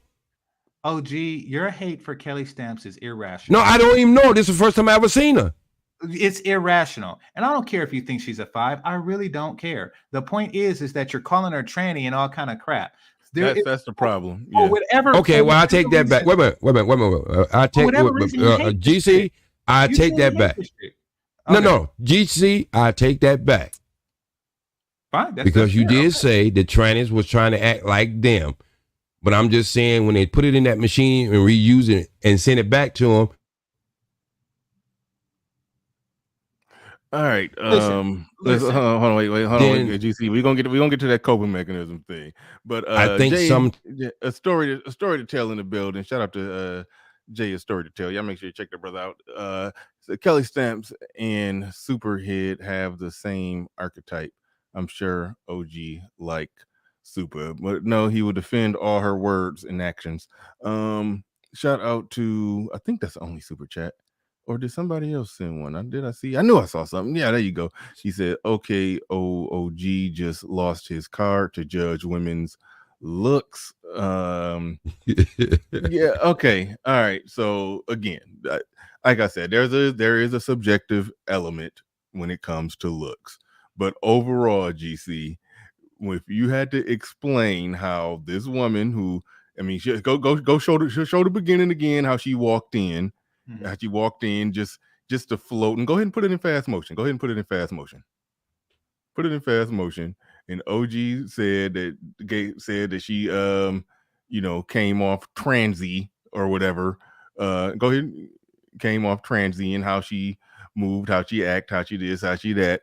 And he's been criticizing her left and right, through and through, all around. Why do you think OG and other men do things like that when clearly attractive or pleasant looking women are on screen on the dais? Why do they do that?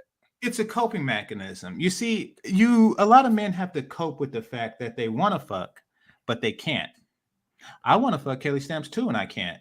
And there are coping mechanisms. Listen, I do it too, or I should say I've done it in the past. I shoot my shot and get shot down. And then I tell myself, something that it's not a big loss. I say stuff like, look, that toe right next to her pinky toe is too damn long. Like, you tell yourself something to cope with the fact that you're never gonna fuck her. That is what it should do. You tell yourself, that you're not missing out on much when, so you can feel better about the fact that your penis will never go into her vagina. But you see, I am at peace. I am at peace with knowing that I'm not going to fuck Kelly Stamps. I am. And I don't have to tell myself that she looks like a tranny to make me feel better about that fact. I don't. I am at peace that she goes into the category of millions of women that I want to fuck but can't. But no, once you ask me that question, I forgot the question, but you can go ahead and respond to it, because he said a coping mechanism. I want to know what he meant by that. I kind of you're coping with the fact that you can't. Oh, okay, I explained it. Well, I have fucked. Number one, I have fucked many women who look way better than her and probably are better. Wait, let me finish. Let me finish. Let me finish. Okay. So you got to understand. I came up in a generation that the blacker the berry, the sweeter the juice. That's the generation I came up. Well, let me finish. What's the name? Second, number two. Wait a minute. Second, I don't like light-skinned women. Never have. I don't like the way they smell. Okay? So when you start saying stuff like that, you just gave Holly Berry a 9. She's a full mulatto. Okay, so what I'm trying... No, I gave her... Wait a minute. It's not that I can't... Wait a minute. The game changed. I didn't interrupt you. I let you say what you wanted to say. Let him go. In the first place, there are a lot of men as women or whatever. We have our smell don't go along with, or our looks don't go along with certain people. There are some people don't like dark-skinned men. There are certain people don't like dark-skinned women. I don't have a fetish or even an idea that I would ever want to be with a light-skinned woman. Ever. Because I don't like the way they smell. Do you understand? So that's a turnoff to me. I don't know if it's her pheromones or whatever. When you got the mixture, I don't know what it is. I have never, and two of my sons are the same way. That wasn't a light-skinned woman, was it? Hold on, Papa. I want to respond. Pretty caramel. All right. Can I say something? And so, can I finish? And so. Yeah, you got next. You gonna finish? You got next, and then we gonna go to I don't Pablo. think you have to use shaming tactics. Try to shame somebody. Wait. Listen, what I'm finna say, Bernard, and try to put ideas in the head that all men think just because he dislikes something that he can't fuck that. So I think that would be delusional for a person to think like that. You have your likes and your dislike. And I could say the same thing to you. Well, maybe a fat woman don't want to fuck your ass. So I would never do that. So what I'm saying is everybody has their likes and dislikes for whatever reason it is. Okay, here's the thing, OG. It's very weird that first of all, what does Holly Berry pheromone smell like? Because according to you, that shit smells like a 9. No. I say her looks was a 9. I didn't say wait. Well, tell me what game changer. Right. I didn't say that women were not attracted. I say I'm just not attracted to them. You can look at something and say not being attracted. Wait a minute. A woman can be attracted and you not be attracted to them. Oh my God. You just said I didn't say that the women weren't attractive. I'm just saying that I'm not attracted to them. That is the definition. I was talking about Halle Berry. I wasn't talking about the other girl. I was talking about Halle Berry. 9. Listen to me. I gave Halle Berry a 9, and she's an attractive woman. I'm just not. How would you say? I'm not sexually attracted to her. Yes, to identify, she's a light-skinned 9. Admit it. Admit that you want some of that sweet light-skinned nectar. admit it. No. Down Okay, see, this is where the shaming bullshit comes. Wait. This is where the shaming bullshit comes in. That light skinned vagina be calling you. Okay, can I might agree with the OG. Go ahead. Okay, let me ask Pablo. Good morning, Pablo. As you as an older, more mature man, can you identify that somebody can be attracted and you're not attracted to them? Yes. There is a okay, that's all my argument is. Her heyday. There is a ton. There is a ton of dark-skinned women that you could have mentioned, but when I said who's a 9, the first person you went to was the mulatto. Why? Because down, I know you was into that. Deep down, it is a guilty pleasure for you. It's guilty. Feel guilty. I'm gonna tell you, to me, Tracy Chapman is a 9 to me. What I says about coping mechanism. Okay, can I yield my time to Pablo? Can I yield my time to Pablo? All right, GC. No, it's not. No, he interrupted my turn. So here's what's going on. This is a coping mechanism. He see Kelly Stamps and all of her sweet light skinnedness, and he says, "Ooh, I want that, but I feel guilty. I feel like I'm less black if I admit that I want Kelly Stamps. So I'm gonna put in my head and everybody else's head that she's a goddamn transsexual. This is how he copes with this. But no." Deep down in your loins, you like light-skinned pussy. Who's responsible for this unwarranted attack on my person? No, yeah, it is an attack on your person. Why? Here's the deal. Because you want James, that game changer. Mixed neck. Game changer. You want that slave master. All right, game changer. Game changer. I hate that this turned into light skin versus dark skin. I think OG like whether or not he like light-skinned women. Well, he said a lot of bullshit, and I think you were on the right path when you were pointing out that an attractive, slim woman was on the screen, and he tried to, in my opinion, bend over backwards to do whatever he could. Let me mute you up for a second, Pablo, before I pass it to you. Yeah, and then he tried to do whatever he could, everything in his power, to try to say something was wrong with her. He do that all the time when we're talking about attractive women. He figure out a way that, okay, well, just because a woman is cute, that don't mean this, or this ugly woman, or this woman or that woman that got this problem, well, she probably do this, so it's like he'll advocate for the unattractive and figure out a way to pour dirt on the attractive. He's done that before, and that's a problem. That's a problem. And I think it went left with just when it made it about light skin. I don't think that was the issue here. He said a clearly fit, feminine, and friendly behaving woman on her YouTube channel gives off trans energy. That was crazy. But anyway, we're gonna go to Pablo. You so wrong, Bernard. You so wrong. I'll be wrong, and I'll stand in it. I'll stand. All right. All right. Can I go now? Yes, you got it. All right. I think I might break the tie here.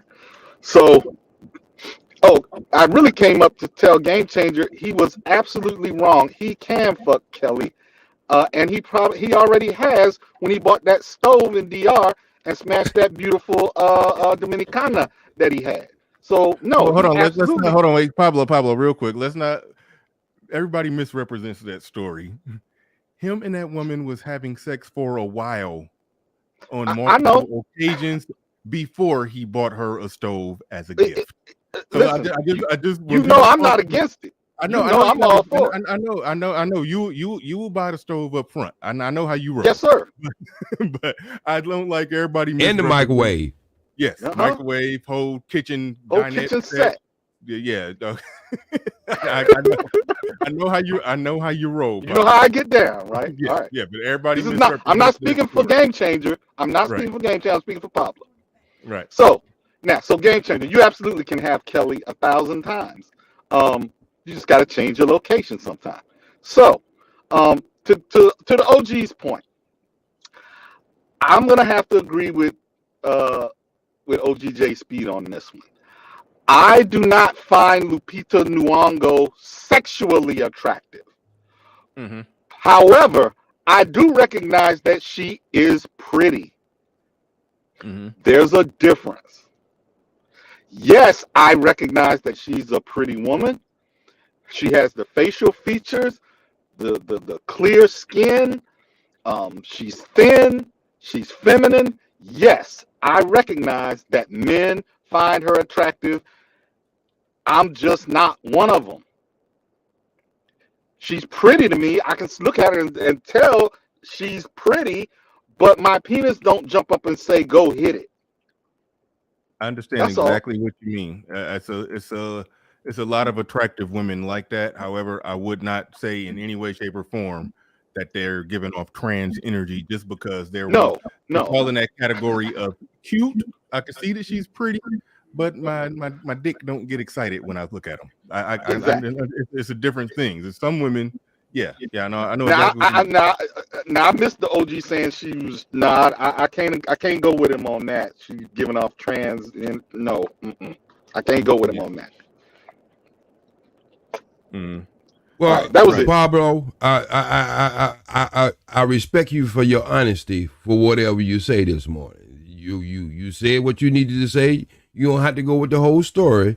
But if you worked in the entertainment business, as I know when a woman is acting like RuPaul, so I'm sorry. You know, when RuPaul is acting like a woman, it's weird to say that the emulator is emulating.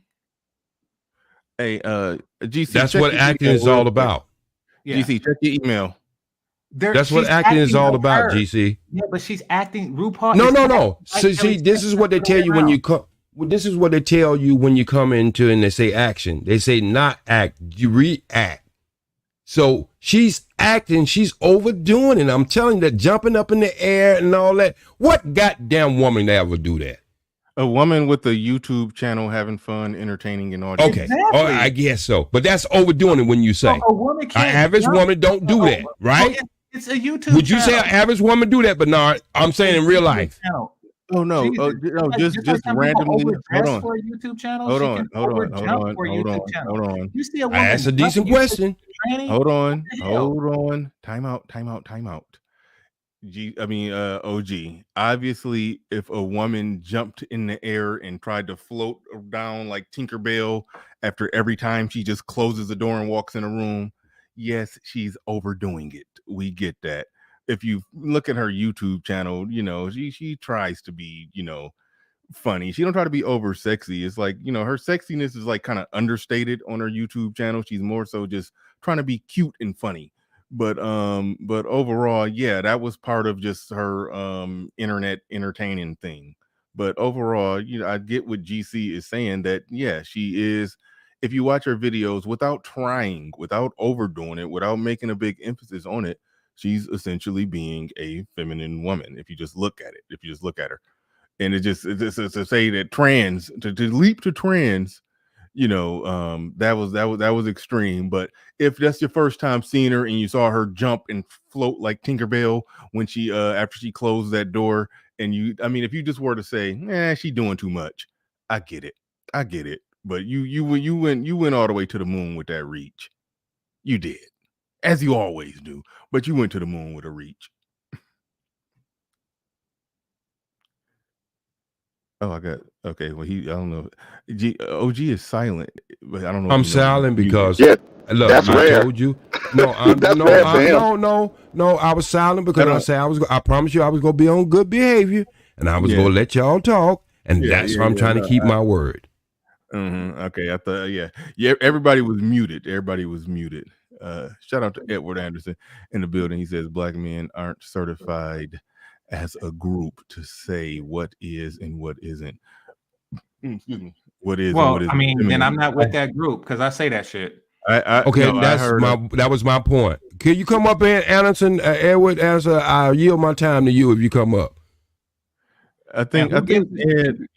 But I will say that I get what that's cap. Nah, I ain't with that.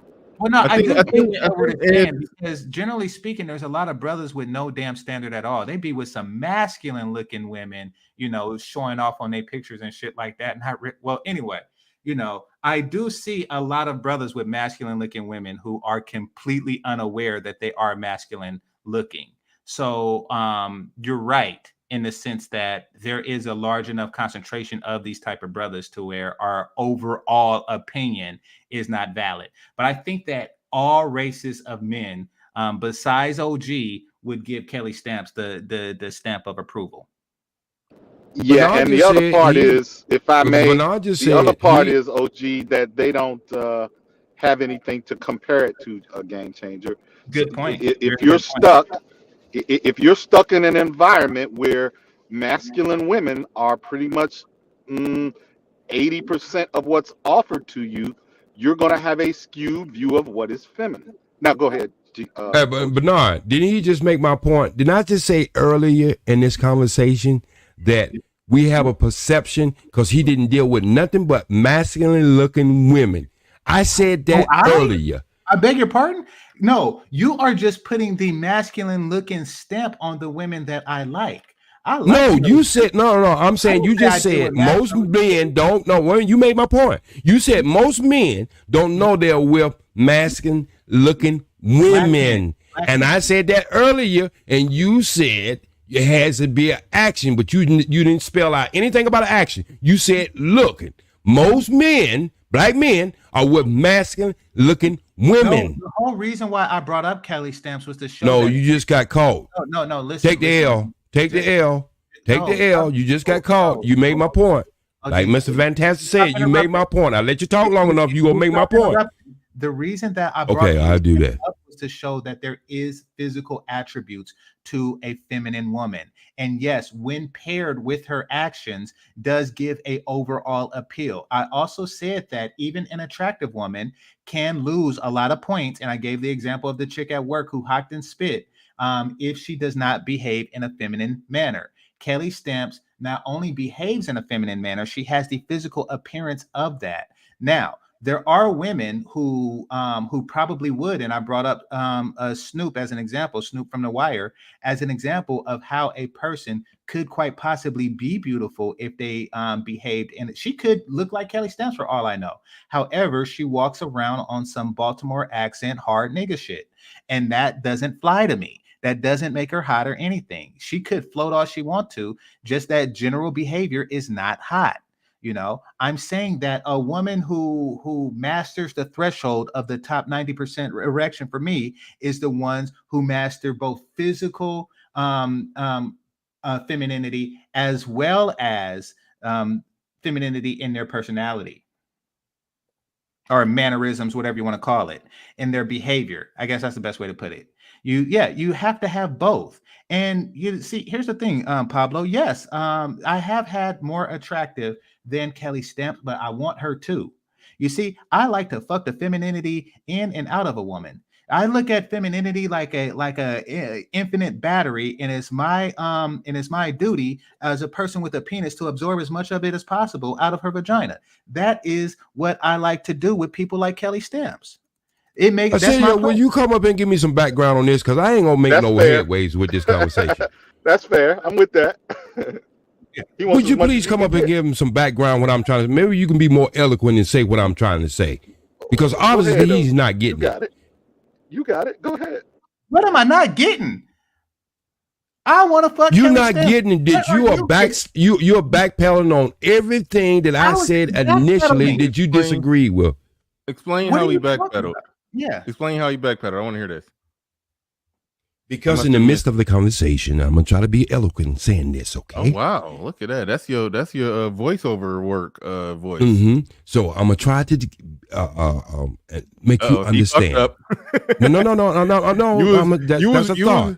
That's a thought of a word. Hold on. You was sounding like you was ready to replace Morgan Freeman when he died until you slipped up right there. Well, don't worry about it. We go slip up sometime, Mr. Bernard. Okay. But anyway, what I'm trying to say here, I said earlier that women sometimes who don't make themselves up and put on a lot of makeup and just plainly, and I use a Nation of Islam women who might not have their wrap on, just be out there in the world and walking down the street. They don't have makeup. They don't have that shaved eyebrow, them Joe Camera eyebrows on and stuff like that.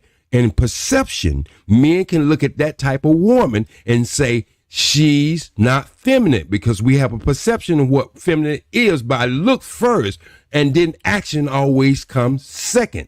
Sometimes you can get them in joint, but you really can't understand until you sit there and pay attention to a woman for a while. But our perception, when we look at women, when they are made up, I use the woman with the dress or the woman with the jogging suit, And then he was saying, from that right there, he disagreed with me.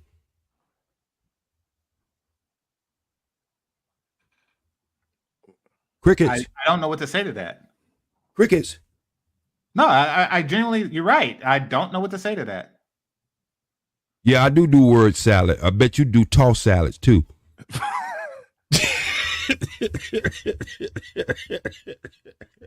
That was bad, OG. Well, you got to watch what you put in your comments. If you don't want no pushback, don't push it out there. All right, let me show y'all. Will the city come up, please? We're calling for him. I will yield the time, and I'll step down because we can't have two old men on stage. I don't really have that much to contribute, OG.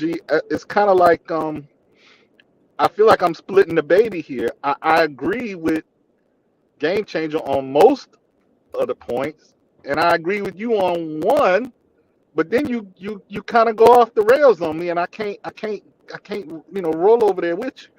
So I understand you got to keep your fan base.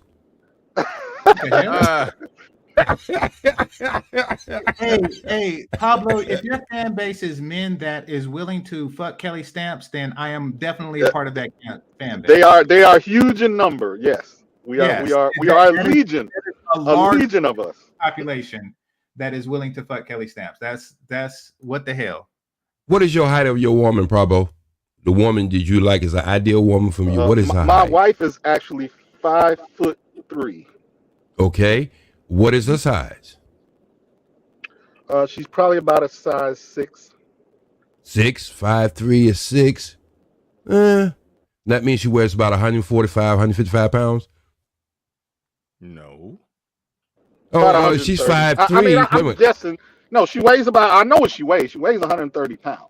So yeah. I don't know what dress size that is, but it ain't big. Well, 5'3". I was going 5'3". I'm looking for. I'm 5'3". I'm looking for like a 4'5" at that height. Yeah, 130 pounds is about a 4. No, 130. Okay, enough. Okay. I'm not gonna get personal with you, but I do know sizes. GC, why are you showing us this woman whose nipples is poking through the sweater? No problem. Double D's over there. Yeah, what's going on? Yeah, this is Stormy Maya. She is physically hotter to me than Kelly Stamps. However, Kelly Stamps beat her in the femininity category, and that's how Kelly Stamps became my crush. But the reason that's one of the reasons why I put her on as an example of that. The other reason that I put her on the screen is to trigger OG's light skin fetish. I am basically fucking with his head right now. I want him to see this and pretend like he don't want to fuck it. That's another reason why I put her up here.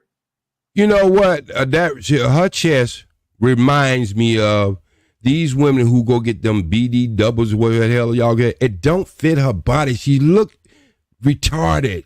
And I know that's the standard. Wait. I know that's the standard y'all like today. I know y'all like artificial stuff today, but I'm telling you, these type of women, and I'm not just saying it for myself. Me and my sons, we talk about this a lot. And my sons are in their 30s and 40s.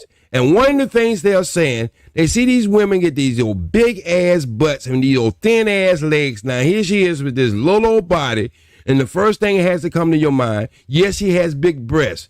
But you know they got to be model 304, 305. You see what I'm saying? And so what I'm trying to say is she looked deformed. Okay, here's the thing, OG. I don't know about Kelly Stamps. I do know certainly that these are fake titties.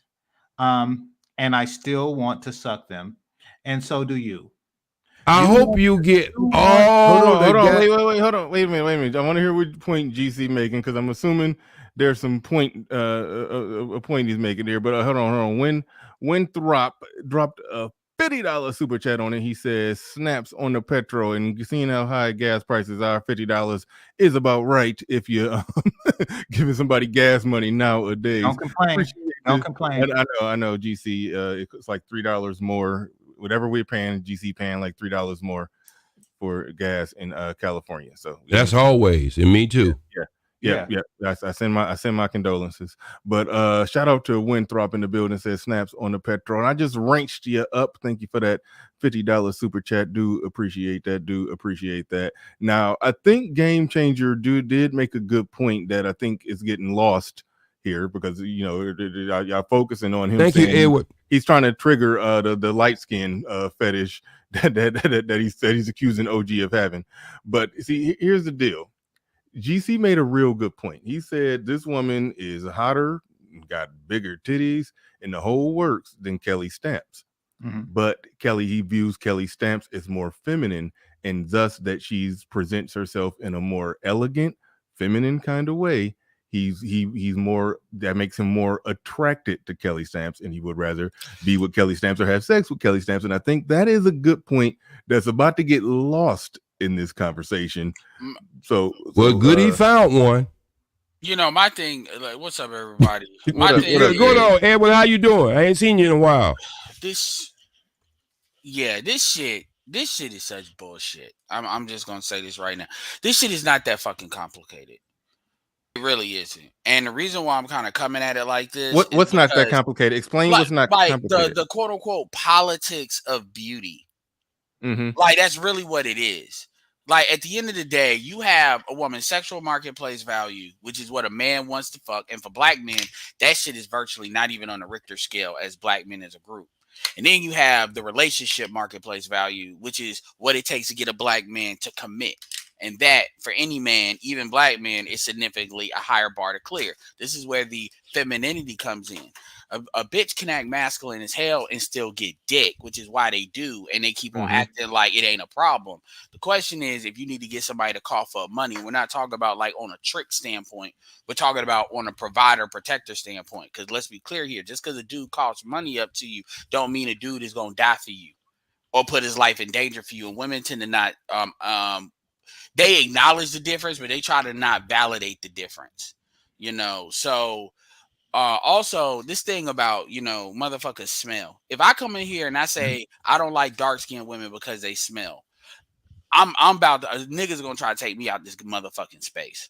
Somebody on the GP of the pro-black culture is definitely gonna clip that, and they might clip what I just said right then, and then try to, and never let that go. And that would be true if that was somebody. Remember what Tariq Nasheed did, just to take it out of the gender shit.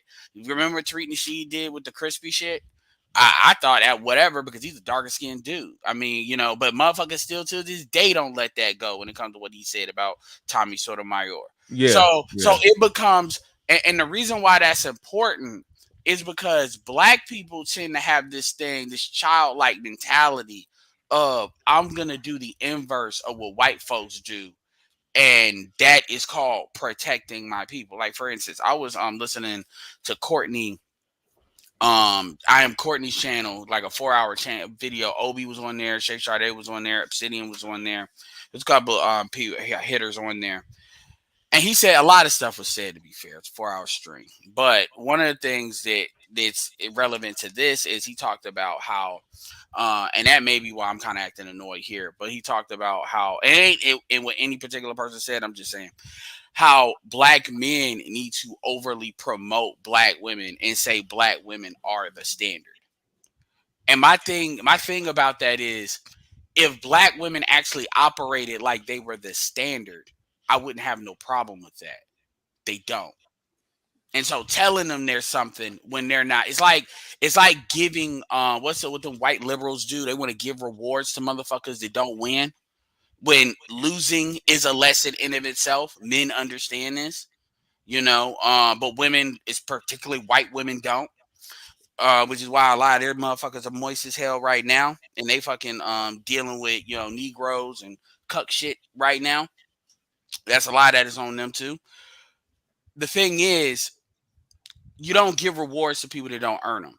And so you got black women, actually, if you ask them, be feminine, if you're playing charades, most of them bitches are going to twerk, because that's what they define femininity to be. And part of that, there is a accountability towards black men. And this is why me, Game Changer, Archer, other people argue. Nobody here wants a fat chick. So we all pretty much on the same page there. But this is why we argue, and we have to argue with black men that wanting fat chicks is not the fucking business. I've also talked about, just to get it out for what somebody necessarily said, how you got dudes on here that will feel comfortable telling, let's say we're dealing with nothing but dark skinned black women, just to take it off of the light skin, dark skin thing. You got one dude that would literally say a female has a boy body and then doesn't understand how that assists, because I think the majority of women are creating this pressure, but that actually assists in creating pressure where women want to do a whole bunch of goofy shit. Like, I want to get my grown woman weighed on. I want to go to the DR and get my ass cut out to get a new ass, or I want to get pregnant just to get an abortion because I need the hormonal treatment so I can develop a body. The point is, we make this stuff a lot more complicated than it needs to be. There is your sexual marketplace value. There is your relationship marketplace value. If you're not feminine and you want to put on the bolt-on shit, the makeup shit, especially with black men, because other races of men to that level are not dealing with the trans look bullshit. Not with black women, unless they're weirdos in themselves. You can get away with that with black men, but the truth is, chances are, them niggas ain't doing nothing for you. You just look like a stripper and a fucking prostitute. And nobody wants to say that because everybody wants to. I know y'all said that here, but I'm saying in general, people want to make it sound like it's not your fault because white supremacy. Clarence Jr., just for the record, I timed you out. Was it Mike? Yeah, like, but so at the end of the day, so at the end. Yeah, that's why black men, black women, that's why black people don't want black men to travel. This is one thing Pablo was alluding to, because once a dude actually sees a black woman and sees, the worst thing a black man can see is see another black woman that looks kind of like a natural black woman and then see her act completely fucking different. That's the worst. That's the worst, because that breaks the curse. It's like fucking a Cinderella story or a Disney story, because that lets them know. And I'm talking about not even pretending. That's the worst thing they can see, is somebody that look like they same chick that actually naturally acts a certain type of way. Because then we have a name for that. We have a name for that in the Passport Bros. It's called Passport Rage. Once they go and they explore the rest of the world and they see how it is, they come back mad as hell that other people lied to them.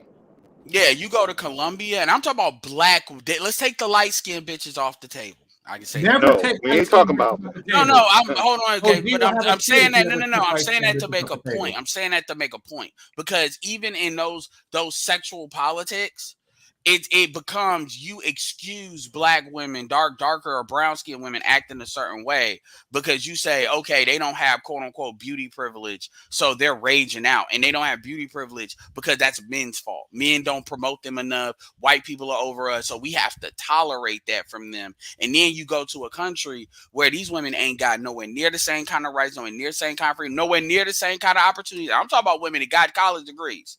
Because contrary to popular belief, a lot of the women that's in your HR and these corporate or doing payroll in these multi corporations are college degreed up chicks in Mexico City or in Colombia. So let's stop acting like all these chicks are just stupid as a doornail. My point is, you see these chicks, and I'm talking about black chicks that if you were to put them in the black community, like let's say a chick like a Gina Torres, for example, nobody really recognizes her as Afro-Latina like that.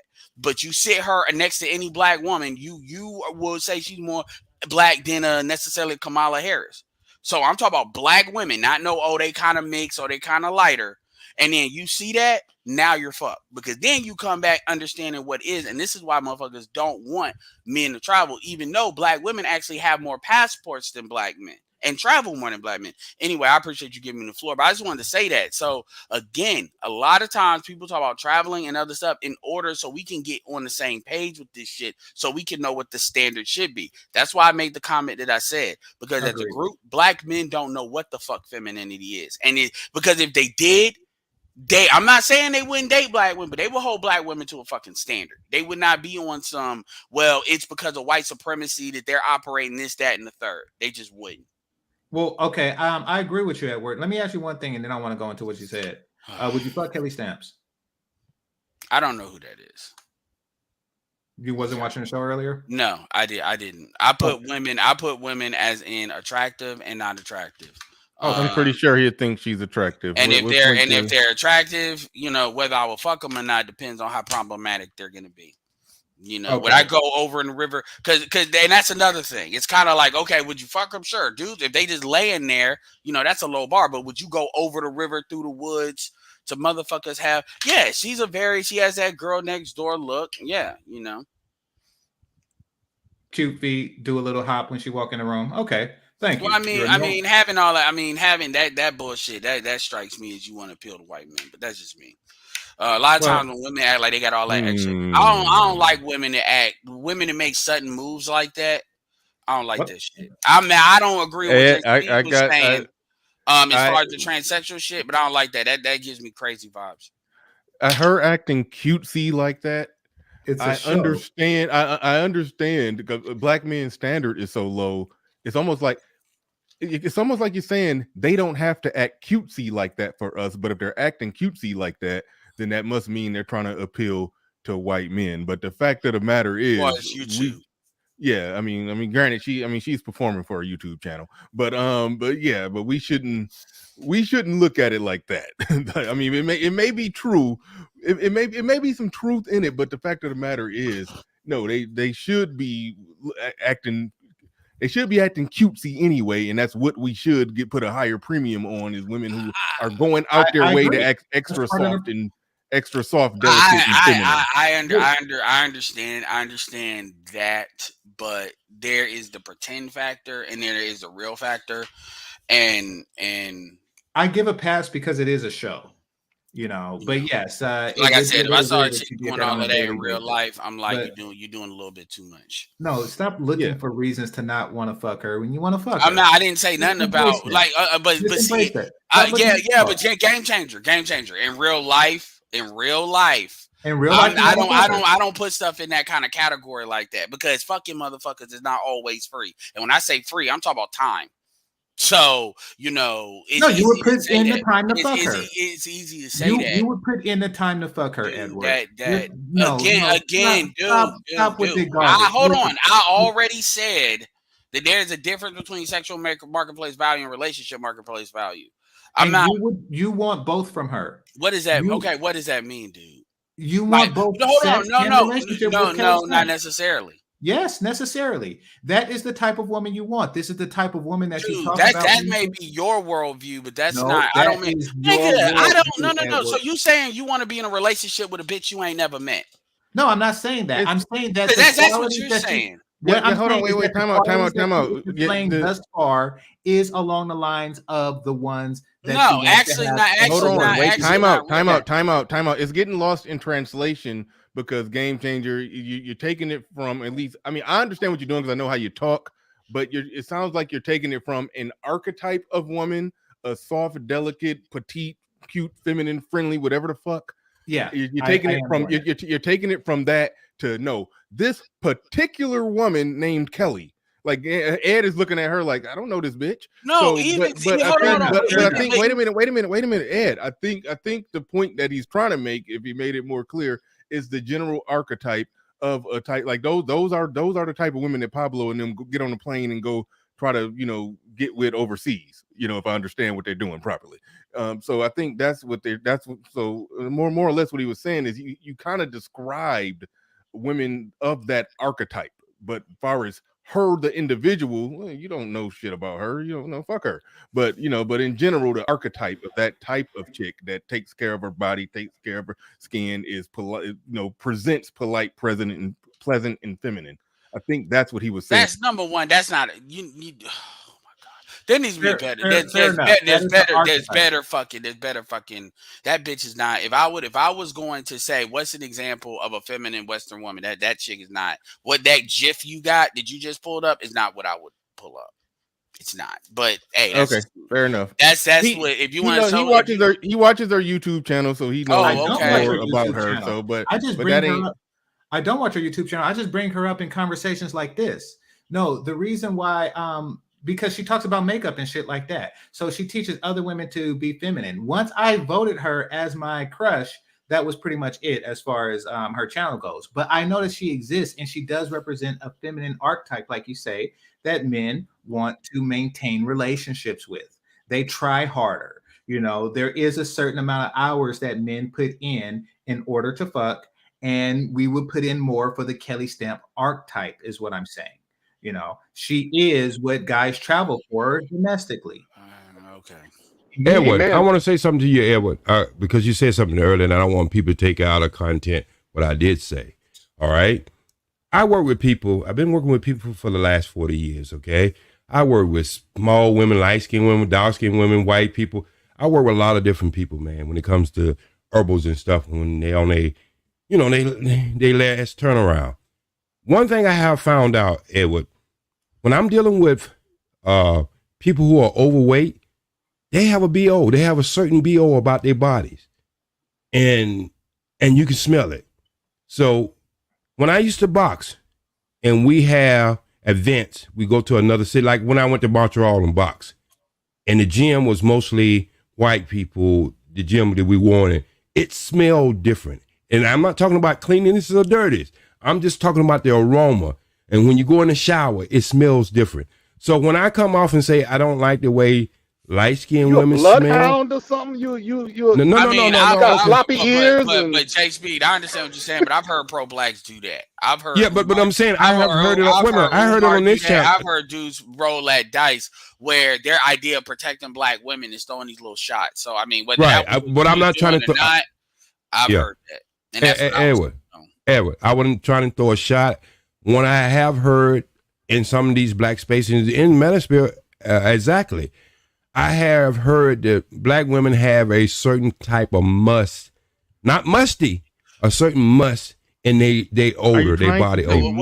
I'm gonna tell you, this is like J Speed. This is what makes it hard when Supreme King Cool gets on this platform and say black people are the most racist motherfuckers out here. You're making my job a little bit harder. No. What I'm saying is, I'm coming from the health. See, we can. I think this is the problem we have, that things have been overused. Negroes don't have low IQs. I'm just saying that's what you sound. No. Listen what I'm trying to say. I'm coming from more of a medical standpoint, because I know when I get somebody who's overweight here and they have a BO, first thing I have to do is get the parasites out of their body. I got to get them to lose weight, and I got to get them to drink more water. What does it have to do with a light? No, because it has a lot. Believe it or not, it has a lot to do with it. It has a lot to do with it. Every species on this earth has a certain smell. Every species. Now we don't want to deal with that. That's cool and fine. Are different species. No. I'm just saying every species. If you ever went to the circus, look. When I go to the circus, the lion has the loudest smell, even though an elephant walked through. The lion has the loud. No. Let me see. I'm trying to make this a loud smell. OG. Let me try to bring it in. Okay. Whatever it is that your very keen sense of smell smells when you smell a light-skinned woman, that's a very personal thing. Thank you. I don't think most people have noticed that. I don't think most people got the nose of a damn basset hound. I think. See, that's where you go crazy goofy on it. Real quick. That's where you get goofy on it. I don't think most humans can do that. The only difference I've noticed when it comes to people and smell, or certain type of people and certain types of smell, I noticed that white people, they do have a different smell, but that's when they sweat. Their hair smells different than our hair certainly when they sweat. That's the only difference that I've noticed. And I've only noticed that difference in playing basketball when we go play a white school by the fourth quarter. If we know we leaned in on each other about to box out for the rebound, I'm like, God damn, his hair starts smelling like dog by the end of the game. And then hold on, and then here go Bernard's coach. Hey Bernard, get up in there. What the fuck is wrong? Yeah, get all up in his jock strap. Yeah, get it in on kisser. So Bernard, that's where Bernard, that's where I was coming from. See, I know. Understand? Hold on, but time out. Nobody else smells that difference between light-skinned black people or dark-skinned black people. I would disagree with that. And I have had this conversation with a lot of different people. Bernard, I'm serious. Which is on medical. Like I said. No. See, Edward, you try to put me in a certain kind of square, bro. I'm not gonna let you put me in that square. I understand what these conversations. about. I'm cool with that. Fine, whatever. I get what you're trying to say. I mean, Bernard, the low key validate what you're trying to say.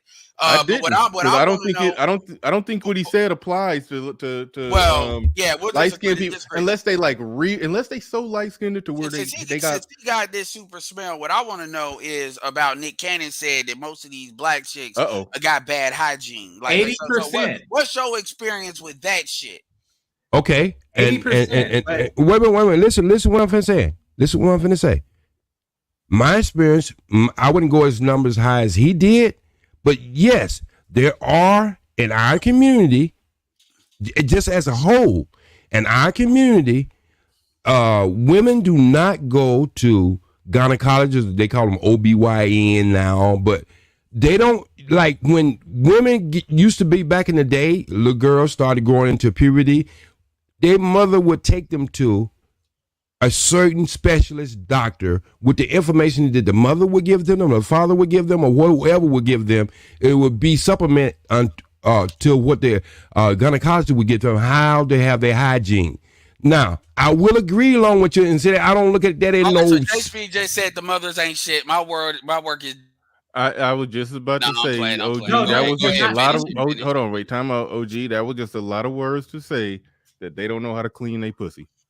Okay, again, what I'm trying to say, Bernard, a lot of things that we're missing. What I was trying to say, Bernard, a lot of things we're missing in the new generation that used to be protocol as far as when a girl would started going into puberty, that a mother would take her to a gynecologist, and the information that the mother had gave them from the beginning would be backed up by the gynecologist. And then but we have women who thinking that going to doing number 2 every 3 days is normal, because we're not focusing on that anymore. No more we're focusing on charm school or any of that other shit that came back from way back in the day. So when you miss things like that, hygiene is one of the highest things that I have to cover in my house today. I have a woman in my house today. I had to put it in the back house and she was Asian.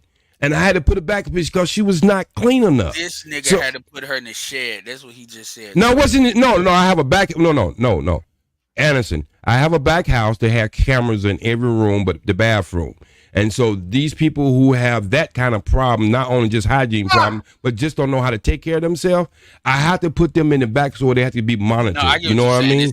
You got a smelly bitch quarter. No, you're better than you're better. No, I get it. It's another house. I understand what you're talking about. You're better than me. I would have put him in the shed, but you're better. You got a back house full of smelly pussies, OG? Where do they come Again, a game changer. I deal with a lot of people with mental challenges, and I don't make no joke of that. But it's just a fact. Not to mention, his pro-black card is under review for an Asian chick being in. So is it her Asianness or her mental challenges that cause all that? I want to help OG. I want to help OG out. Okay. Is this woman that you had, this Asian woman that you had to put away for uncleanliness, was this a woman you were romantically? Ed. OG, was this a woman you were romantically involved with, or is this one of the patients that live at your house? One of the patients, one of the clients. Okay, his pro-black card is still intact. All right, for now. Well, I ain't say it needs to be revoked. I said it needs to be under review. But anyway, hold on. But wait a minute. Hold on. Wait. Did we catch that deflection? It don't count. We were talking about Nick Cannon. I'm glad you enjoyed this. We were talking about Nick Cannon making the point that 80% of, I think he said black women. I'm not sure if he said women or black women. He said 80%. I think he fuck with everybody. Okay, so he said 80% of them got unclean pussies. That's not you can't deflect to a senior citizen Asian senile woman that's under medical treatment in your facility that you're taking care of. No, so she's 32 years old. She's 32 years old. And what I'm trying to say, I didn't even, wait a minute, Bernard, I agreed long with that point. So I moved it on because I agreed long with that. And I brought up the thing about the gynecologist. Wait a minute. I brought up, damn. Bro, I know you want to bump my ankles and stuff, GC, but okay, but I'm just saying let him finish, GC. Let him finish. So what I'm saying is, Bernard, I don't have, believe it or not, y'all might think I'm goofy. I'm just go off the lines or whatever you might think about me. But when I come from the medical field, I'm very sensitive about these issues, and I don't have a problem telling the truth. Yes, I say I wouldn't go as high as his numbers, but yes, we have a problem in our community. But the women don't even think that going to the bathroom every day is normal. They think going in the bathroom every 3 days is normal. You talking about y'all be surprised. Start asking women, then you talking about. Well, no, I get what you're saying, OG. What Shout I'm out to saying SWP and O'Shea medical folks in the space. Okay, what I'm saying, OG, all I'm saying, and I don't want to go down this rabbit hole, is that mentally challenged people do not really belong in this conversation at all. And because by definition they're an outlier. So, but yeah, so just please don't. Because I hate that I said foul shit and it was about a person that couldn't help it because I didn't know, because she didn't really have a place in this conversation. But game changer, you got to understand, I have more than one patient here, and they don't have that problem. So what I'm trying to say is, what Nick Cannon is saying, he's talking about. Yeah, he wasn't. But I agree with that. Why y'all keep overlooking that? I agree with that. Time out. Hold on, real quick. In OG's defense, and I hate to defend OG, but he did say he agreed with it, but he kind of skated past and moved on fast. He said, that's the pro-black policy.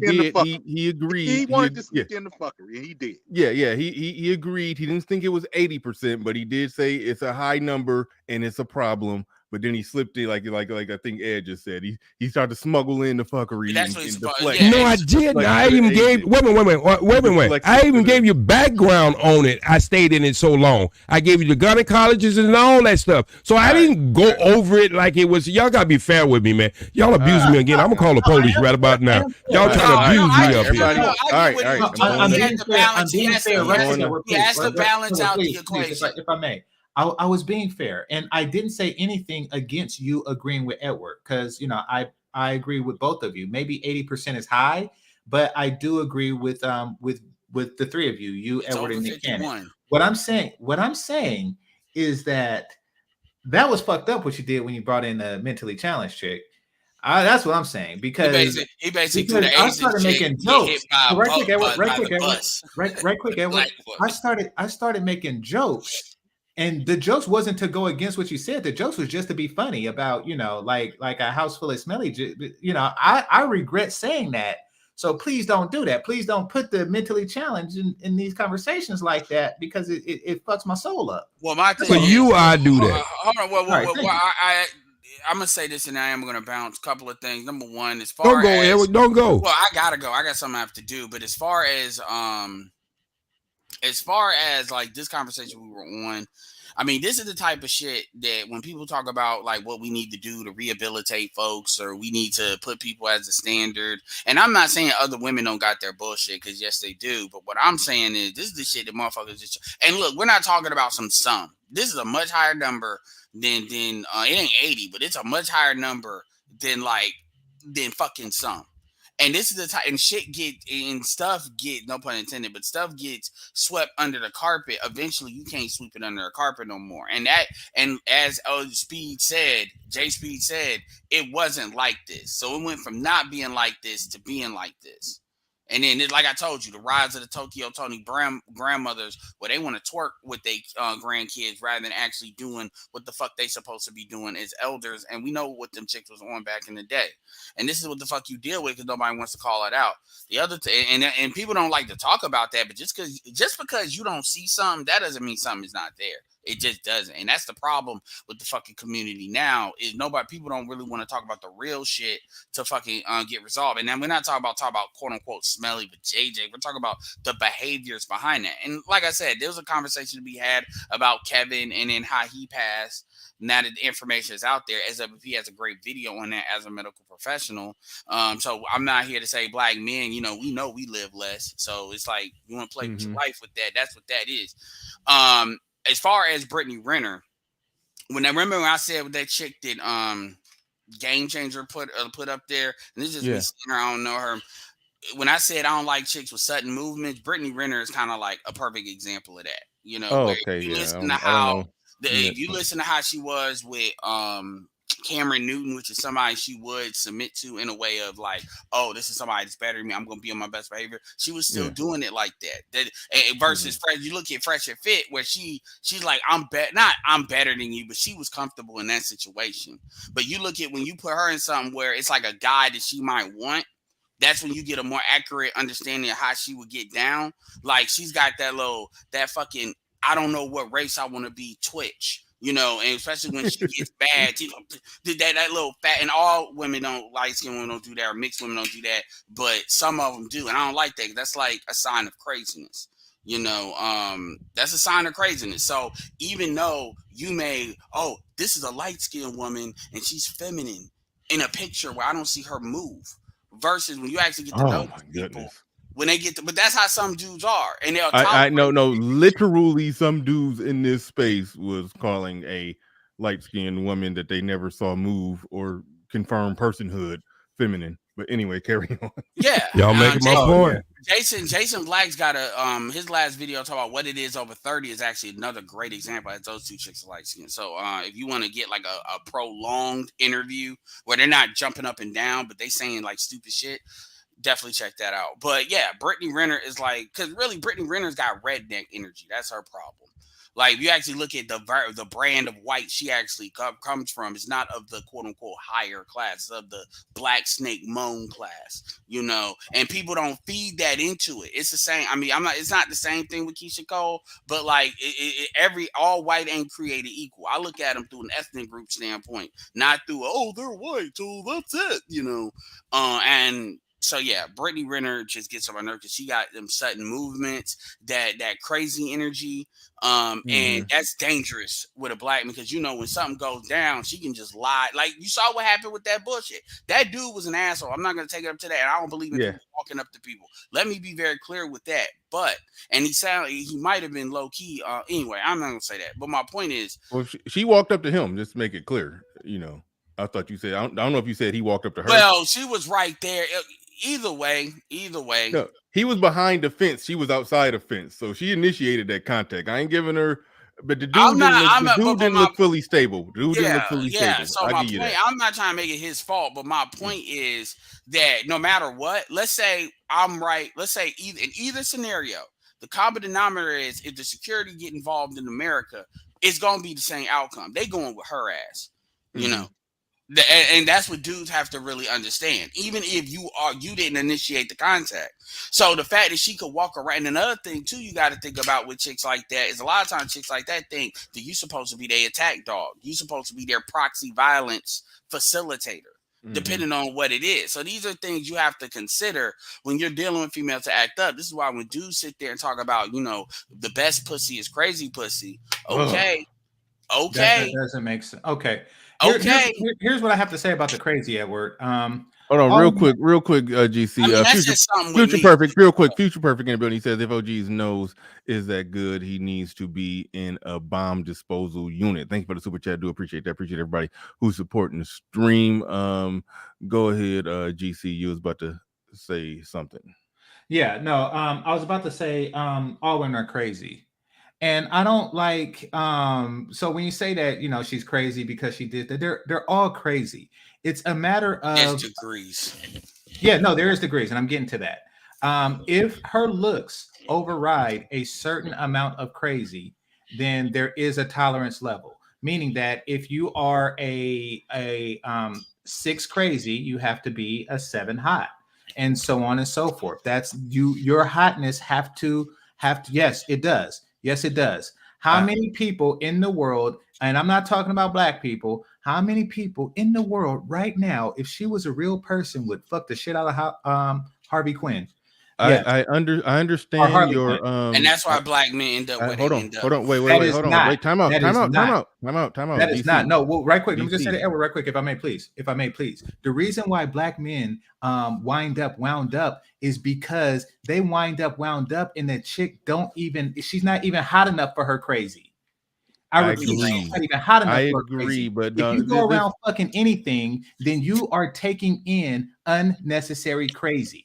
Okay. It's necessary to take in crazy from a sexy woman. Why do you think Johnny Depp dealt with a bitch that shit in the bed? And all right, what happened to Johnny Depp? Come on, DC. All right, let me make sure I make this clear.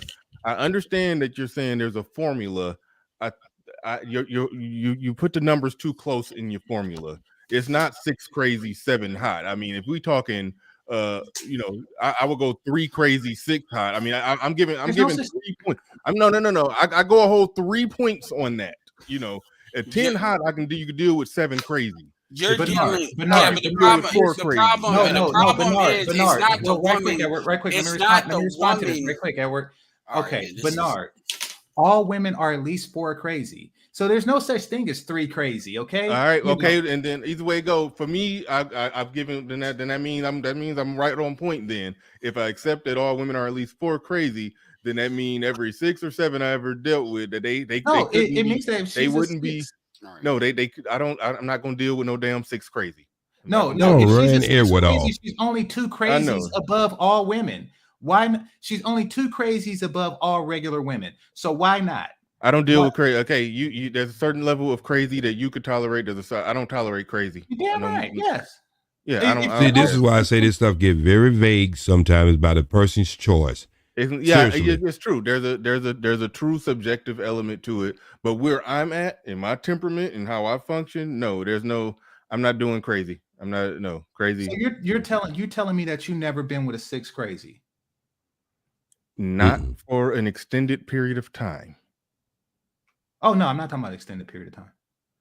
If we just talking about I'm pretty sure I've no. You stay with them until the crazy overwhelms them. Listen. The more you fuck a woman, the hotter she ain't. Okay, the more you fuck a woman, the hotter she ain't. Meaning that if she starts off as a 10, the more you get tired of fucking her, she depreciates. Once that depreciation is down below her crazy level, then it's time to end.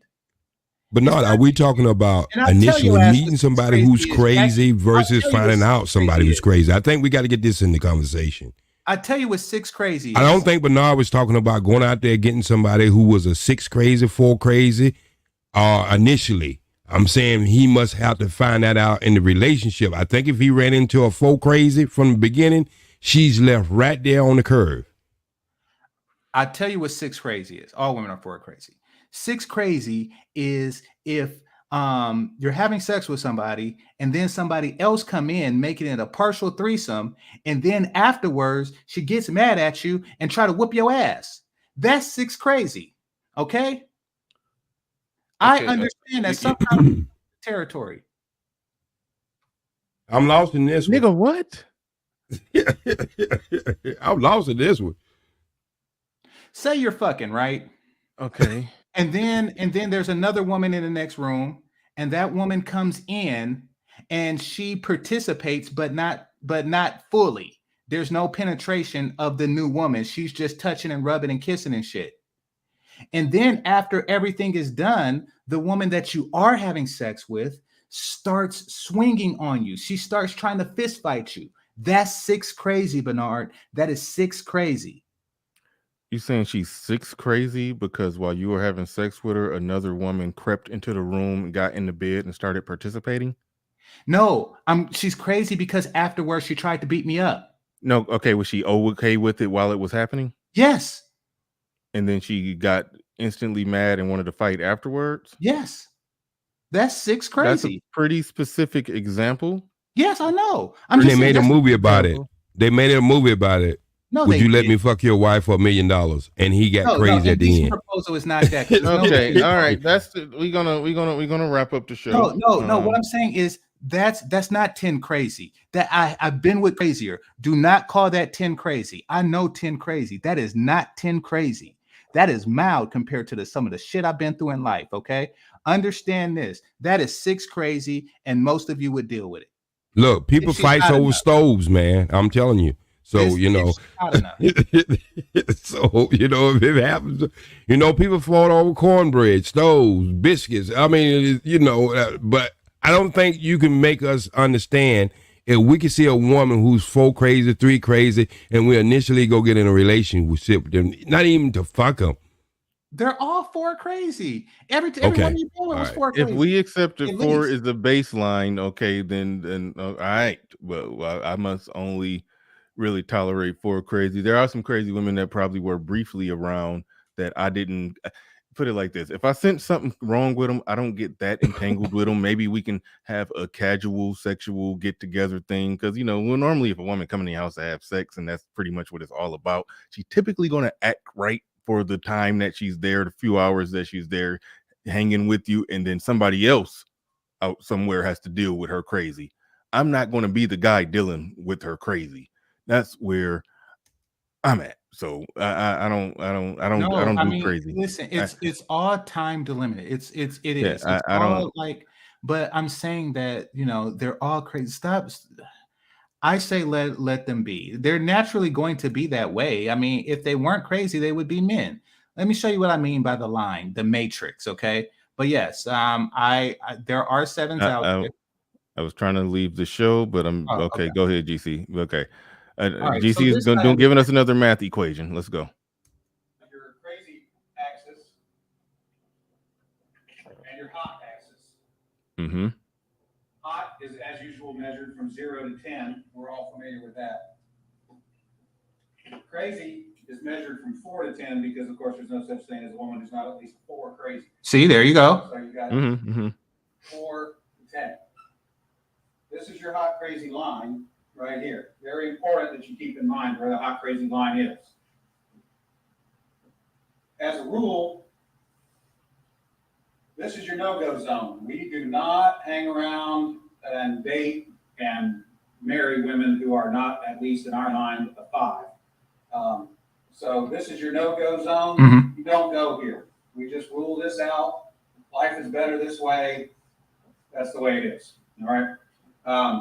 Above a 5 and to about an 8, and below the crazy line, this is your fun zone. You can hang out here and meet these girls and spend time with them. That's your fun zone. But keep in mind, when you're in the fun zone, you want to move out of the fun zone to a more permanent location. Okay? So that's the fun zone above a 5, hot, below an 8, hot, and below the crazy line. This means these are... Okay. We don't have to go too far into it. But Bernard, can I respond to that with like 8 seconds? Fair enough. Okay, go ahead. Here we go.